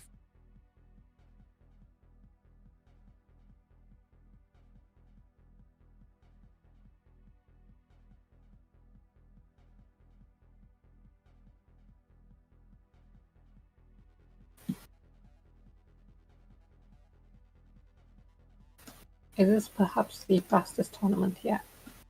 It seems actually it's interesting that you say it because it does seem that today's games are finishing way ahead of time, and honestly I wasn't expecting this, but I assume that's just the nature of the decks right now. And also, I mean, all the people playing they know what they're doing, and then yeah, people keep finishing ahead of time, which is not a bad thing at all. I don't mean to say that they should be playing 65 minutes each round, but yeah, it's interesting. It's an interesting turn of events, so to speak. I just hope that we can get results for the other tables and the reports.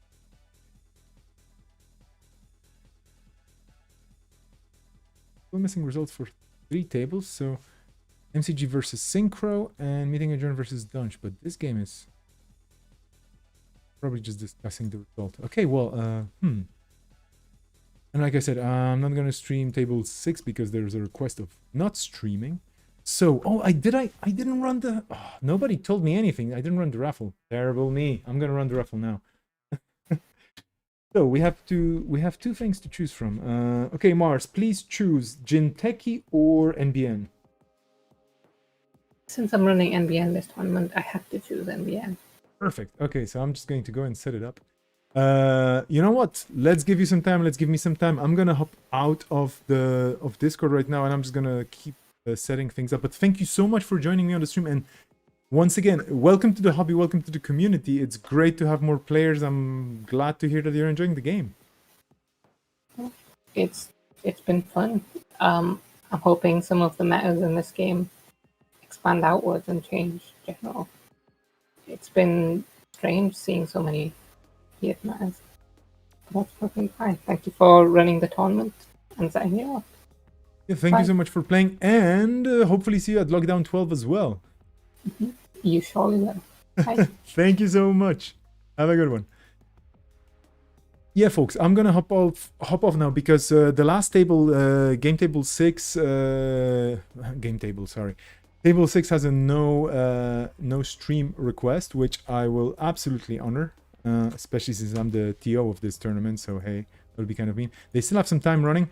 I'm gonna leave you with some music. I'm gonna take a break, just to, you know, refresh a bit as well, and maybe reload my tea, my tea thermos with some additional tea, because it's always good to have a hot drink while you are talking a lot. And I've been talking a lot today, but I'm enjoying this, so you know me, right? So in the meantime, if you want to see the game, I would say join the table, but then again, you might overload it, so maybe just cool your jets, and for the next 10 minutes, more or less. I mean, I hope that's going to be the case here. For some reason, this is not working. Why are you not working? Okay, it is. Took a while. I'm gonna leave you with some music, and I'm gonna leave you with a 10-minute break. Be back in a bit.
Hey everybody, I'm back. I refreshed a bit. We're still waiting for the game to finish. We're very close on the finishing line for the last table. Looking at the timer, less than 2 minutes last time I checked. It seems like a super long, super arduous battle. I'm not streaming this one, and it's really tough. I can only say this. Anyway, there will be a top 4 cut after this. I will be checking in with the top 4 players once I have the results, and I believe it's gonna be between Deer, Captain Nice, the King, and Armin Firecracker. But Shorty will have to be factored in. I'm waiting for the last result of the last game to just put it into Cobra and see what I can get out of Cobra and look at the different options that it offers to me. Okay, time in the game. Okay, so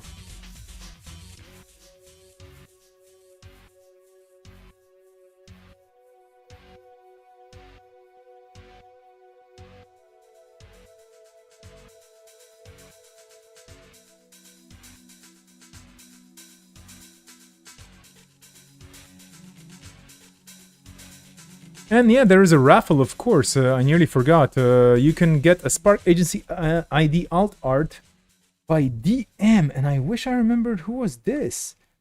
I got it, I think, at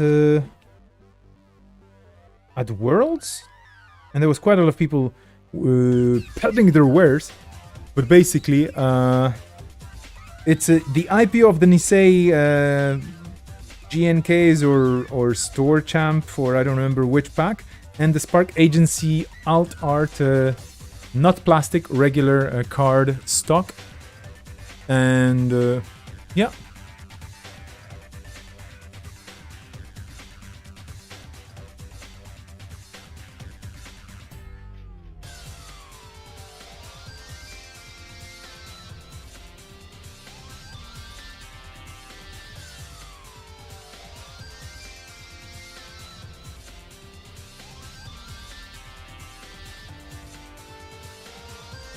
Okay, the last game finished. I am going to be updating the results soon.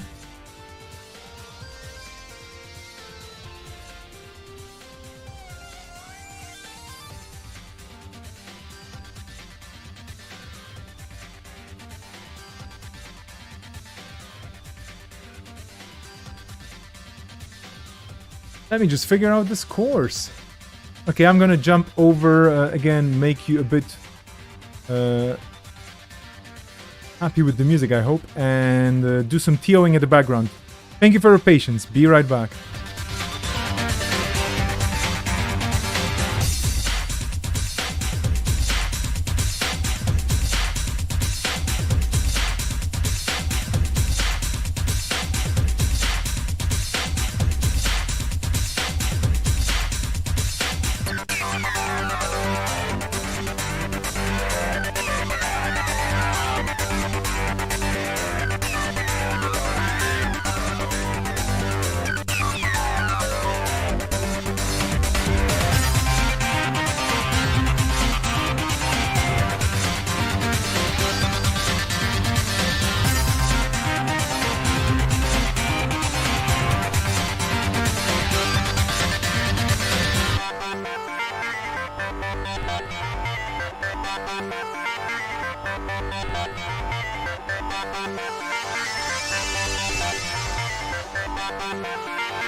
Okay, I'm coming back and I'm bringing you a lot of wind happening outside. That's not stopping at all. And some news. I have to shut the shutters here a bit because I was getting blown to pieces, but a bit of fresh air in my space, not the website. We're going to be going into the top 4 cut with the results being as follows, and I'm just going to zoom in. We had Captain Nice and Shorty and Armin Firecracker in top 3 on the strength of their points and the seed numbers, so basically the ID points. And again, as a reminder, the lower your seed here, the lower your seed position, or the points you used basically for your IDs to purchase them, the higher you rank. And then we had a bit of a bit of a test of the new system already, or of the experiment, where Deers and the King's decks, Deer and the King both had 18 points and 9 seed points, and then the tiebreaker was basically Sunny Libaw having less than 25 influence, whereas the King's decks were both running full playsets, full influence, and so on and so forth. So Sunny Libaw with that 1 point gave 1 kind of extra star to Deer. So they're going to be in the top 4, and also if you're asking what would the next tiebreaker be, it's the strength of schedule, and here Deer is also higher a bit, so that makes me feel a bit better about the tiebreaker. But anyway, yeah, so huge props to the King as well, and Sanjay, the team today, working together. The King doing all the playing, the Oracle, Sanjay himself, doing all the assisting. And yeah, then the rest of the field: Synchro, Jamil, Baramu, Jaws, Cuddle Bunny, Frizzler, Mars, Meeting Adjourned, JTFQ, Metaphor or Meta, Dunge97, MCG, and the one also known as Neo, who actually didn't show up unfortunately, but fortunately is alive and kicking. Congrats to everybody for playing today. We're gonna be going into the top 4, so let's just do the cut, huh? Let's just cut to the top 4 using the magical button. And let's pair new round. We're gonna be starting in around 10 minutes. I'm gonna be joined by MCG. And the pairings are up. The higher seeds get to choose. I'm going to, of course, do the whole thing of posting things into Discord to make sure that they know that they're going.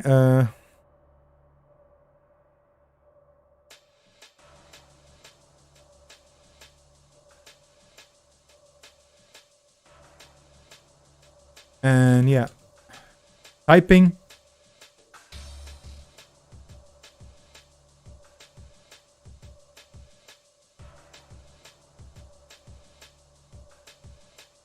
And typing and talking at the same time, not my forte.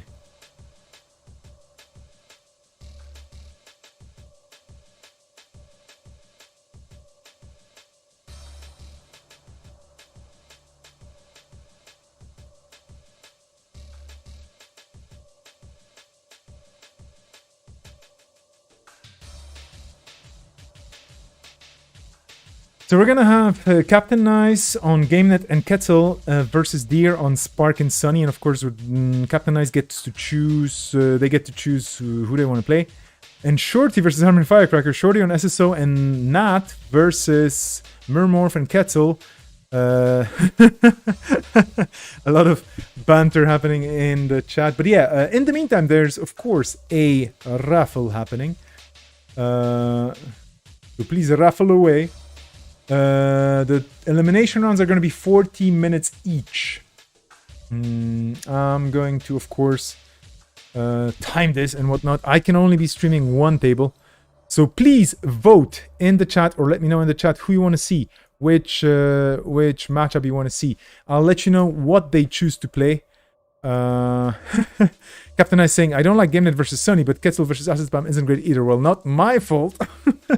Yeah, it's going to be quite interesting to see what the players choose for those matchups. They do have the time to choose things. Oh yeah, I should be shooting, right? I should be looking for answers to some questions in the forum.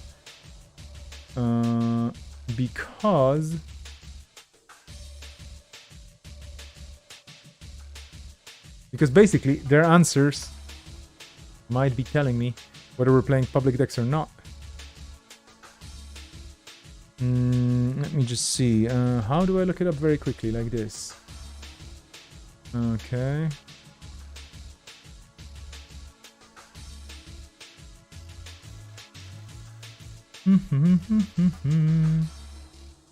Okay, this is gonna be this column. So,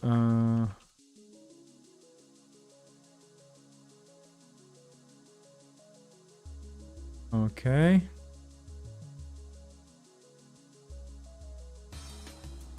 And then... yeah, I forgot about one thing.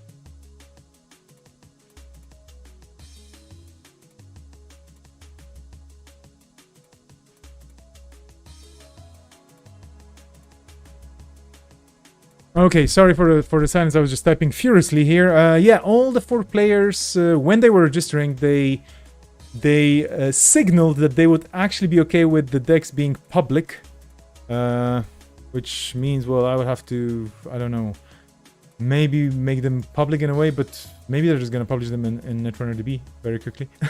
No, I mean, I do have them all with me, so I could just share that, but they have them, and I'm just asking them right now if they're okay with sharing their decks with their opponents. And honestly, you know, on stream, I think we should be leaving the decks secret, because those players deserve, everybody playing and building a deck deserves the glory and kudos on Netrunner DB. So I'll just ask the players to share their decks to themselves, like, you know, with their opponents, if they're okay with that still, of course.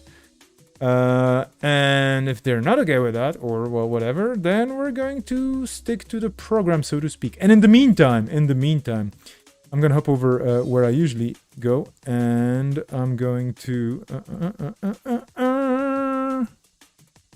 indeed.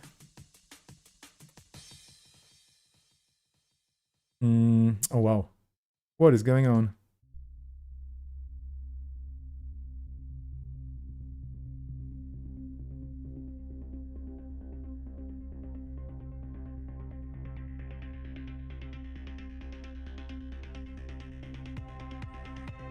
Okay, hello, can you hear me?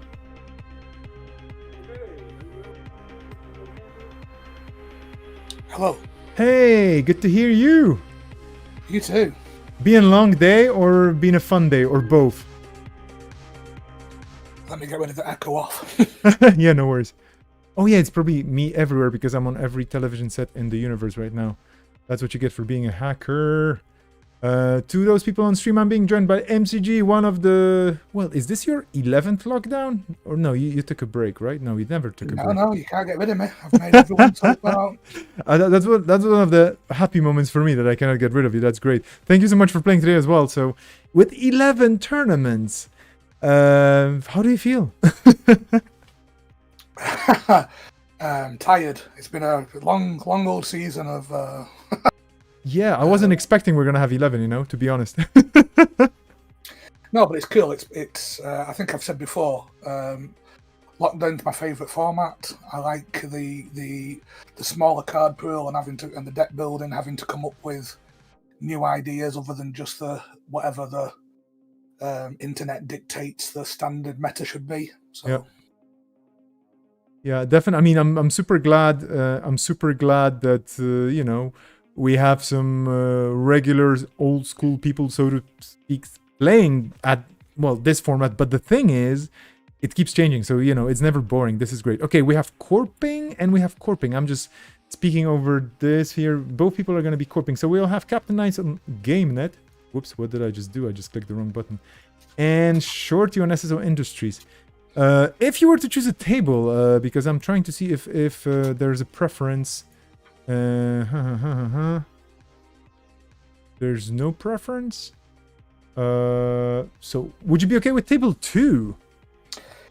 Yeah, sure. Not a bad idea, right? I mean, table 2 would be kind of cool, I guess. And we're gonna leave the high flyers. Well, actually not the high flyers, but the power gamers to their first table, and we're gonna probably see. Oh, did I just put the score in? I'm an idiot. Sorry. What you're seeing on Cobra is actually not true. Excuse me. This should be this button and the other button. I just pressed totally the wrong buttons. The score is not what it is here. It's been a long day for me as well, and the wind is just furiously, hilariously, just breaking everything apart. I'm wondering if I still have a terrace upstairs. Well, we'll see. Anyway, you played yesterday as well in the True Colors, right? That's correct. Yeah. Jeez, and how was that? Because I was streaming a bit of it. It seems like it's a meta that could get solved, but hasn't been solved just yet.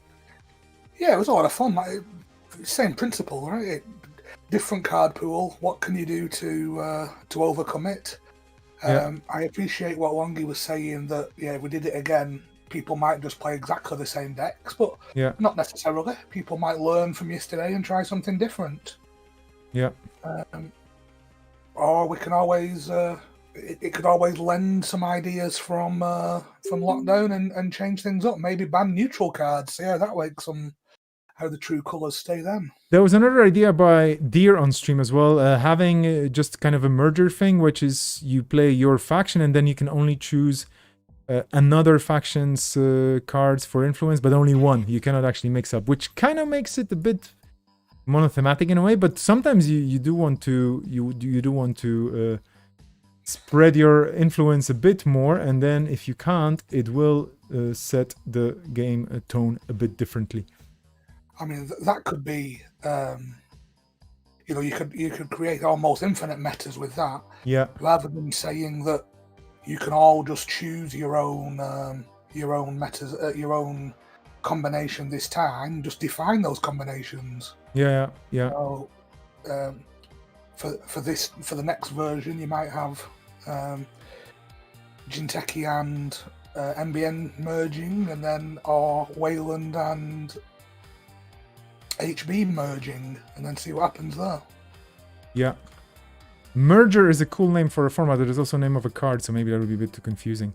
Then again, Lockdown is also a card, so... If you want to make the games shorter, you also mandate that everyone has to have Merger in the deck.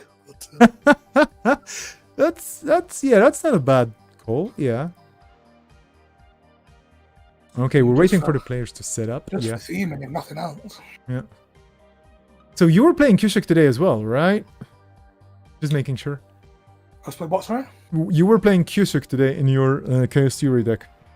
No, I wasn't. I was on indexing instead. Oh, okay. So that didn't happen. Okay, because there were calls in the chat for a Cusack because you had a lot of same value cards installed. It was like, yeah, here comes a Cusack. Nope. Well, it would have made a lot more sense, to be honest, but... Well, I mean, as long as it's fun, this is the important part. We've had games today that lasted, what, like 5 minutes or 3 minutes even in some case. So yeah, a lot of really interesting matchups and stuff happening straight away. Okay, we have... oh no, that was you joining the table. Sorry, I was already going like, oh, maybe Armin just joined us, but nope. Some people are taking a bit of a break. Table 1 already. I should be pinging the people responsible for not being at the table.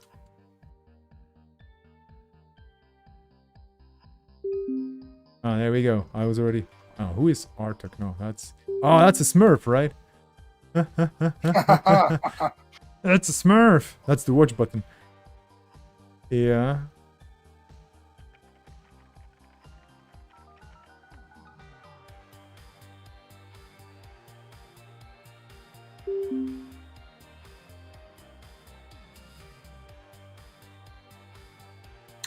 Okay, looks like we have a full set of players. Yeah, I think we're ready to go. Okay, so...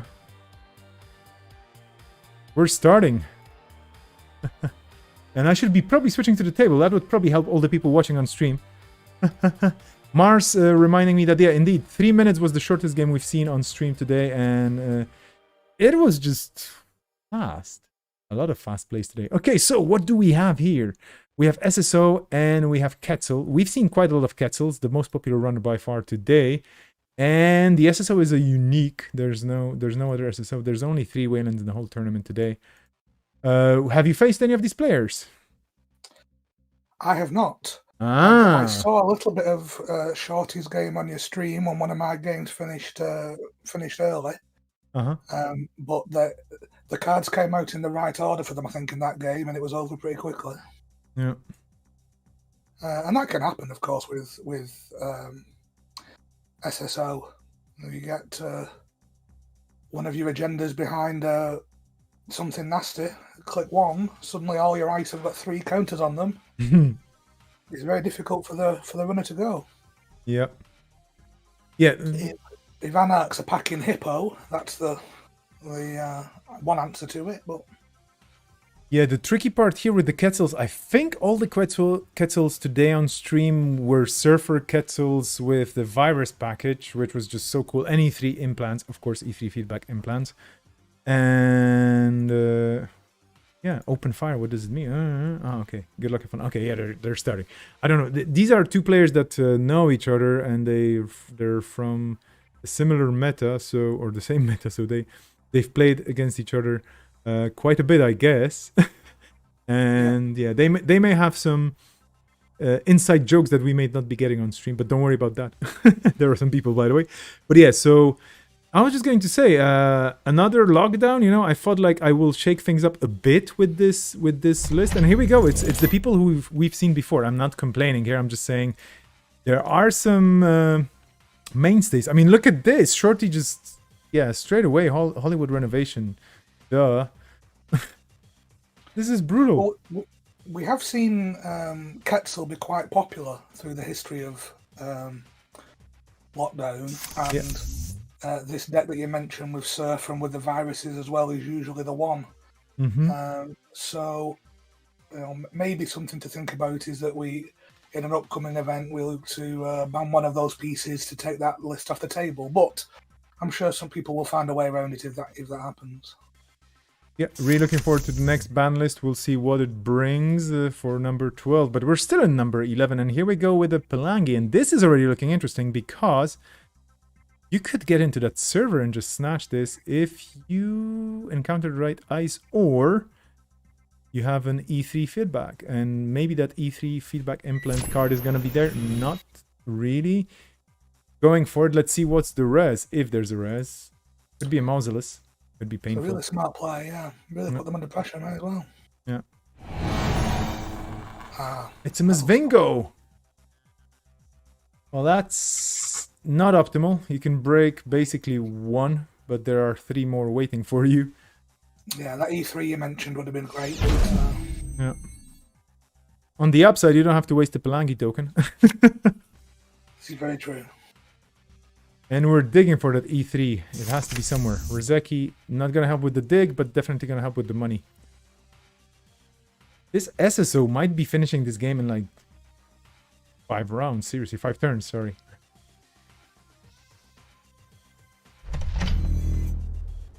So it's an interesting situation now. The advancements obviously make that Masvingo more and more difficult to break. But Armin knows what they have to aim for. So I assume they'll be on paperclip. So if they can find that, or the E3 that you mentioned, they can get through it. Yeah. If they have the clicks and the credits. Suspect we might see this advanced all the way up this turn, or very close to make the Masvingo more and more difficult to break. Yeah, I'm wondering because I haven't seen too many games with Shorty, so I'm actually happy to watch it right now. I mean, depending whether we get to see what else this deck can do or what ice is in there. I'm wondering if there's any space ice because I mean, of course, Hortum and Mausolus are very good targets. Colossus the same, but maybe there's a bit of spicy space ice if the idea of this deck is basically put a big agenda and use SSO's ability to just keep spamming those counters on the ice. Yeah, I've seen both Asteroid Belt and Wormhole appear in these SSO lists. Asteroid Belt wouldn't be a good matchup for Quetzal, of course, but Wormhole's strong as long as you've got something else res. Yeah. Another option, and again, not maybe a perfect matchup against Quetzal or a perfect piece of ice, but if you get enough counters on Orion. It's actually quite mean. It is quite universal because you can break it with any breaker, but it is 8 strength, so also that helps a lot. And if you get 5 counters on it, it's free to res, so that's not a bad idea. Then again, it's a piece of ice mostly seen in Blue Sun for obvious reasons. Yeah, Orion's an interesting one because it's the fact that you have to advance it twice yourself. Yep. If you wanted it to be free, of course. And until SSO has got its mass commercialization running, it sometimes doesn't have the money for something like that. Of course, it'd be interesting what these centralized are here now. Only 4 credits. Yeah, we're going to see that right now. Could be a bit nasty. But there's no further action, so we're going to see HQ cards. Punitive. Ooh! Spicy. Surprise, surprise. Okay, we're not seeing out the agenda just yet. It has to wait. I think pretty safe from punitive at the moment. Unless Shorty has another one and a too big to fail in his hand. So. Yeah. Taking no chances.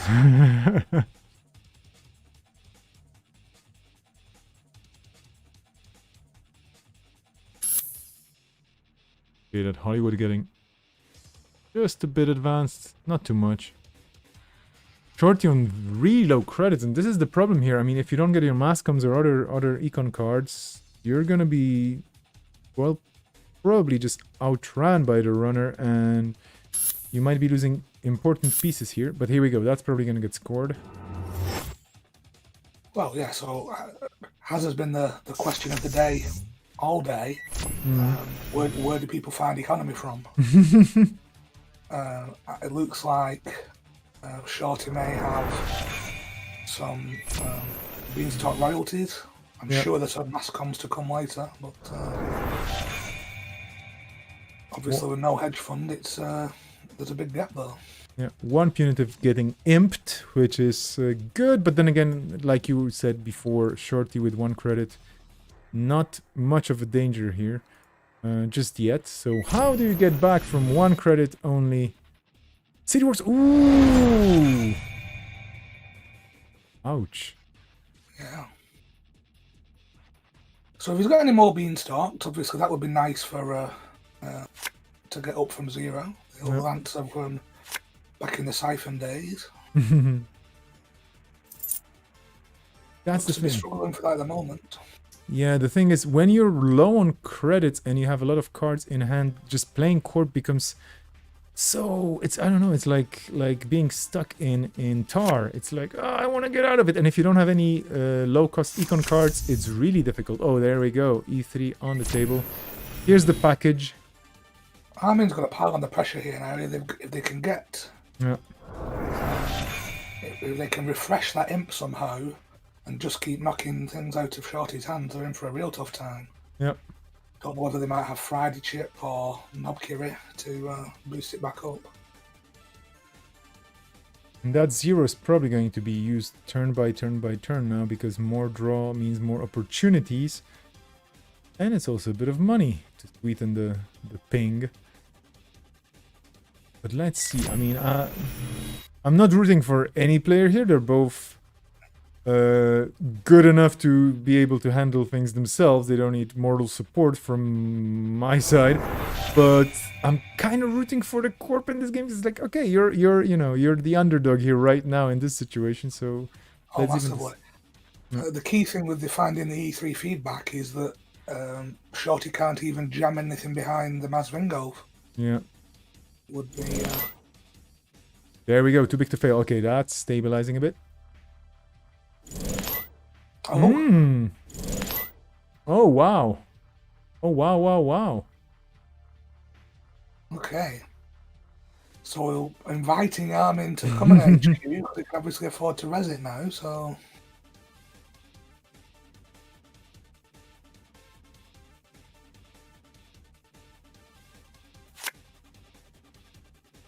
Although still, there's nothing it wouldn't be safe behind that Mesvingo unless he can follow it up with Punitive, and we've seen 2 of them go in the bin already, I think.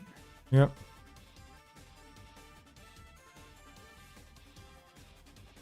It's an interesting play, that, from Shorty.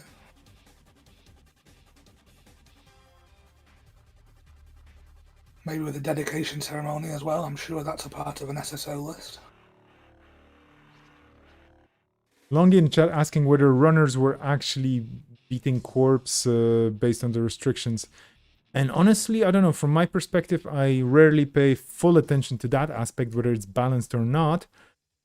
I guess it really depends on the matchup. But yeah, Surfer Quetzal, if you give it time, it can definitely break you. On the other hand, we've seen a lot of horizontal decks that were just impossible to stop or very, very painful to stop. Having a quick glance at the standings back in Cobra, it looks pretty even throughout the day. Yeah. Some people have got dominant with one side, but others have dominated with the other. So Yeah. I'm sure everyone's drawn their own views. Yeah, Mars dropping in that, mostly clean sweeps, but of the matches that weren't clean sweeps, actually Corpse seem to be ahead of runners. So that's casting. Oh. Okay, this is, well, you're not getting that City Works. Armin going yay. Okay, so they just have to take 2 tags and 6 meat damage if they want to steal that. That's okay. You just draw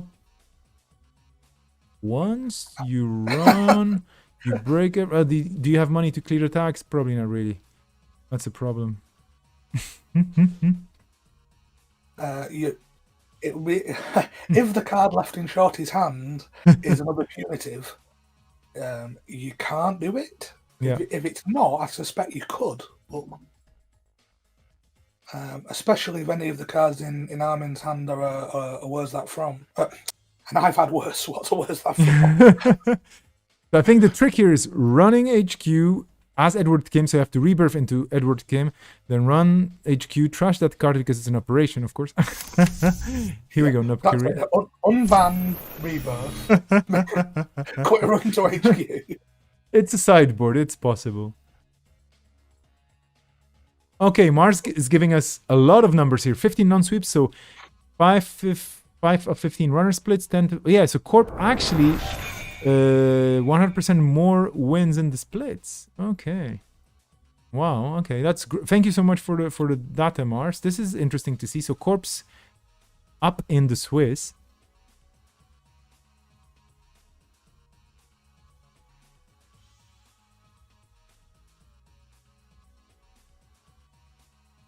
This is still not game though. I mean, of course, on 6 points, Shorty, all he needs is just, well, a hostile. But Armin has things going for him. I mean, you know, you basically can keep accessing R&D unless there's something really weird defending it, but I don't think there's any danger there. You do keep drawing into cards, and you do have money on the table, so those 6 points might be putting a bit of pressure on the runner, but actually the upper hand is on the runner side right now when it comes to tempo. Okay, Shorty saying, here we go. No! No! No! No! You got... Wow!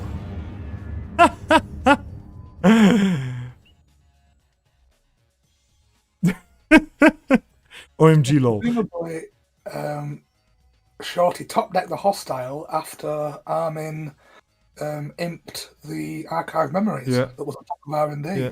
Yeah. Wow. What a... Yeah. Wayland Rush best style ever. Indeed. I mean, this was... Oof. Okay, well, we have time to jump over to the other game, right? I'm afraid we don't, because I can see on Discord that's over as well. Dang. Okay, so... Okay, well, let's Speed runner continues today. Yeah, so let's just put the scores where they belong. Deer and Shorty getting the wins, which means I'm going to complete this. And we're going to pair a new round, and it's going to be... Okay, so, well, time to clear the timers, of course. This was fast. Yeah, well, I think Captain Nice was saying earlier that with more power cards in the game at the moment, with the Salvage Memories pack, Yeah, there is a lot of opportunities for blowouts at the minute. yeah. We didn't see any of them in that game necessarily, but still a quick game. Wait, did I put the pairings wrong? Yeah, of course. For some reason, things got... sorry, this is ridiculous. I'm just trashing things. This is redonkulous. I have to undo the whole round because, of course, I can delete the whole round, I assume. Yeah. This is ridiculous. Why did it happen this way? I don't know. It's just, for some reason, my Firefox installation decided to keep the scores the other way around. Okay, now it's gonna pair people properly. Yes, Deer versus Shorty, that is what we want to see. Okay, So if obviously Shorty won as Corp, yeah. Was Deer running or? Yeah. Deer running, so everyone should just swap in this round. Yeah. Basically, we have Deer corping and Shorty running. And, well, should we go table 4 or table 3? That's the question. Well, table 4 is the knockout table, isn't it? We could Yeah, let's take a look whether Captain Nice manages to prevail versus Armin Firecracker. Oh yeah, and I should probably ask them whether they're ready to go straight away or whether there are any breaks necessary, because, let's be honest, we could use a little break maybe. No, I'm kidding. Let's just see if...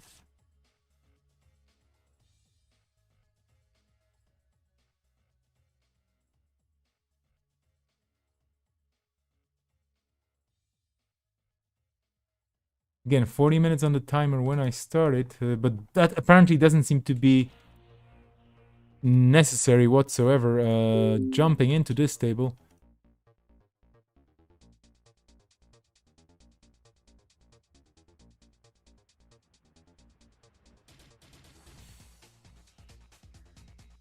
Table's ready in most places. Oh, table 1 still... oh, okay, sorry. Armin's joining table 1. We are in table... yeah, actually, the table numbers don't matter much, but we're on this table and the other table is getting ready. And, yeah, okay. So we're going to see Captain Nice on another Quetzal. Yep. And Armin on Mirrormorph. Yep.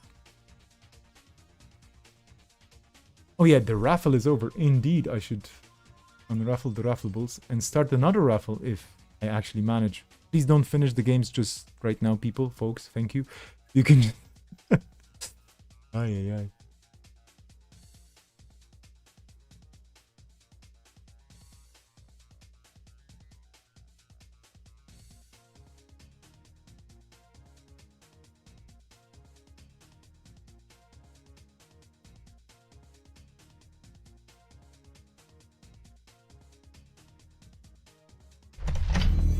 So, Armin starting us off with 2 installs, passing up on his Mirrormorph ability on his first turn.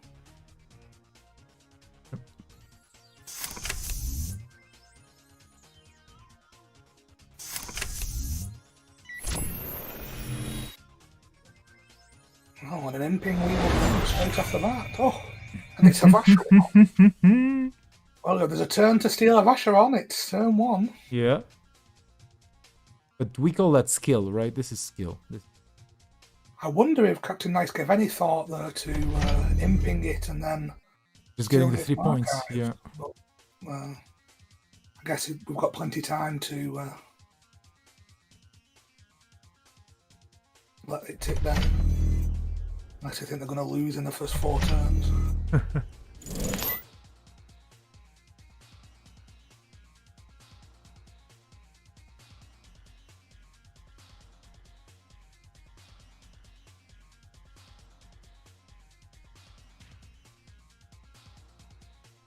I'm leaving the game to you. I'm trying hard to start a new raffle, and I'll be back very quickly. No problem. See Captain Nice going aggressive. Only 2 credits, but doesn't need any to break a cider.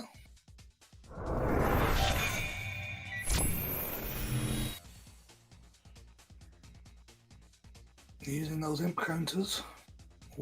One less restore is one less MCA austerity brought back, so I'm sure they'll be glad to see the back of that.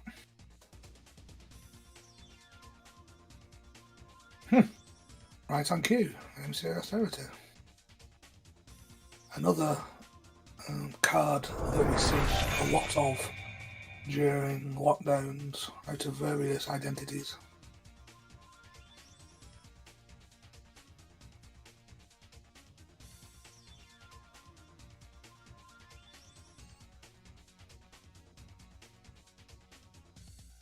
So, Captain Nice low on credits.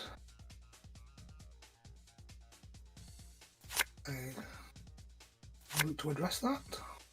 Just drawing up and discarding a paperclip.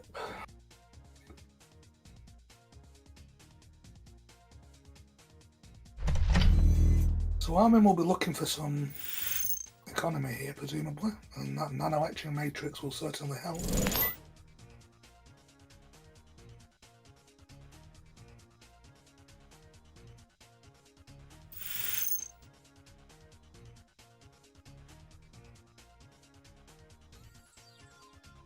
I'm back just in time for the MCA to start being clicked. Yeah, so we're going to see the shenanigans of Mirror Morph here. Taking money, clicking MCA, drawing a card.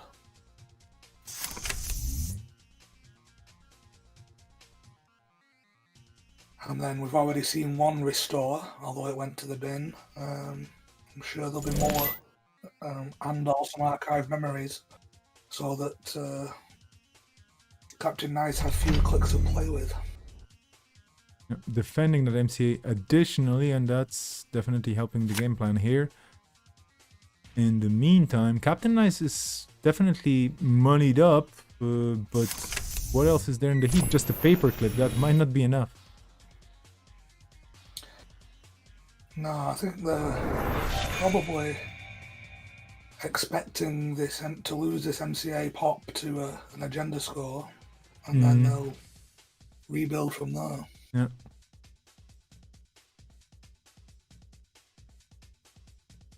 There it goes.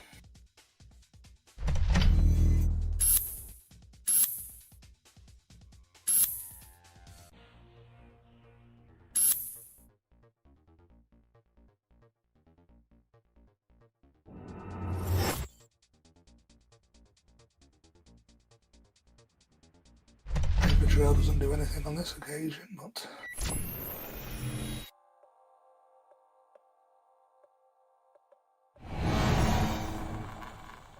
oh, that drafter's gonna fire and bring the MCA straight back. Yeah. I wonder if the server 1 install was just a ruse, basically, to make Captain Nice run and just, yeah, drag them into that drafter and go like, yeah, I want my MCA back. Oh no, actually it's the Matrix coming back. That's interesting. Maybe Armin thinks he can keep him out anyway, or whether he's already got her. Yeah.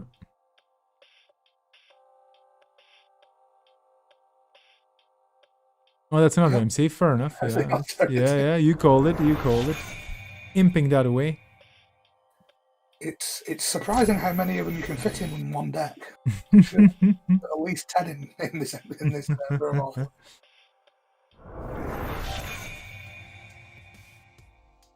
But Knobkiri and Imp is always a fun combination, infinite. So Infinite, I love that. Saves money on the trash costs, of course.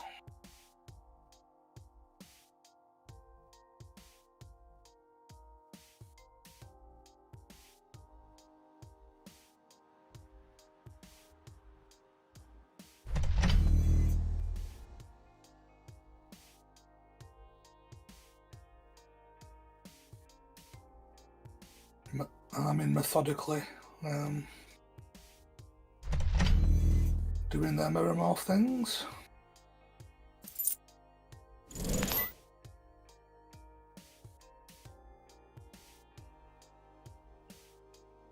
I don't know. Compared to the previous game, this just sounds, looks very, and it feels very traditional and relaxed. People install things and they do. I'm still kind of trying to think about that previous game. Like that was, yeah, that was like spinning the roulette wheel. This is more like sitting down at a table and actually opening, I don't know, like shuffling cards and doing things. But yeah, well played. I mean, that was a very good game by Shorty. Crick! I keep seeing Crick not on archives. I am confused. Yeah, I wonder if it's a 3 of, and they're just using it as MCA recursion. It's not insignificant to break at the best of times. Well, that's true, and it is a hefty 3 influence, but then again, probably worth it. Well, it's brought that MCA back again, which and accesses one from HQ. Oh dear. It's an MCA Mirror Morph Extravaganza Explodapalooza. Yeah. Installapalooza, basically. Well, this is good for Captain Nice. It's putting the pressure on. Yeah. Armin, but that will sting a little bit.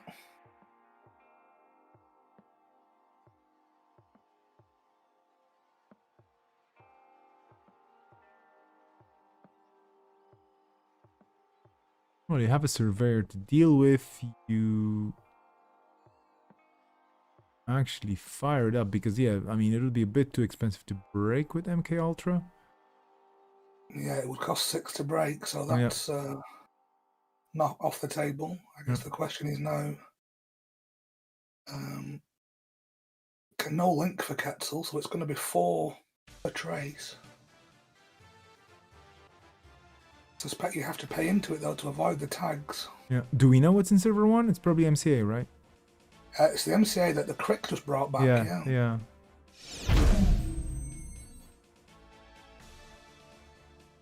Annoying. And Armin's able to recover quite quickly with that nano etching on the table. Oh. Surprise. But there are still 2 in the bin, so if Captain Nice manages to trash this one, who knows? Maybe we're not going to see any unless Restore happens. I suspect we might see more of them, but we'll see. Captain Nice really needs some money right now to contest that server 1. Yeah, we spent 11 minutes in this game without anybody losing or winning. I'm pleasantly surprised.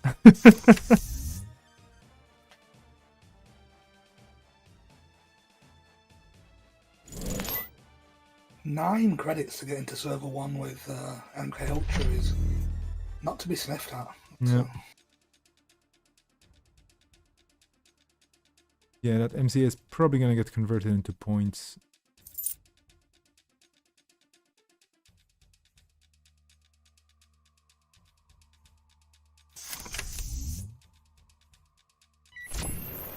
Okay, the crick. Oh no, actually, I do click. Yeah. No, I think that's going to do for the drafter. Yeah. And then a 2-strength surveyor is a little bit easier to deal with.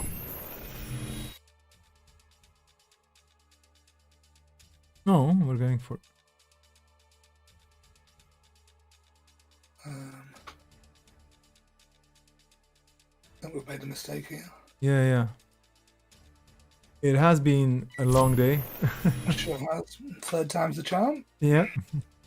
And the buttons should basically be bigger. Hello, JNet devs. We love you all. You're amazing. But how about we put the run buttons on the servers themselves so then it's kind of impossible to make a mistake when choosing the server where to run? No, I'm kidding, of course. I mean, that would be super cool, but that probably requires a different interface and rewriting a ton of stuff. So no, please don't listen to me.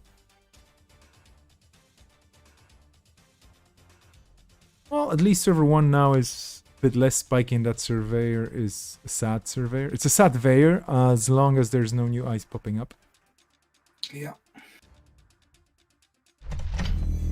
In the meantime, in the chat, Semitonal, welcome to the stream. Thanks for the follow.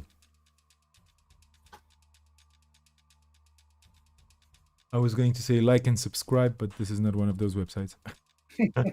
Please like and subscribe.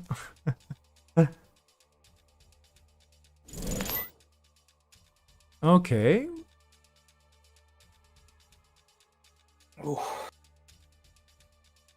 Now Okay. that Armin's got some Yeah, that's not economy okay. as well. That Fairchild 3 is very menacing. Yeah. Time to change the attack vector and go for R&D and probably find another Fairchild.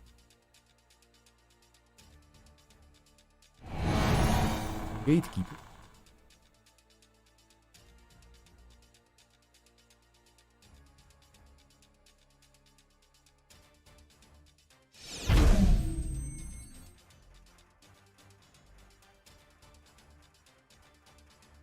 Draws 3 cards and shuffles none back. That's interesting. Must be all agendas. Well, yeah, he wants an agenda in hand, presumably, to use in this MCA.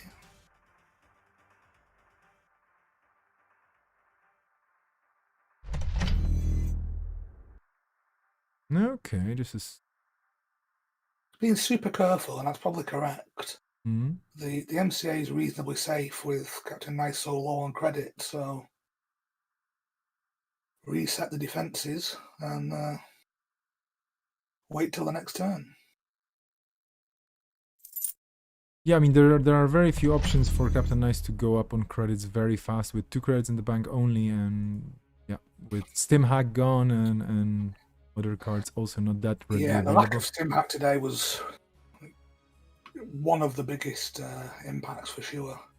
Okay, we're bringing Stim Hack back, I promise. No, I cannot promise anything. All the people playing right now in top 4, they will be the one calling the shots, but everybody who registered was asked to provide some material, so we're going to be choosing from that list mostly, plus, I mean, we'll see. I'll arrange it with the top 4 players in the coming days, and as soon as I know, I'm going to be announcing the list for Lockdown 12, which is going to be happening in February indeed, quite soon.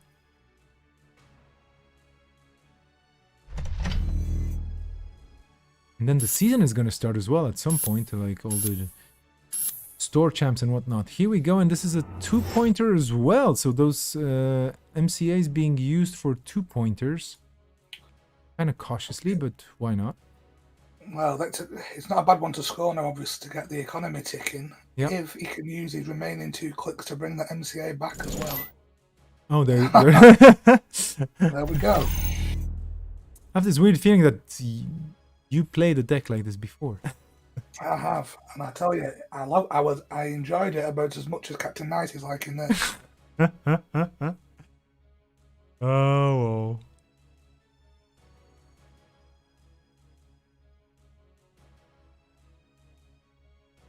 Desperate for money here to try and get into that server and break up this play pattern, but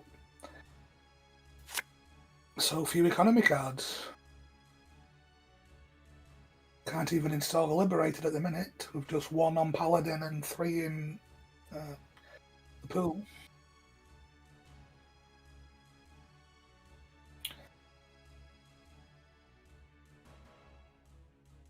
Would be nice to just slot a daily cast about now, but No, that's not on the table today, but well. Let's see how you go, Hippo, and will there be pressure on R&D now? No, we're ending the turn. 2 credits, yeah. I got a bit ahead of myself. How many clicks can you actually have now? Only 4.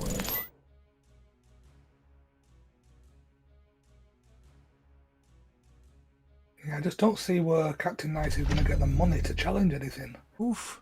The Hippo's all well and good, but other than with Capsule's ability, you can't really break anything right now. Yeah.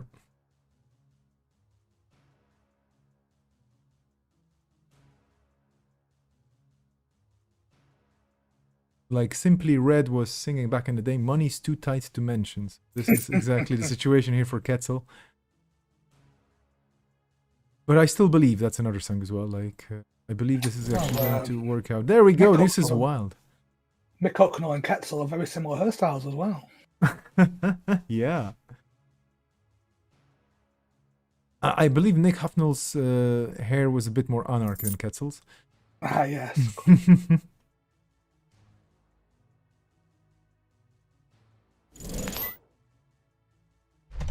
I think we need an article on some blog or maybe a podcast which would explain why you wouldn't click MC austerity policy on your corp turn. You know, I mean, it would be a very short one probably, like reasons not to click MC austerity policy if you have it installed.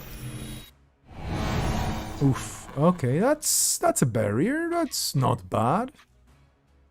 It's going to cost a credit with E3.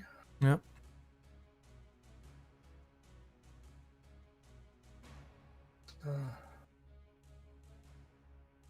What is this piece of ice? If this is a fur child or something difficult.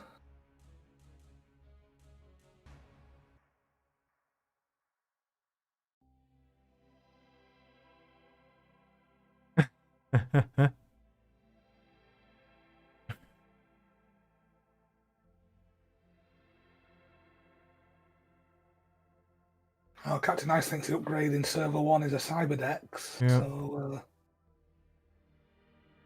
Not impossible. well, it's not. Okay. Still can't break it because we've already used Ketel's ability this turn. Yeah, and that imp is probably gonna go bye-bye. Or Palangi, we'll see. Palangi can paint it to a sentry, but MK will cost too much. It will be... yeah, that's a bit too expensive.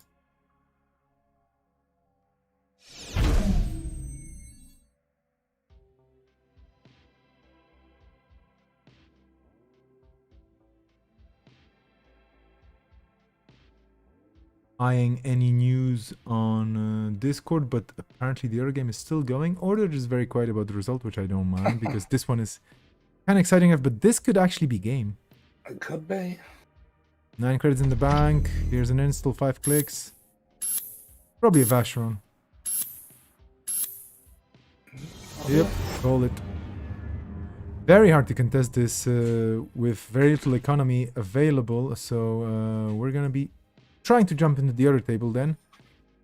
Let's go and see Deer versus Shorty.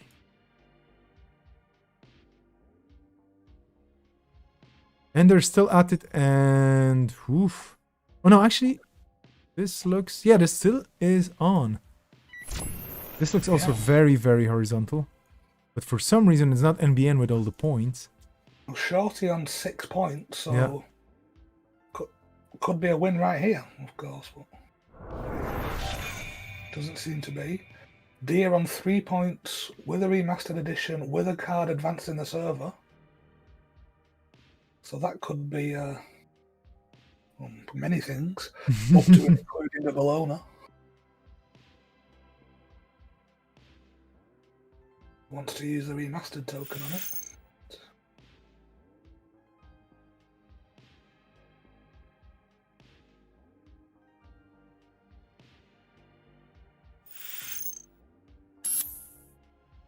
You need the remastered token when you can res Sansan.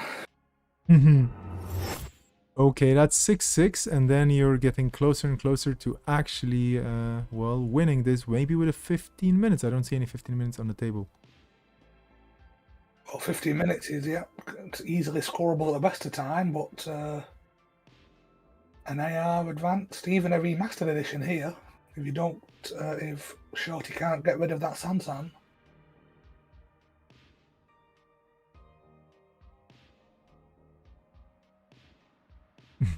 Shorty having a think, because yeah, this is now a big question of where to go, where to poke, what to try and achieve. We don't have any multi-access on the table.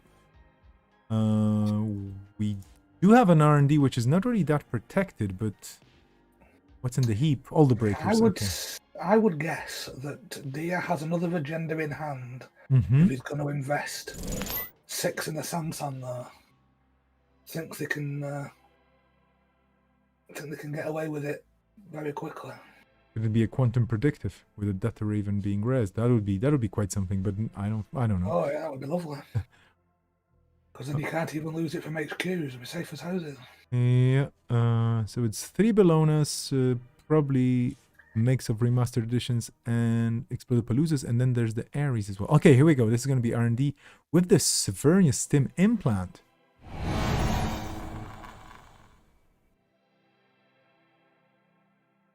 That's going all in.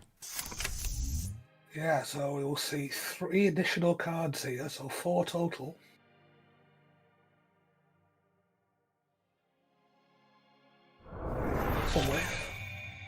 But interestingly, with the 3 spoilers that Shorty has installed, when Dia installed that, scored that Bellona, 3 cards went into archives, and this pop-up's not going to keep anybody out. Yeah, our research team has other priorities. So, could be the 1 point here they're looking for. Yeah, that's the Palooza. Yeah. GG. Bailed out by the spoilers. Yeah. What a game, though. Those spoilers definitely doing the right thing here. So Shorty just doing really well here in both games. And we had Armin eliminating Captain Nice, unfortunately. Well, not eliminating, but basically putting Captain Nice on the 4th spot. Early Bellona was so precious. Yeah, scoring a Bellona early in this game probably was settling so this. Shorty gets a break and Dia will play Armin.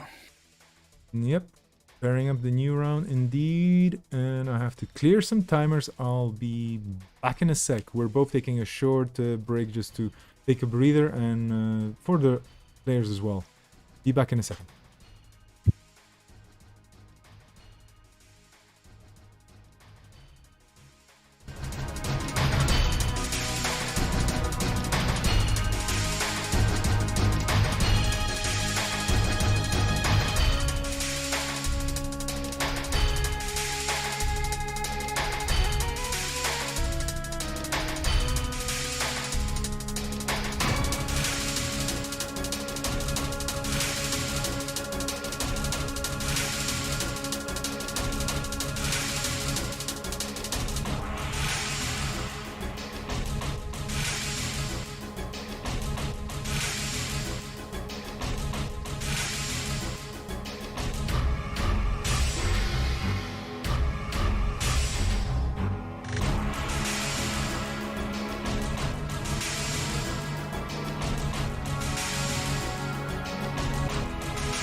And we're coming back, myself and MCG for the, well, you could call it the losers final, but I don't know, it kind of always sounds, I don't know, the lower bracket final, that's what it is.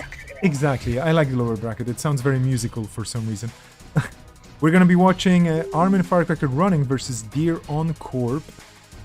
And yeah, they're gonna be exchanging deck lists indeed. And we're keeping the deck secret, like I mentioned earlier, from the stream this time, because they're probably going to be posted on on Netrunner DB as well, and that's going to be fun for people to explore and discuss and whatnot. So let's leave a bit more of the glory for the creators of the deck lists. And yeah, this is going to be... what was Deer's Corp again? I wish I remembered everything. I should remember, right? I'm just gonna take a quick peek at Cobra because I can cheat. Spark Agency versus Quetzal. So another Quetzal, definitely a Surfer Quetzal, and we're gonna have Spark Agency. We've seen Sparks earlier on as well, definitely the most popular choice today.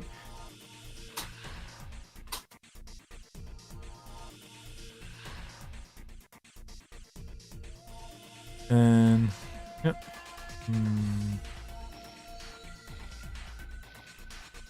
We'll be setting up the timers and whatnot.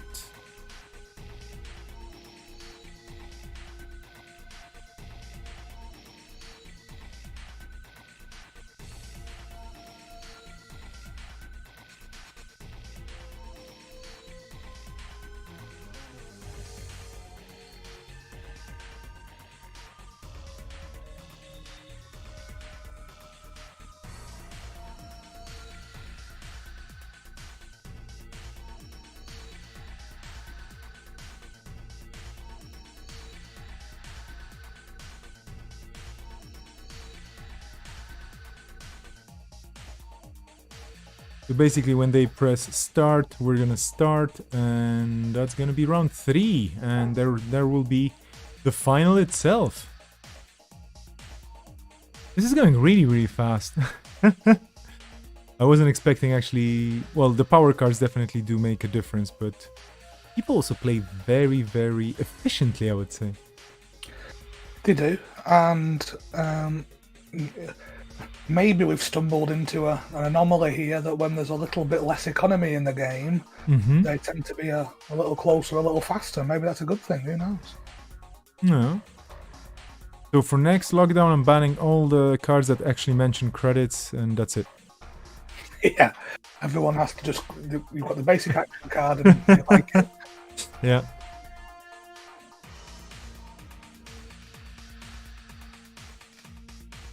Okay, Deer keeping as Spark, and there's gonna be some advertisements being raised just to make Quetzal's life a bit worse.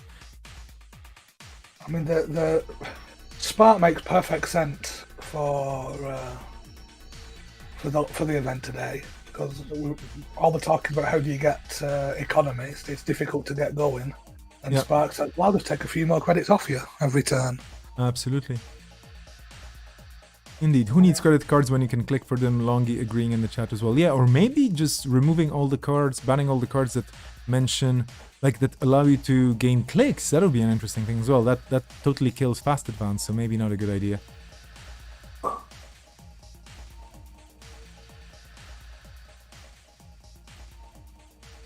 Sanjay back on the stream. Hello, and thank you so much for being the oracle today.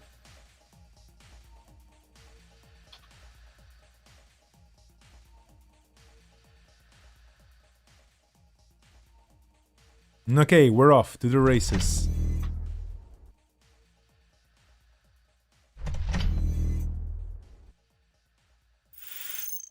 Wall to wall.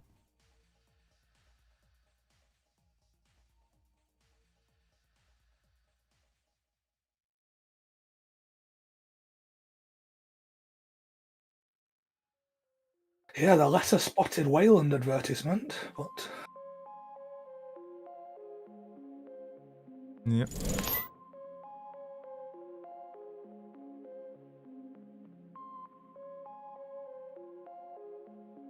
Okay, Dayjob is one way of cracking the economy issue here, and that's already 12 credits for one turn. Definitely a very good card, only one influence.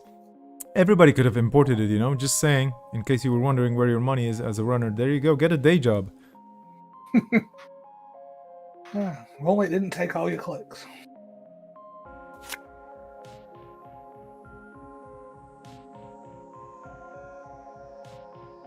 Yeah, because that's kind of a day and evening job, so maybe that should be just triple, and then you have one click to, I don't know, just drink some diesel? I don't know.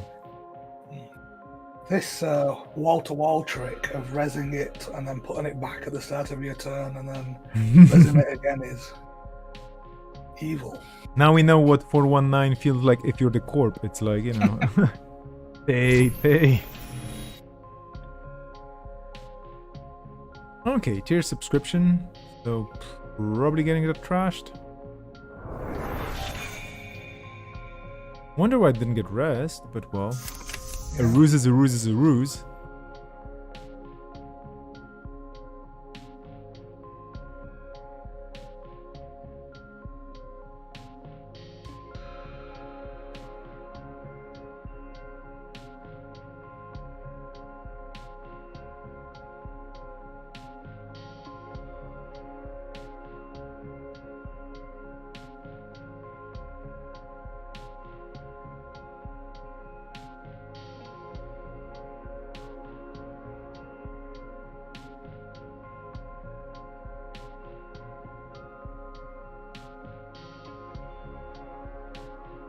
It's interesting. We've seen quite a lot of wall to wall today. Well, certainly I have. It was in my Earth Station deck. But it's a card that when it first came out saw a lot of play, particularly in the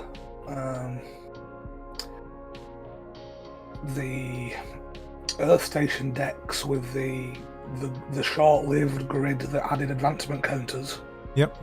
I wish I remembered all the names, but yeah. Yeah, and then seems to have largely disappeared since then, but being used to a good effect here by Dia, who's used it to land 4 tags on Armin early doors. Okay, here we go. 4 tags, just going full tag me. Deer only with 1 credit, potentially with more from wall to wall next turn, or maybe holding on to too big to fail. Yeah, that's interesting. No intentions of clearing tags. I'm just going to slam medium down and away we go. Yeah. They do know each other's lists, so that is a call that Armin can make a bit more safely, I guess, or daringly, depending on what exactly is on the list. But yeah. Yeah. I guess if he doesn't expect anything on low credit, can build this medium up and see what's coming, and then maybe think about clearing tags down the line. Market forces. Sure, we declare that every day. And another. Oof. Well, and I think we're in tag mode now. Market forces. Wow. So the thing is now, of course, as we all know from many years of CTM and similar lists, that suddenly Resistor is a real pain and doesn't cost a corp anything.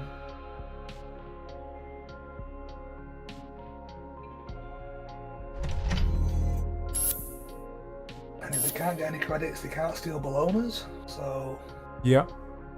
If this is a Bologna, obviously it pays for itself, so no tempo hit. Yeah, Deer definitely comboing very interesting cards together here, just making life for Armin very hard.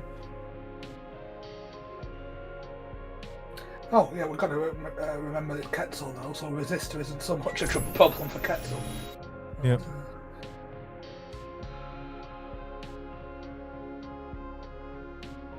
That's a Bologna indeed. Don't need to res anything if if they can't steal it anyway. Oh well, more money, but at least you get some points. Yeah. And money doesn't win games, points do. So this is Armin getting a bit closer to potentially winning. So interesting what this ice on R&D is if D is not resing it at this point. Yeah. unless it's maybe just a medium or data raven or something that won't really do anything. Yeah.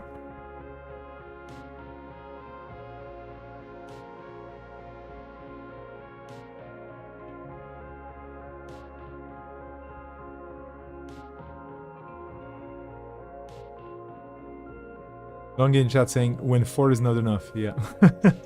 4 is basically probably one of the worst numbers in Netrunner, because 4 credits is not enough to play full economy cards. 4 credits is not enough to steal some agendas. It's yeah. Bit 5 is a good number. 5 is the number of cards you start with. It's the number of credits you start with. It's good, but 4. Yeah, and once you go past 5, you can then use Psycho to score a Bologna from hand. Indeed. Obviously no Beals today, which is the other big use of it, but...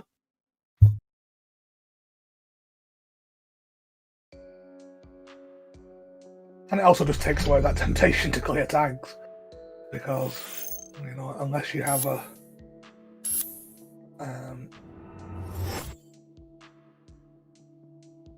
unless you have a misdirection or something, you're just not going to get out from under 8 tags.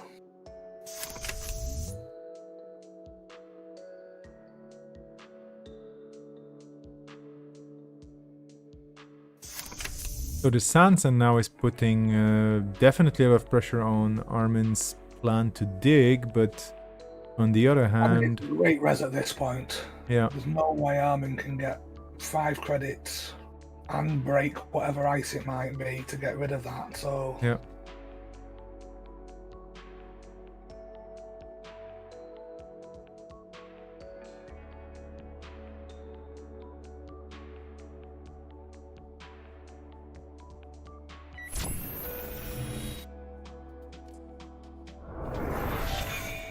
Okay, CPC generator, not that good.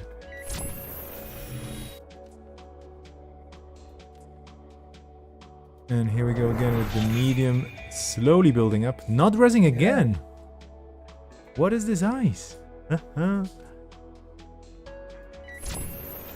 sure Deer would be resing it if there was any point at all. I'd really like another piece of ice at this stage too. Absolutely. I suspect they're going to use to draw an extra card off wall to wall. Oh no, just use your kind of credit.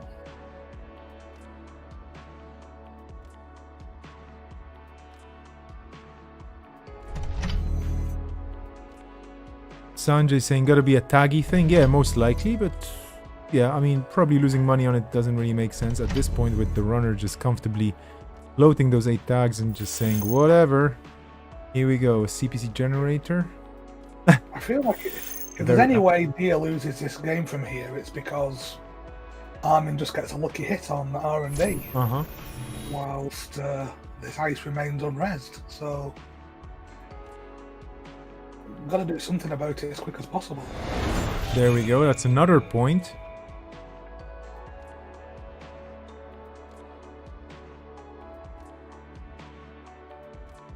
I see 2 new cards at least here.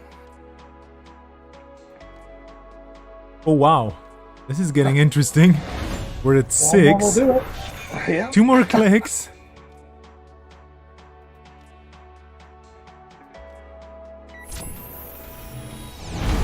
Oh, that's it. Okay, yeah. Wow, I'm shocked. I would have thought that should have been resed a long time ago.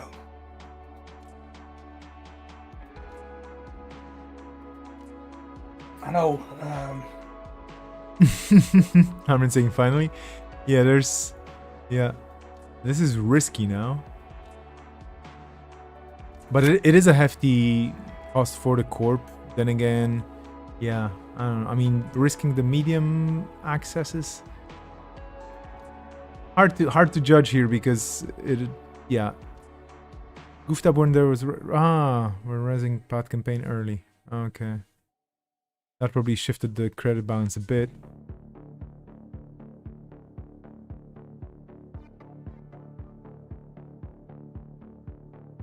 Question is now, will there be jamming happening on server 5, and That's probably the way to go here. Okay, Purge, never a bad I idea. think Purge is the right option there for us as a safety first. Yeah.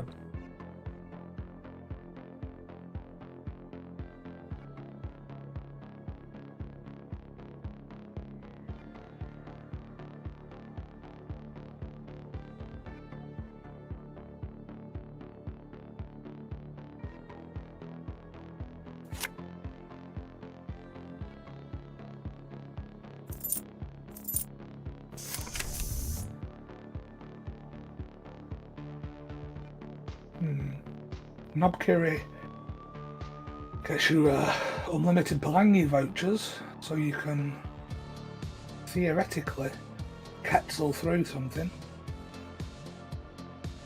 You can't Ketzel through Toll Booth unless you've got 3 credits. It's one of those games when you look at the board, they're like, okay, this board state is very interesting. I would like to know what exactly happened here, but... Okay.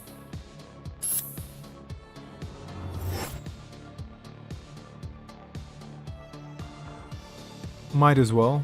Could be the 7th winning point. Yeah, if he's got another Bologna in hand now, he wins next turn. It's that simple.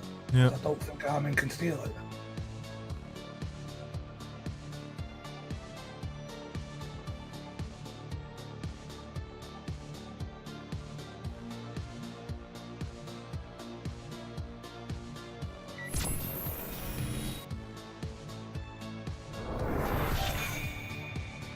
Mars, in the meantime, talking in the chat that the replay links on JNet are really cool and they give you a step-by-step show of everything that happened. And this is really, really amazing. I mean, huge thanks to Lost Geek and the crew at JNet for putting this in. This is a really great teaching and analysis tool. I haven't tried it just yet, but I only heard good things about it. There will be some tweaks made to it just to make it work even better, because apparently there was something not working correctly with the recent update to JNet. But honestly, when I think about it, it's just like one of the reasons why I like to stream games is that it's very hard to recapture the game or kind of retell the game. But with the replay links, you can just download any replay and then, yeah, retell the story yourself. Yeah, it's an incredible feature. Yeah. I think the only issue they've got at the moment is the ordering of the replays as they're stored in your profile, which can make them a little difficult to locate. But yeah, it's an interesting move by Dia. Obviously doesn't think this card is safe in hand, whatever it is, so has jammed it into the remote instead. So that could be an exploder. Yeah, basically any agenda right now is a win for Armin. R&D is off limits. Poking HQ is an option, but then server 5. Oh, there we go, Gachapon. The Rezekis have just sneaked Armin up to 5 credits now, so suddenly stealing Bologna's back on the table. Paladin Poemu, okay. I suspect that was rather a whiff, because you don't want to be installing resources, really. The chat unanimously saying that is Bologna, right? It has to be a Bologna. It looks like a Bologna. Well, I think we could agree, but on the other hand, to me it just looks like a card that's single advanced in server 5. That's about it. I cannot really tell you if it's a Bologna or not. Armin here carefully clicking up. Hippo run R&D, kill the Tolbooth, and then 2 more runs. Or here we go, and that's a data ward. Ooh! I think that's a full stop on that run. That's a no-no. I mean, Ketzel can break one of them. E3 would have been very helpful, though. The thing is, you could still Palangi the Tolbooth into a... You can still access an R&D card, basically. Yeah. And here we go.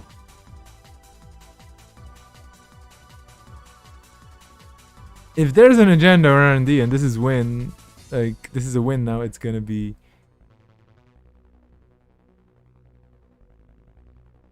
one of those internet moments. Crazier things have happened.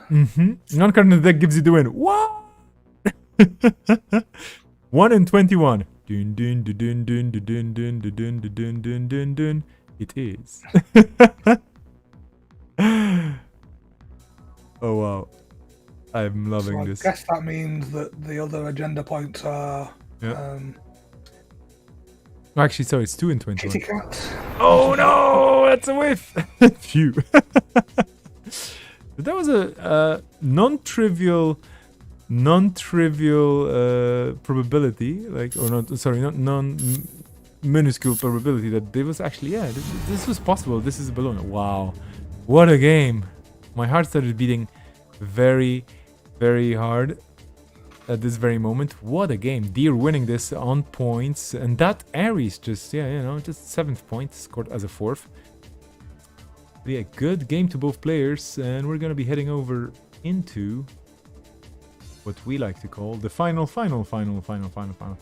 game. Oh wow. I hope my...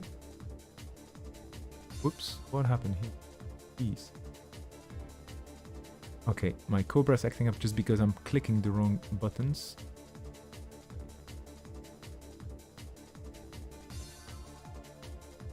So we're gonna see Shorty and Deer.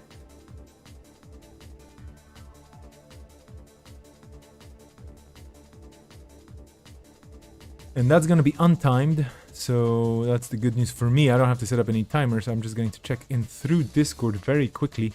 What a game that was. How is everybody holding on in the chat? Immortal moment, indeed. Go Armin, indeed. Was close enough, huh?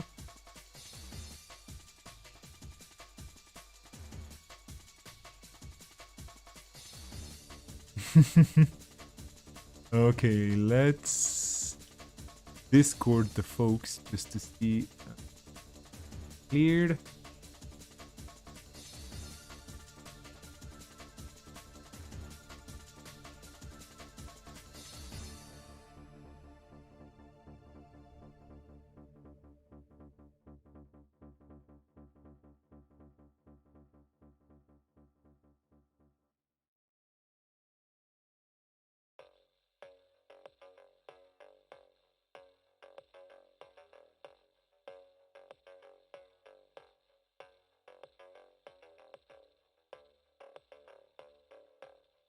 So we're gonna have, if I'm not mistaken, Shorty and SSO versus Deer on Sunny. Could be mistaken, of course, because what do I know? Oh yeah, the raffle is over, right? Sorry. Oh look at. Do we know who's coping and running? Shorty is scorping, I believe. Yeah. Okay. And that's the story here. It's gonna be SSO versus Sunny. This is gonna be an interesting final, because that SSO is one heck of a deck. Let me tell you. Yeah, from what we've seen of Shorty's corp so far, if it gets off to a good start, it's very hard to catch up with. If we get into the long game, then you say, well, how can Sunny lose? But let's find out.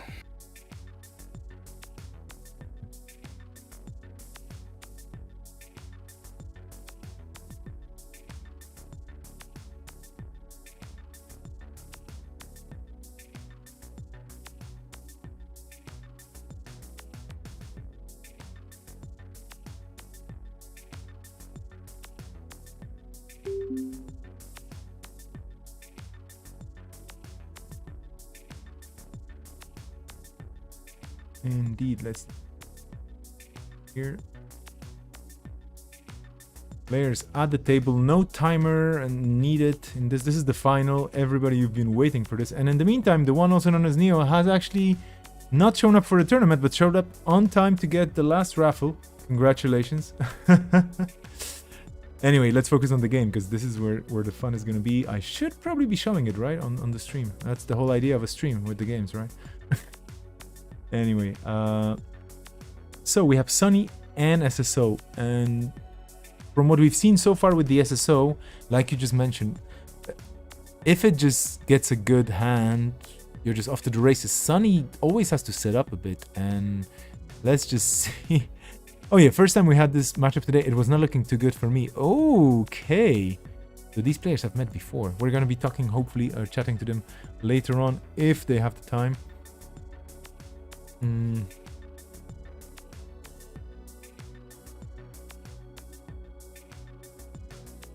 Oh, jeez, I'm mistyping things. It must be late.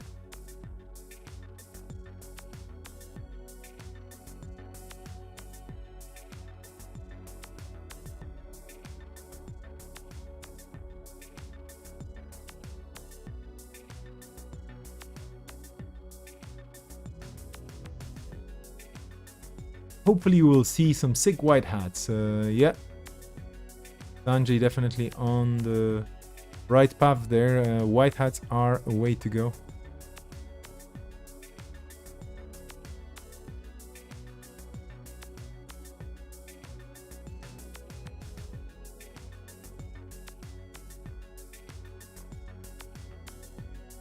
Yeah, white hat could be really really influential in this game. Yep. Being able to break up the cards in hand that Shorty will hope to have. I know he likes to have those dedication ceremonies and casting calls to get them, to make it difficult to steal the city works. Yep. And in the meantime, I'm just going to promote actually Sanjay's stream. So if you want to follow Sanjay on Twitch, he's Mr. Cowbird there as well. And if I'm not mistaken, please, Sanjay, feel free to put your link into the chat. Oh, and there's David. Oh, hello to a non-Netrunner player watching us here streaming. And greetings to Mel as well. Hello, David. Thank you so much. For those wondering what's going on, we're kind of nerds who read sci-fi, especially William Gibson. And that's how we met. And actually, some years ago for the Belgian Nationals in 2018, we did meet. That was the last time we met in person, if I remember correctly, in Antwerp. So this was a very cool meeting. It was a bit rainy, but it was so cool to meet again in person because we've met before as well. And Mel has a really cool channel on Twitch as well that I sometimes restream with music. And she did a kick-ass Metropolis soundtrack. So you should check that out. We're absolute nerds. But anyway, we're in the game now. Shorty doing that thing again.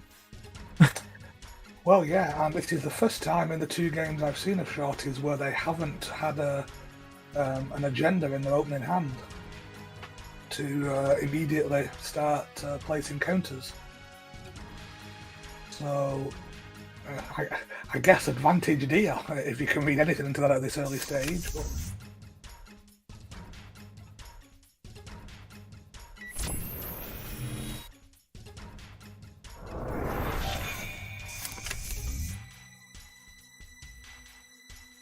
Okay, going broke, but Catty on the table, extra draw on the table. You probably won't need that link for much else, so that car is gonna get trashed for cards pretty soon, I expect. I think it's just at the early, if he's going to have a poke in the centrals, you need some punitive protection. Oh, actually, that's very true. Plus, I mean, I forgot about the donut card. So yeah, donuts are gonna be significantly cheaper if you have a car. I don't know what's the logic behind it, but that's how it works apparently in this game. If you can get to the office faster with the supplies. Then,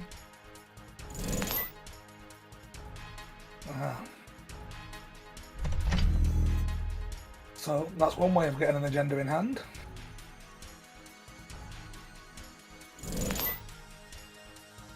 Here we go, CityWorks project.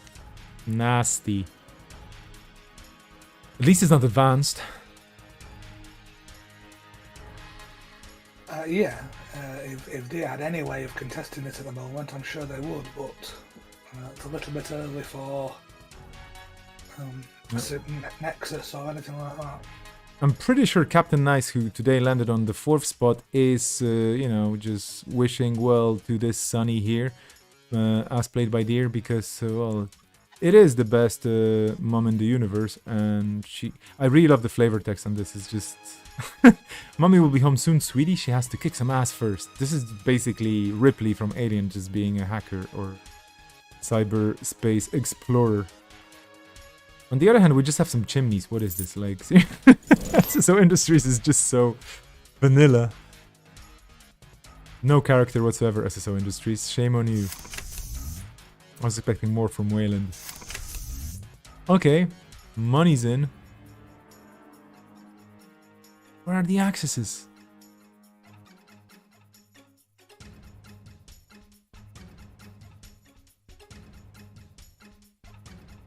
Okay, getting rid of the data folding, okay.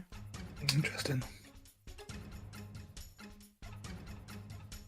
I mean, Gachapon does give you a nice discount, but then again, you didn't have the money to do it, so probably Rozeki was cheaper, yeah, and basically it's the same amount of money for less, so every credit counts here, I guess. Falsified LOL. Yeah, Falsified not doing much in this matchup, I don't think. No. Short is anything that can install face down. So. Other than the ice, of course. Wonder if this is a cool idea for a card where you can reveal a piece of ice, and if you guess the type, you get something. Could be an interesting... Oh, actually, maybe I'm spoiling some future cards. Sorry for that. I could take in a moment to load on my screen because my JNet connection is weak. I'm sorry for that if you're just seeing... Oh, there we go with the beautiful art by Owen Sinodov. I actually have it hanging on my wall. Not a huge format, but it's quite lovingly placed in a corridor that I frequent quite a lot, so...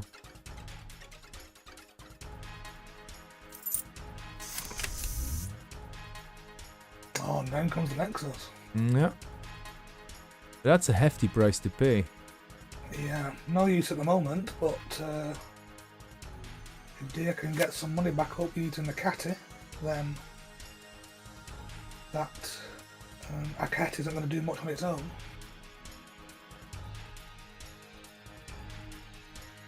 It just depends how quick we can go, though. Shorty goes as quick as we've seen in the other games. Deer being on no credit is a long way behind. Yep.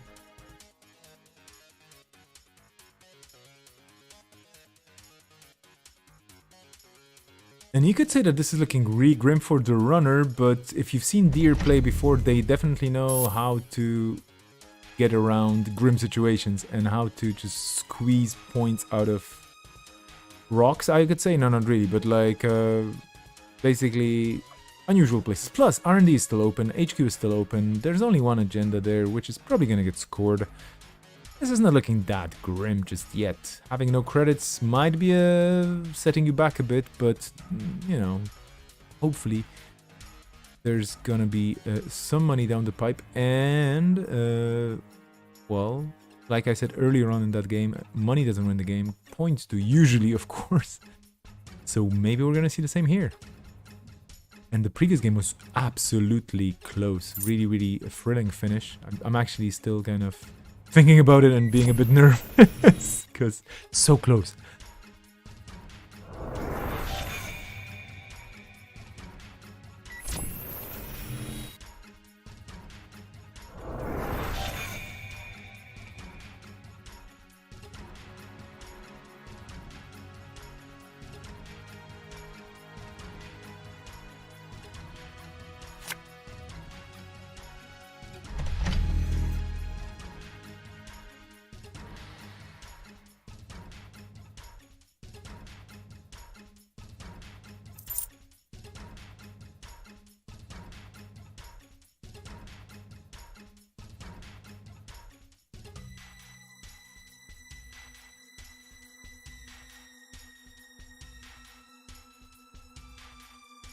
So the situation is stabilizing here. Oh, here we go. Amakua. That could be the turning point here. Oh, dedication ceremony. You don't want to see that card. Twice. Yeah. Well, the thing is, as we know, Shorty can go really quick when the time comes. So this City Works in the remote is pretty much secure. Yeah. If he can get another one in hand, we suspect that there's 2 dedication ceremonies in hand. That's another one scored quick. Yeah. Then you've only got the hostile. It can be over in 1 or 2 turns. Yeah. Shorty not giving it a thing. Seeing the turtle on the table and the Security Nexus. Although Security Nexus, I mean, it's a very good card. Trace starts at 5. Sunny right now at 3 links. So, oh, actually, excuse me, 4. Which makes it interesting proposition. Okay, here we have a score and then fast tracking. Okay, so there were apparently no agendas in hand. Or this is a ruse just saying, I actually have no agendas. Another City Works, and here we go. Oh, okay, that's the... Yeah, the casting call and then the dedication ceremony. So if Sonny wants to take it on, it'll be difficult. And that's just pushing the tempo, as we said earlier, about not giving Sonny a chance to get set up. Oh, not using dedication ceremony, interesting. Yeah. I have to say, you know, without people playing a credit denial the criminal way, HQ, I've seen HQs being open a lot today. I mean, of course, against Sunny as well, it's not like you can expect it, but when that's off the table, HQ just becomes another server people can access for some benefit maybe, but not too much. And those single pokes, unless you have a strategy around that or you have multi-access built into your deck, HQ is not that much of a liability.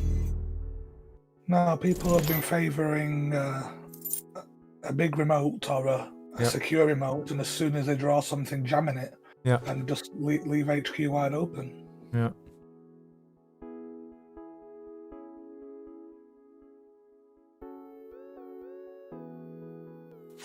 That turtle theoretically could deal with several different pieces of ice, but the question is what is protecting the server other than Akhet innermost?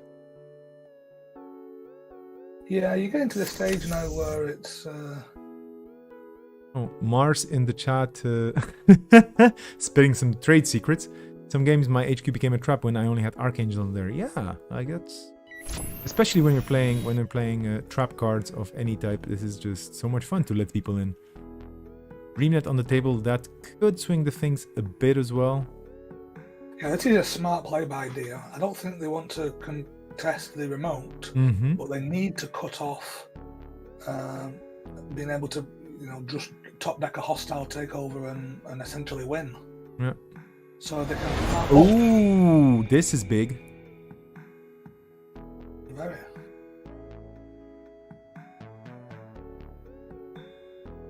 Yeah, triple Akhet protecting the city works even better, and it's pretty safe in the road. Good point from Neo. Didn't unfortunately show up for the tournament, it was missed, but still there's gonna be lockdown 12 happening in February, I hear. I'm gonna come up with a date when I see the calendar tomorrow, and you shall be informed, of course. So interesting turn for Shorty now. They know the punitive is not going to work, obviously, with Sunny on a million link and a million credits. So, here we go, so going for the city works, and now the question is, how fast can Deer catch up and win, or how fast can Shorty find that, for example, hostile takeover, before Deer manages to... Yeah, well, you've just got to run R&D, I think, at this stage, and make sure it's... yeah. You're not leaving an unseen card on top. Yeah. And now I'm losing, yeah. This feels familiar. So this happened before today. Ah. Oh.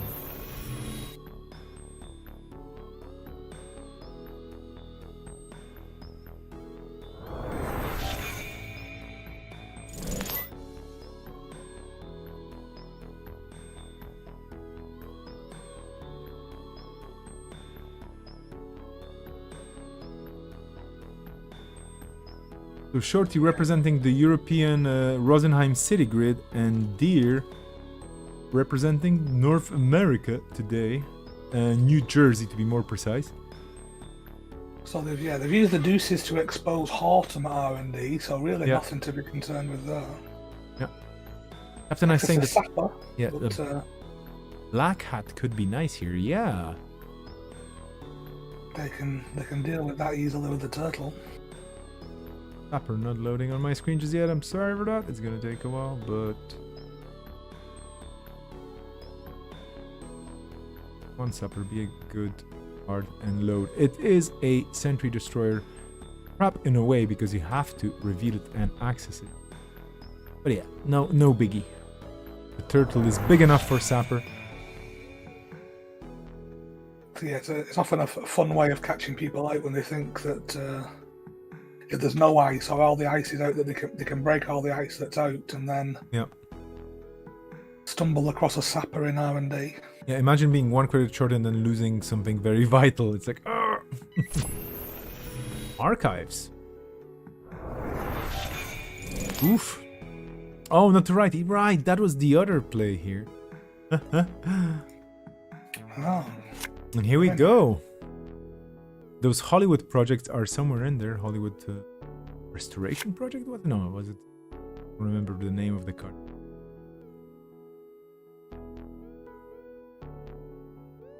And yeah, gotta love that notoriety. It's a sweet include. It's completely Shaper style, but this is just Sonny that wants to be famous. Famous Sonny is famous, and yeah. A cool car, a cool friend, and a turtle. What else would you need? Hello, Sapper, my old friend. Thing is, you can trash it for 2 credits, but Deer chooses not to. Oh no, okay, here we go. Yeah, he didn't want to do it last time because he didn't want to leave the hostile on top. Yeah. Punitive? Notoriety and...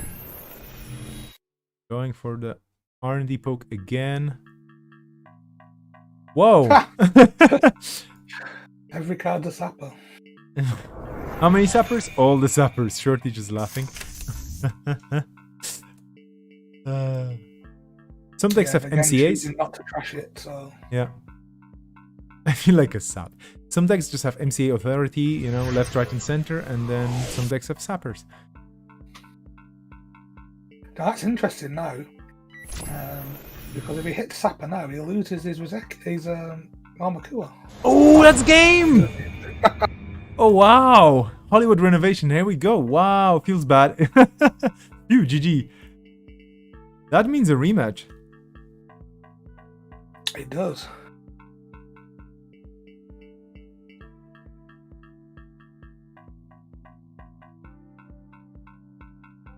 Amakua is so tough for this deck. Ah, okay, so the turtle... Okay, we're banning Amakua for the next one, obviously. Sunny winning this. Okay, so yeah. Greatest mom on the planet, Sunny LeBeau. Still kicking ass. Let's leave the game. Let's leave them for a second. Maybe they want to just hear some war stories. But anyway, wow. We're just unfortunately, Vesper, my timer's expired as well. Okay, well, thank you so much, Mark, for joining me today. And well, I'll see you for number. Yeah, absolutely, mutual. And I'll see you for the next one, if not earlier. Yes, indeed. Okay, have a good one. Thank you so much. Good night. Good night.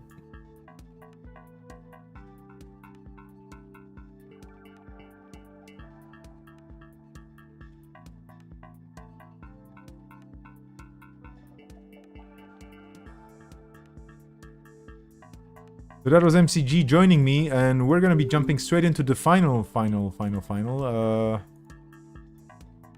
This time it's Shorty running and Deer corping, and that means, well, oh yeah, I should be updating Cobra, right? Because that's what I should be doing here.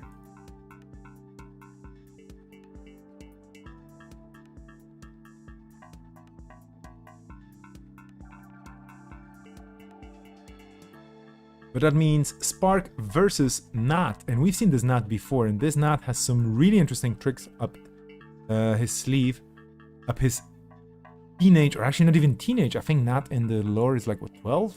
maybe younger. Oh, no, that's kind of teenagey, but well, anyway. Brazilian kid just... Was he Brazilian, Ecuadorian? I don't remember. But basically, South American kid just saying, damn, I'm good. And yes, I mean, you reached the final here tonight, so you are good. This is the third time now I had to play that Spark. It doesn't get better from time to time. We'll see if this is the third time you beat it. Those are very big words indeed. In the meantime, Sanjay saying in the chat, this has been a nice refuge for Turtle away from the current standard. Yeah. Is not older or younger than Chaos Theory? Great question. I don't know. 3-time skip. I would guess younger, looking just at the image, or maybe they're same age more or less. I don't know. It's an interesting question. But here we are off to the races. Deer with the spark tricks probably in the remotes. Triple install.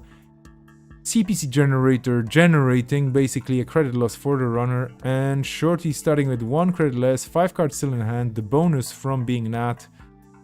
I don't know if the drip is that good. Maybe if it was 2, maybe, you know, a bit more closer to Ian Sterling's gain. That would be maybe a bit fair. I don't know. I mean, it doesn't feel unfair to me, but like...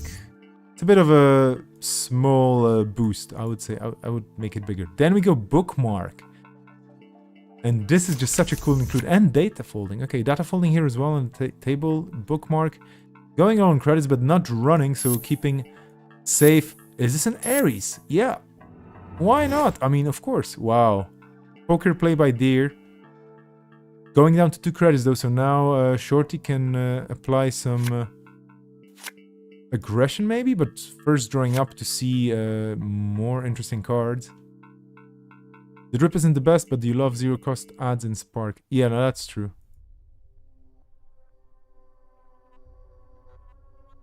That is very true. I mean, it does counteract the Spark effect. He has kind of sparks on his fingers, right? Not here in this in this little image, so kind of resparking the spark. But hey, guess what? Pat Campaign, the card that has been with us forever, is also an ad. It's an ad and it makes you lose a credit. Fortunately, you are not, and you take that credit back, and then you draw up with Deuces Wild and make some more money, and you still have a click to go. 1 credit left in the corporate bank. Will that mean a run? Let's see. Let us see.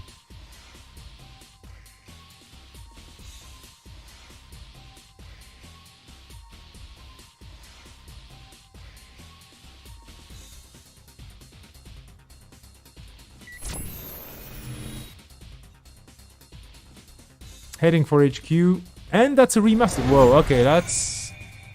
Oof.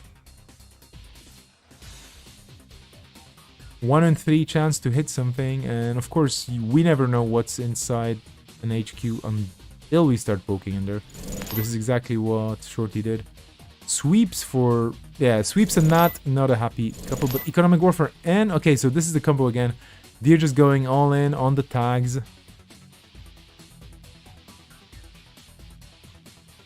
For real, again, or already? Well, here we go. The good news for Nat is that there's a lot of cards on that bookmark. The bad news is there's only 3 credits in the bank when the turn starts. It says Nat is one of a kind. He should be on the news. Yeah, indeed. I mean, absolutely.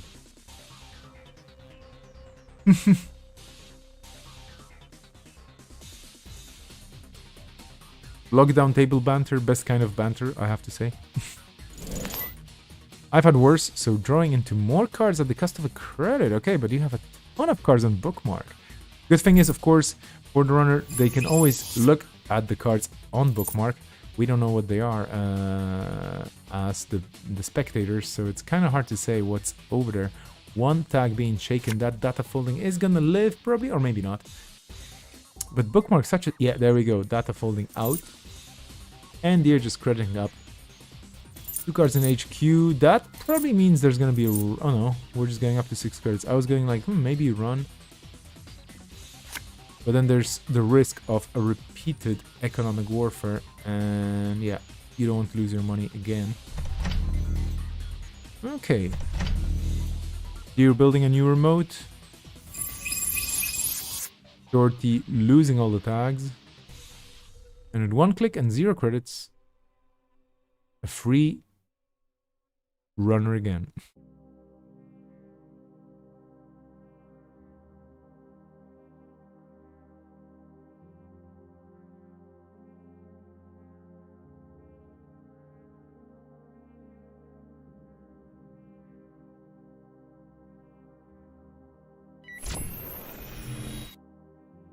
Running that HQ, no res, hard hitting. Not the card you want to see, but hey, it is what it is. The reactions in the log in the chat are basically what's gonna happen soon. Oh, Sanjay in the chat. In terms of presentation, there was one time I was teaching an 11-year-old the game, and he just really appreciated CT and Nat in a big way. Yeah, I mean, this is really cool. You know, you could say like this is a very complex game, but there's a lot of representation of Netrunner, and basically anybody can find a character they can relate to. Well, not anybody, or like not everybody, but there's a lot of representation. For example, me, you know, when I play Netrunner, I always think of myself as a heartless bioroid that just wants to destroy the universe, right? Oh, anyway, kidding. But yeah, there's a lot of representation in the game, and the universe. Oh, Bologna! 0 credits Bologna access. Ouch! Could have been 3 points. Could have been money in the bank. Oh, that's sad, because that's losing a credit you don't have, which is okay. But then you end the run with a pop-up. Oh.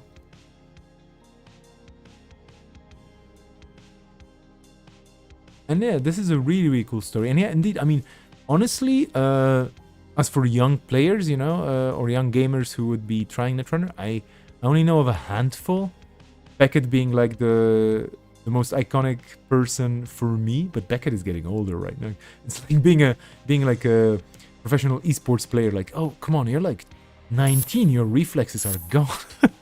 So anyway, I don't know if that many young players of this game competing, but I hope we get more people playing this of all ages and walks of life and ethnic backgrounds and whatnot. I mean, it's you know, it's a really cool game that just maybe is not visible enough, but we'll work on that. A pop is crashed. A pop IP. Oh, sorry, a pop IP crashed Nat's PC. That's a cool. Does this qualify as a haiku? I don't know. Oh, okay.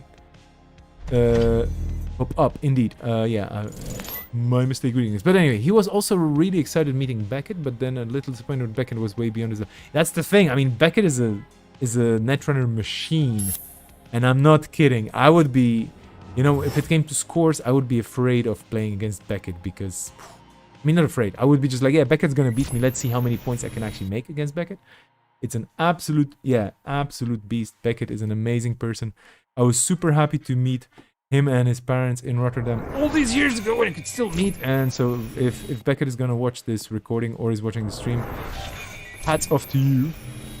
And yeah, hopefully more events coming in some future. Speaking of the future, Shorty's future is looking bleak. Because here, they've gone up to 5 points with that Bologna, and this means...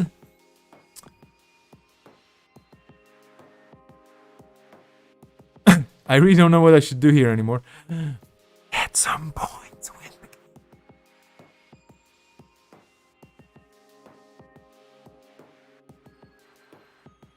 I mean...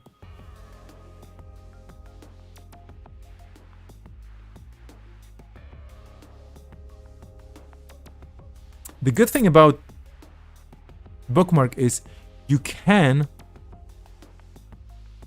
trash it at the beginning of the corpse turn, and then all these cards are going to go into your hand, and then you can defend, for example, against the booms and stuff. So just saying that this is maybe the time to react and pull all those cards into your hand. But I don't even remember if the ear is on a boom here. I guess they could be. I just don't. I know I have the deck lists even, but I'm just not looking at them. I'm that kind of a vanilla, free-flowing commentator that doesn't care about the deck lists because the game is where the game happens, and it's always more exciting if I forget about cards being in the deck, right? Otherwise, I become too analytical, and I'm like, what am I even talking about here? No.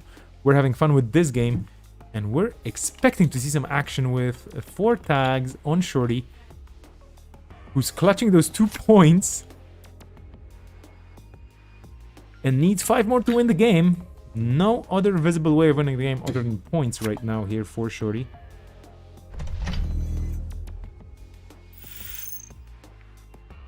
Just an econ, please. Anything. Yeah, any econ. Yeah, this is the thing. I mean,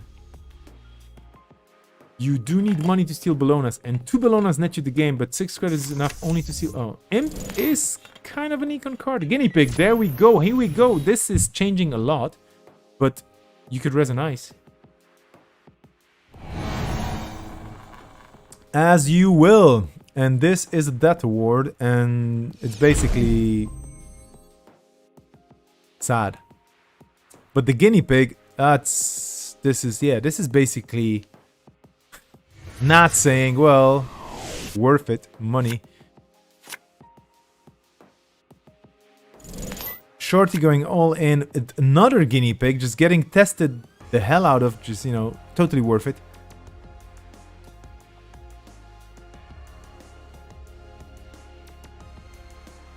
This is gonna be game now. 2 more points needed. Deer securing the centrals, building another remote, and another remote, and just making Shorty lose a credit, but 17 credits. Okay, Shorty, you have all the money in the universe, but the thing is, do you have all the cards that you need? That is the question. 5 tags being floated. 20 credits.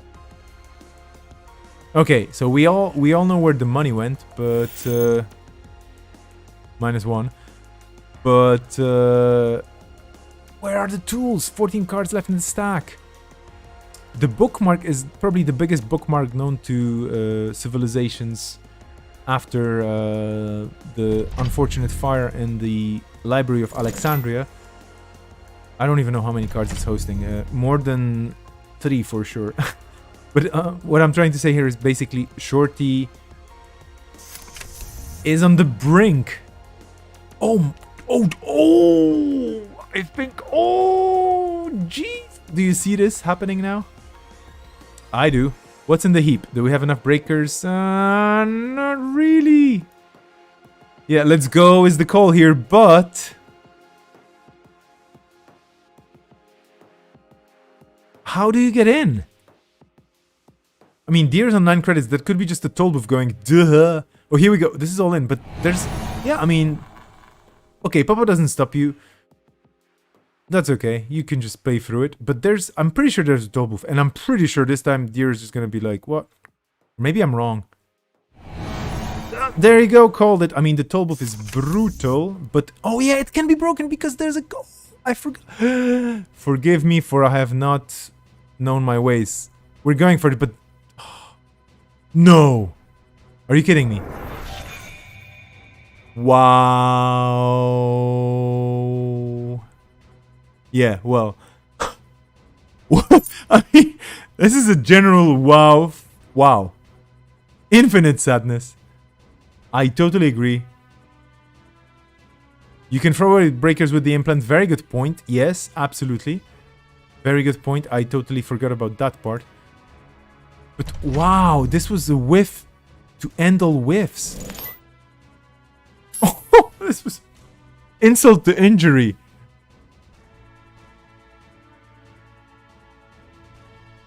Wow.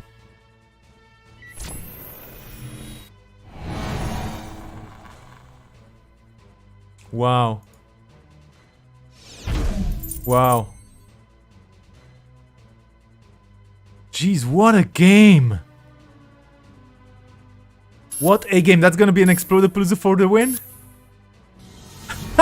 There you go! I'm not a big fan of Explodapalooza. What a game! You're just going through the lower bracket here and getting to the final, and then... Woof! What a game.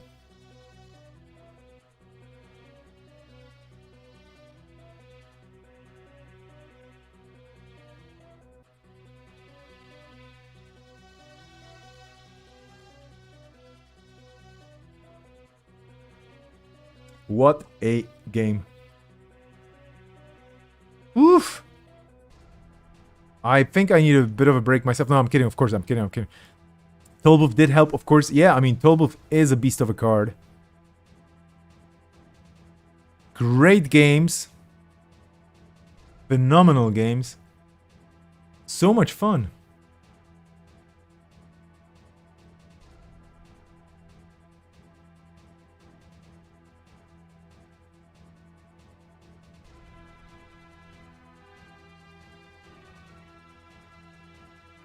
Wow. I'm just wowing. I'll try to get the players, the finalists, into the chat. And of course, I mean, it's late, early, people can be busy and whatnot. Absolutely possible that they don't have the time to talk as well. No problem with that whatsoever. Trying to figure out how to move things around a bit better here. We see the results in all their glory.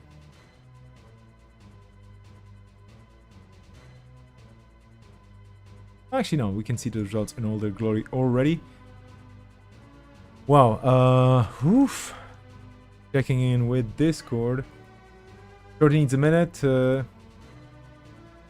Deer is up for that as well. Amazing. What a bunch of games, huh? So I'm just gonna announce the results very quickly while I have the chance. Captain Ice on the 4th.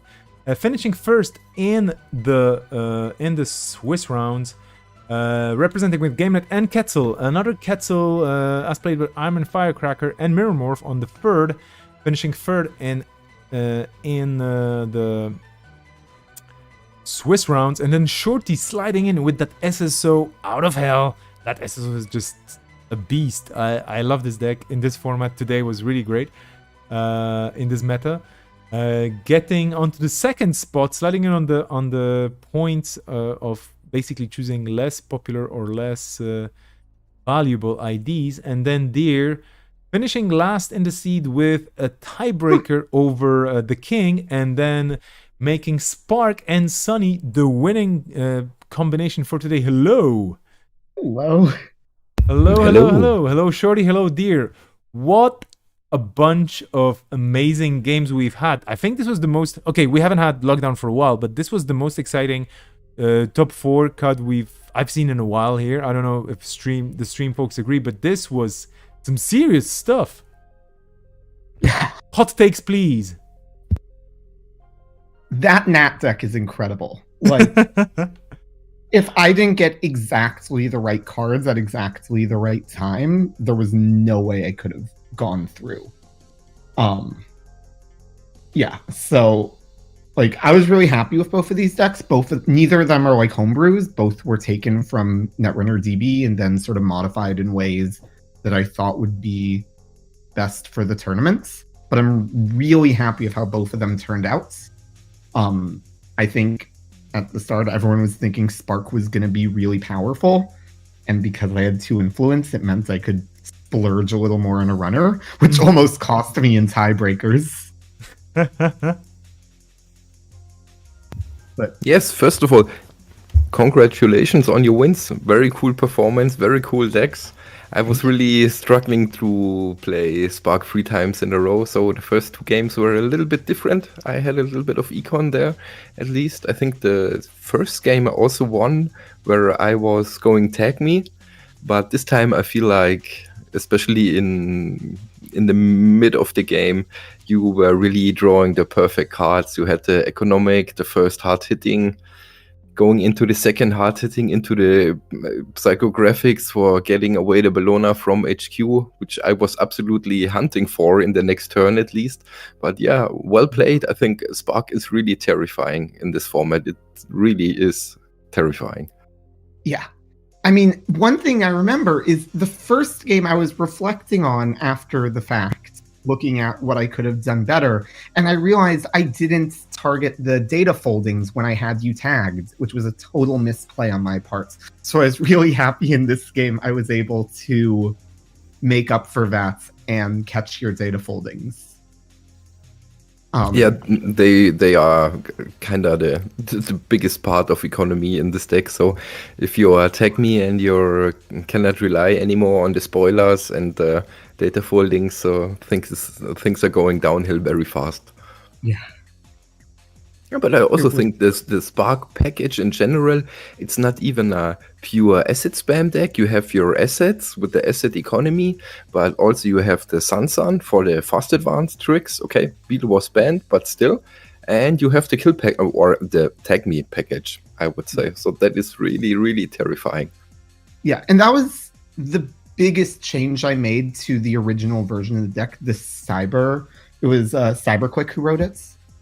I saw the deck on Netrunner DB, and one of the includes, which I think is a very good include, but didn't feel right, was Moonbod Virtual Tour, which is an excellent card and a really good trap.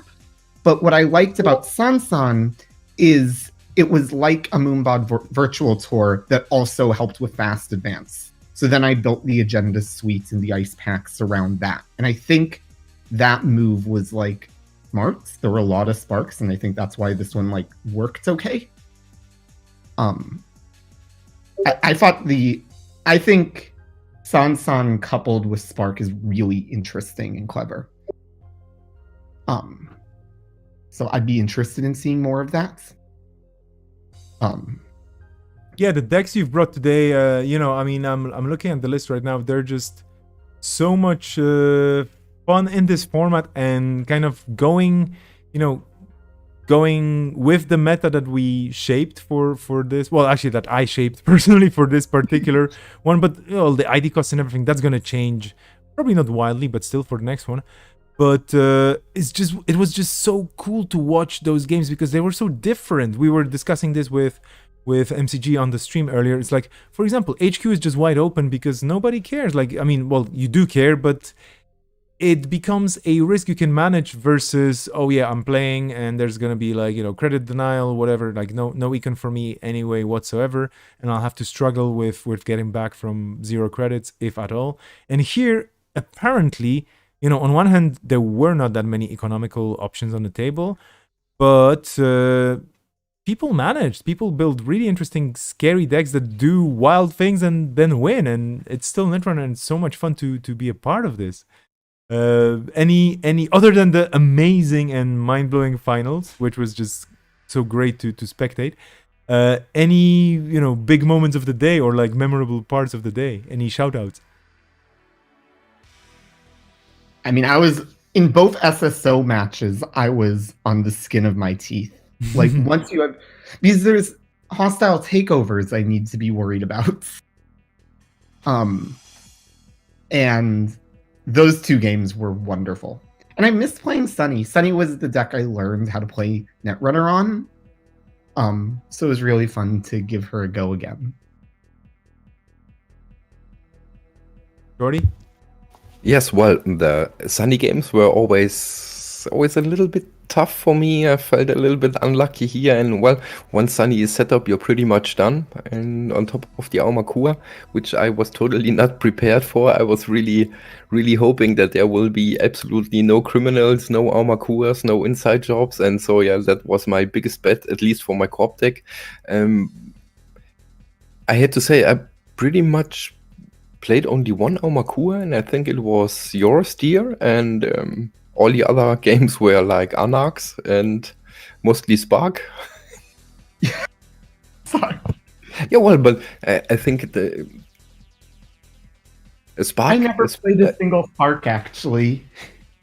Yeah, it's cool to see Spark. If you look at the ID spread today, you have a lot of Spark and a lot of Quetzal, and who had ever thought about that Quetzal and Spark will be the most represented identities, even in lockdown, I think. Yeah, I mean, that was really great to see that field today. I agree. Yeah, I mean, Quetzal is, I think, possibly less a reaction to the specific meta and more the fact that E3 plus Quetzal becomes unbelievably powerful. Yes, absolutely. Like, Quetzal's a really good niche in salvaged memories, and I'm curious if this is going to result in more people trying to go through it. I want to make a Quetzal deck now. Yeah, maybe because it was today popped up the deck list of the week, which was also a Quetzal deck. Maybe people got a little bit of inspiration there that Quetzal is very good. And I think at one ID point, it's pretty much a steal to go for Quetzal instead of, let's say, Reina or maybe Kim. Yeah. Yeah, so I assume we're going to see Quetzal go up in value, or maybe not. I mean, I will still be discussing this with the two of you and Armin and Captain Nice quite soon, because I would like to, well, maybe just tweak a bit the process just to make it a bit more of a, okay, that's going to be maybe, that's going to sound controversial, but like a stock market where things can go up or down, but not wildly straight away, unless they actually become super popular. So after today, for example, I'm pretty sure we can expect Spark and Quetzal going up in their cost. And as for the ban list, I have no idea because we got a lot of suggestions to consider, and you probably have some ideas as well. How did it feel to build decks with some kind of, well, staple cards missing? But that's basically the nature of lockdown. There's always some cards missing, right? Yeah. This one, it felt because the bans were so focused on both the core and the runner side, with the runner was really focused on econ and criminal, and on the core it was really focused on this specific middling agenda suite, basically really crippling fast advance. Yeah. That was sort of how I reacted to it. So the big thing that like I knew I wanted when I first saw the ban list was notoriety, because I was sure an absurd number of runners were going to be doing 5/3s and either 15 minutes or hostile takeover or some 1-point agenda that was pretty easy to get. Mm-hmm. And that ended up being like a pretty good prediction. Like, so it ended up affecting sort of the way I thought about the core when I was making my runner deck and the way I thought about the runner while I was making the core deck. And then fortunately I picked two identities that were very minimally touched, besides by the daily cast and Sure Gambles, which were able to be pretty easily replaced by office supplies and sweeps week. Yeah, Short, I just want to call you out on building a very interesting fast advance alternative in a way. It was intimidating to see you just scoring, those CityWorks projects and the Hollywood renovations. Like bam, bam, bam, here we go. There was a game which you finished in 5 turns with 7 points, and I was like, wait a minute, this is SSO. I mean, I know that things happen, but wow. Faster than Titan, yeah. Yeah. And that was pretty much the approach that I was getting with Corp. I don't want it to go wide. I wanted to go 5/3s, but I wanted to go faster. So we were discussing this on Friday, I think, also. Mm-hmm, yeah. And I just thought, okay, let's go SSO. You have the nasty eyes with the free advancement tokens. Runner might be poor in early game and might be rather rich with the drip econ, so I wanted to go pedal to the metal and no big tricks, and I was a little bit hoping that there is no criminals, like I said, because there were no boomerang, and in general the early aggression was missing due to the ban list with SMC, no boomerang, no Angelo, so I was just hoping I can just score out 7 points behind a single piece of ice, and I thought SSO would be a good attempt. Mm-hmm. That call really worked out to your advantage. I mean, really well played also.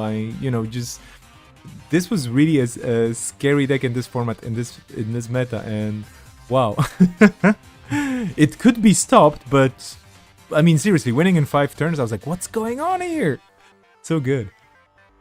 Yeah, it depends a little bit on lucky draws, especially early on, and a good opening hand. But then it's also really fun because you leave most centrals open, and I was a little bit concerned about medium. So somebody is dropping on early medium. That's why I included the Seppas. If they're going for dig deeps quite early on, but it feels so cool just to leave your centrals open and just, go for it if you want to. I'm gonna score. In a way that looked a bit like playing harpsichord, and we did have a harpsichord today in the tournament as well. So kudos to Joss for bringing one of my favorite NBN IDs, which is not competitive in any way, but it's fun to play. So this looked a bit like, I have one agenda, you will not be able to score it, and then there are no agendas until I pull another one out. The fast tracks, I was like, whoa, you're really fast tracking into things here. That was really, really, really cool.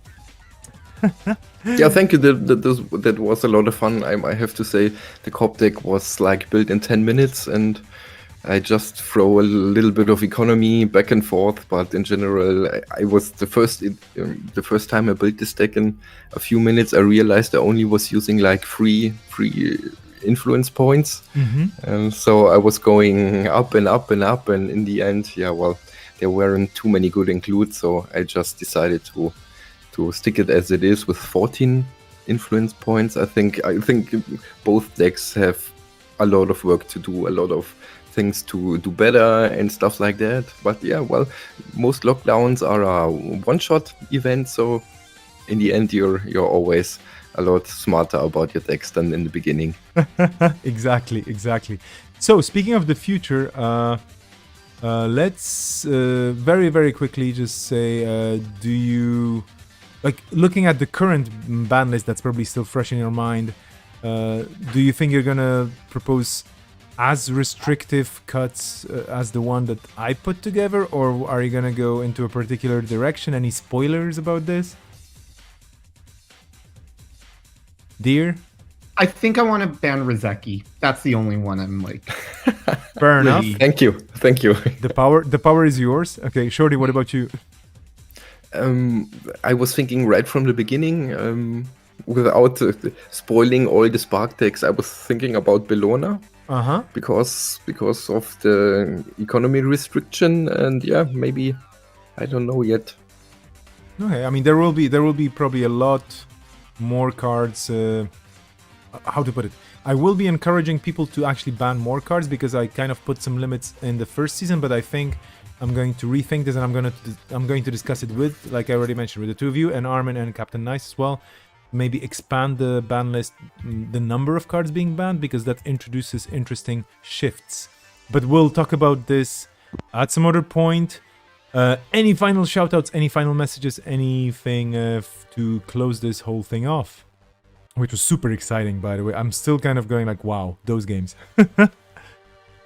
Since I don't think I've mentioned them, the Sunny deck was based on Captain Nice, who has made like Sunny such an interesting competitive character. So I want to just thank them for developing the Sunny meta. Single-handedly, almost. Well, it's between the two of you, actually.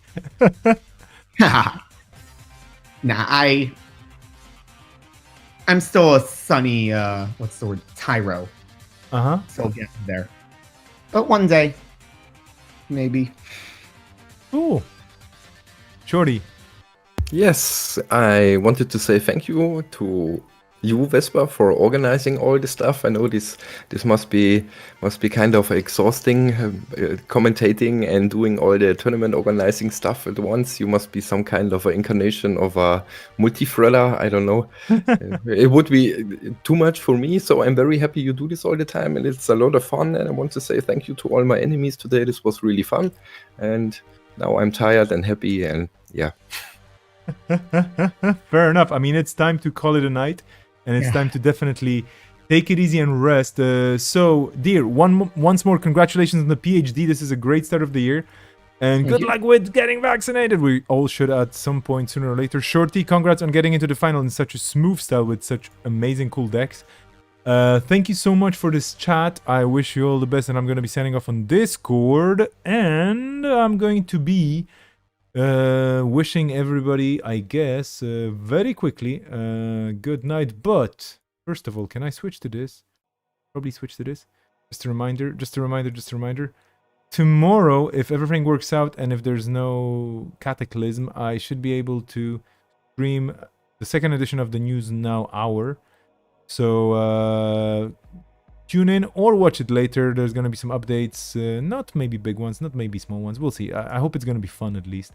I'm trying to see how good I am at making news happen or actually read news, but well, anyway, I'm not going to start the competition for CNN or NBN or anybody else anytime sure.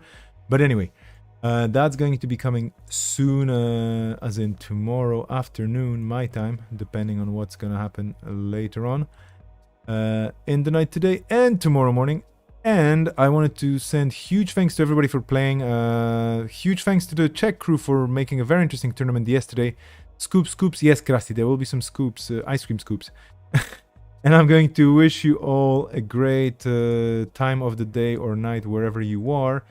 And I'm going to be signing off with, what should we put as the final track? I guess we could put this on. Yeah, that sounds like a good idea. Or actually, I'm just going to let this track zoom out into the distance. Thank you so much. Have a good evening, morning, day, night, afternoon, whichever. I will talk to you soon. Take care.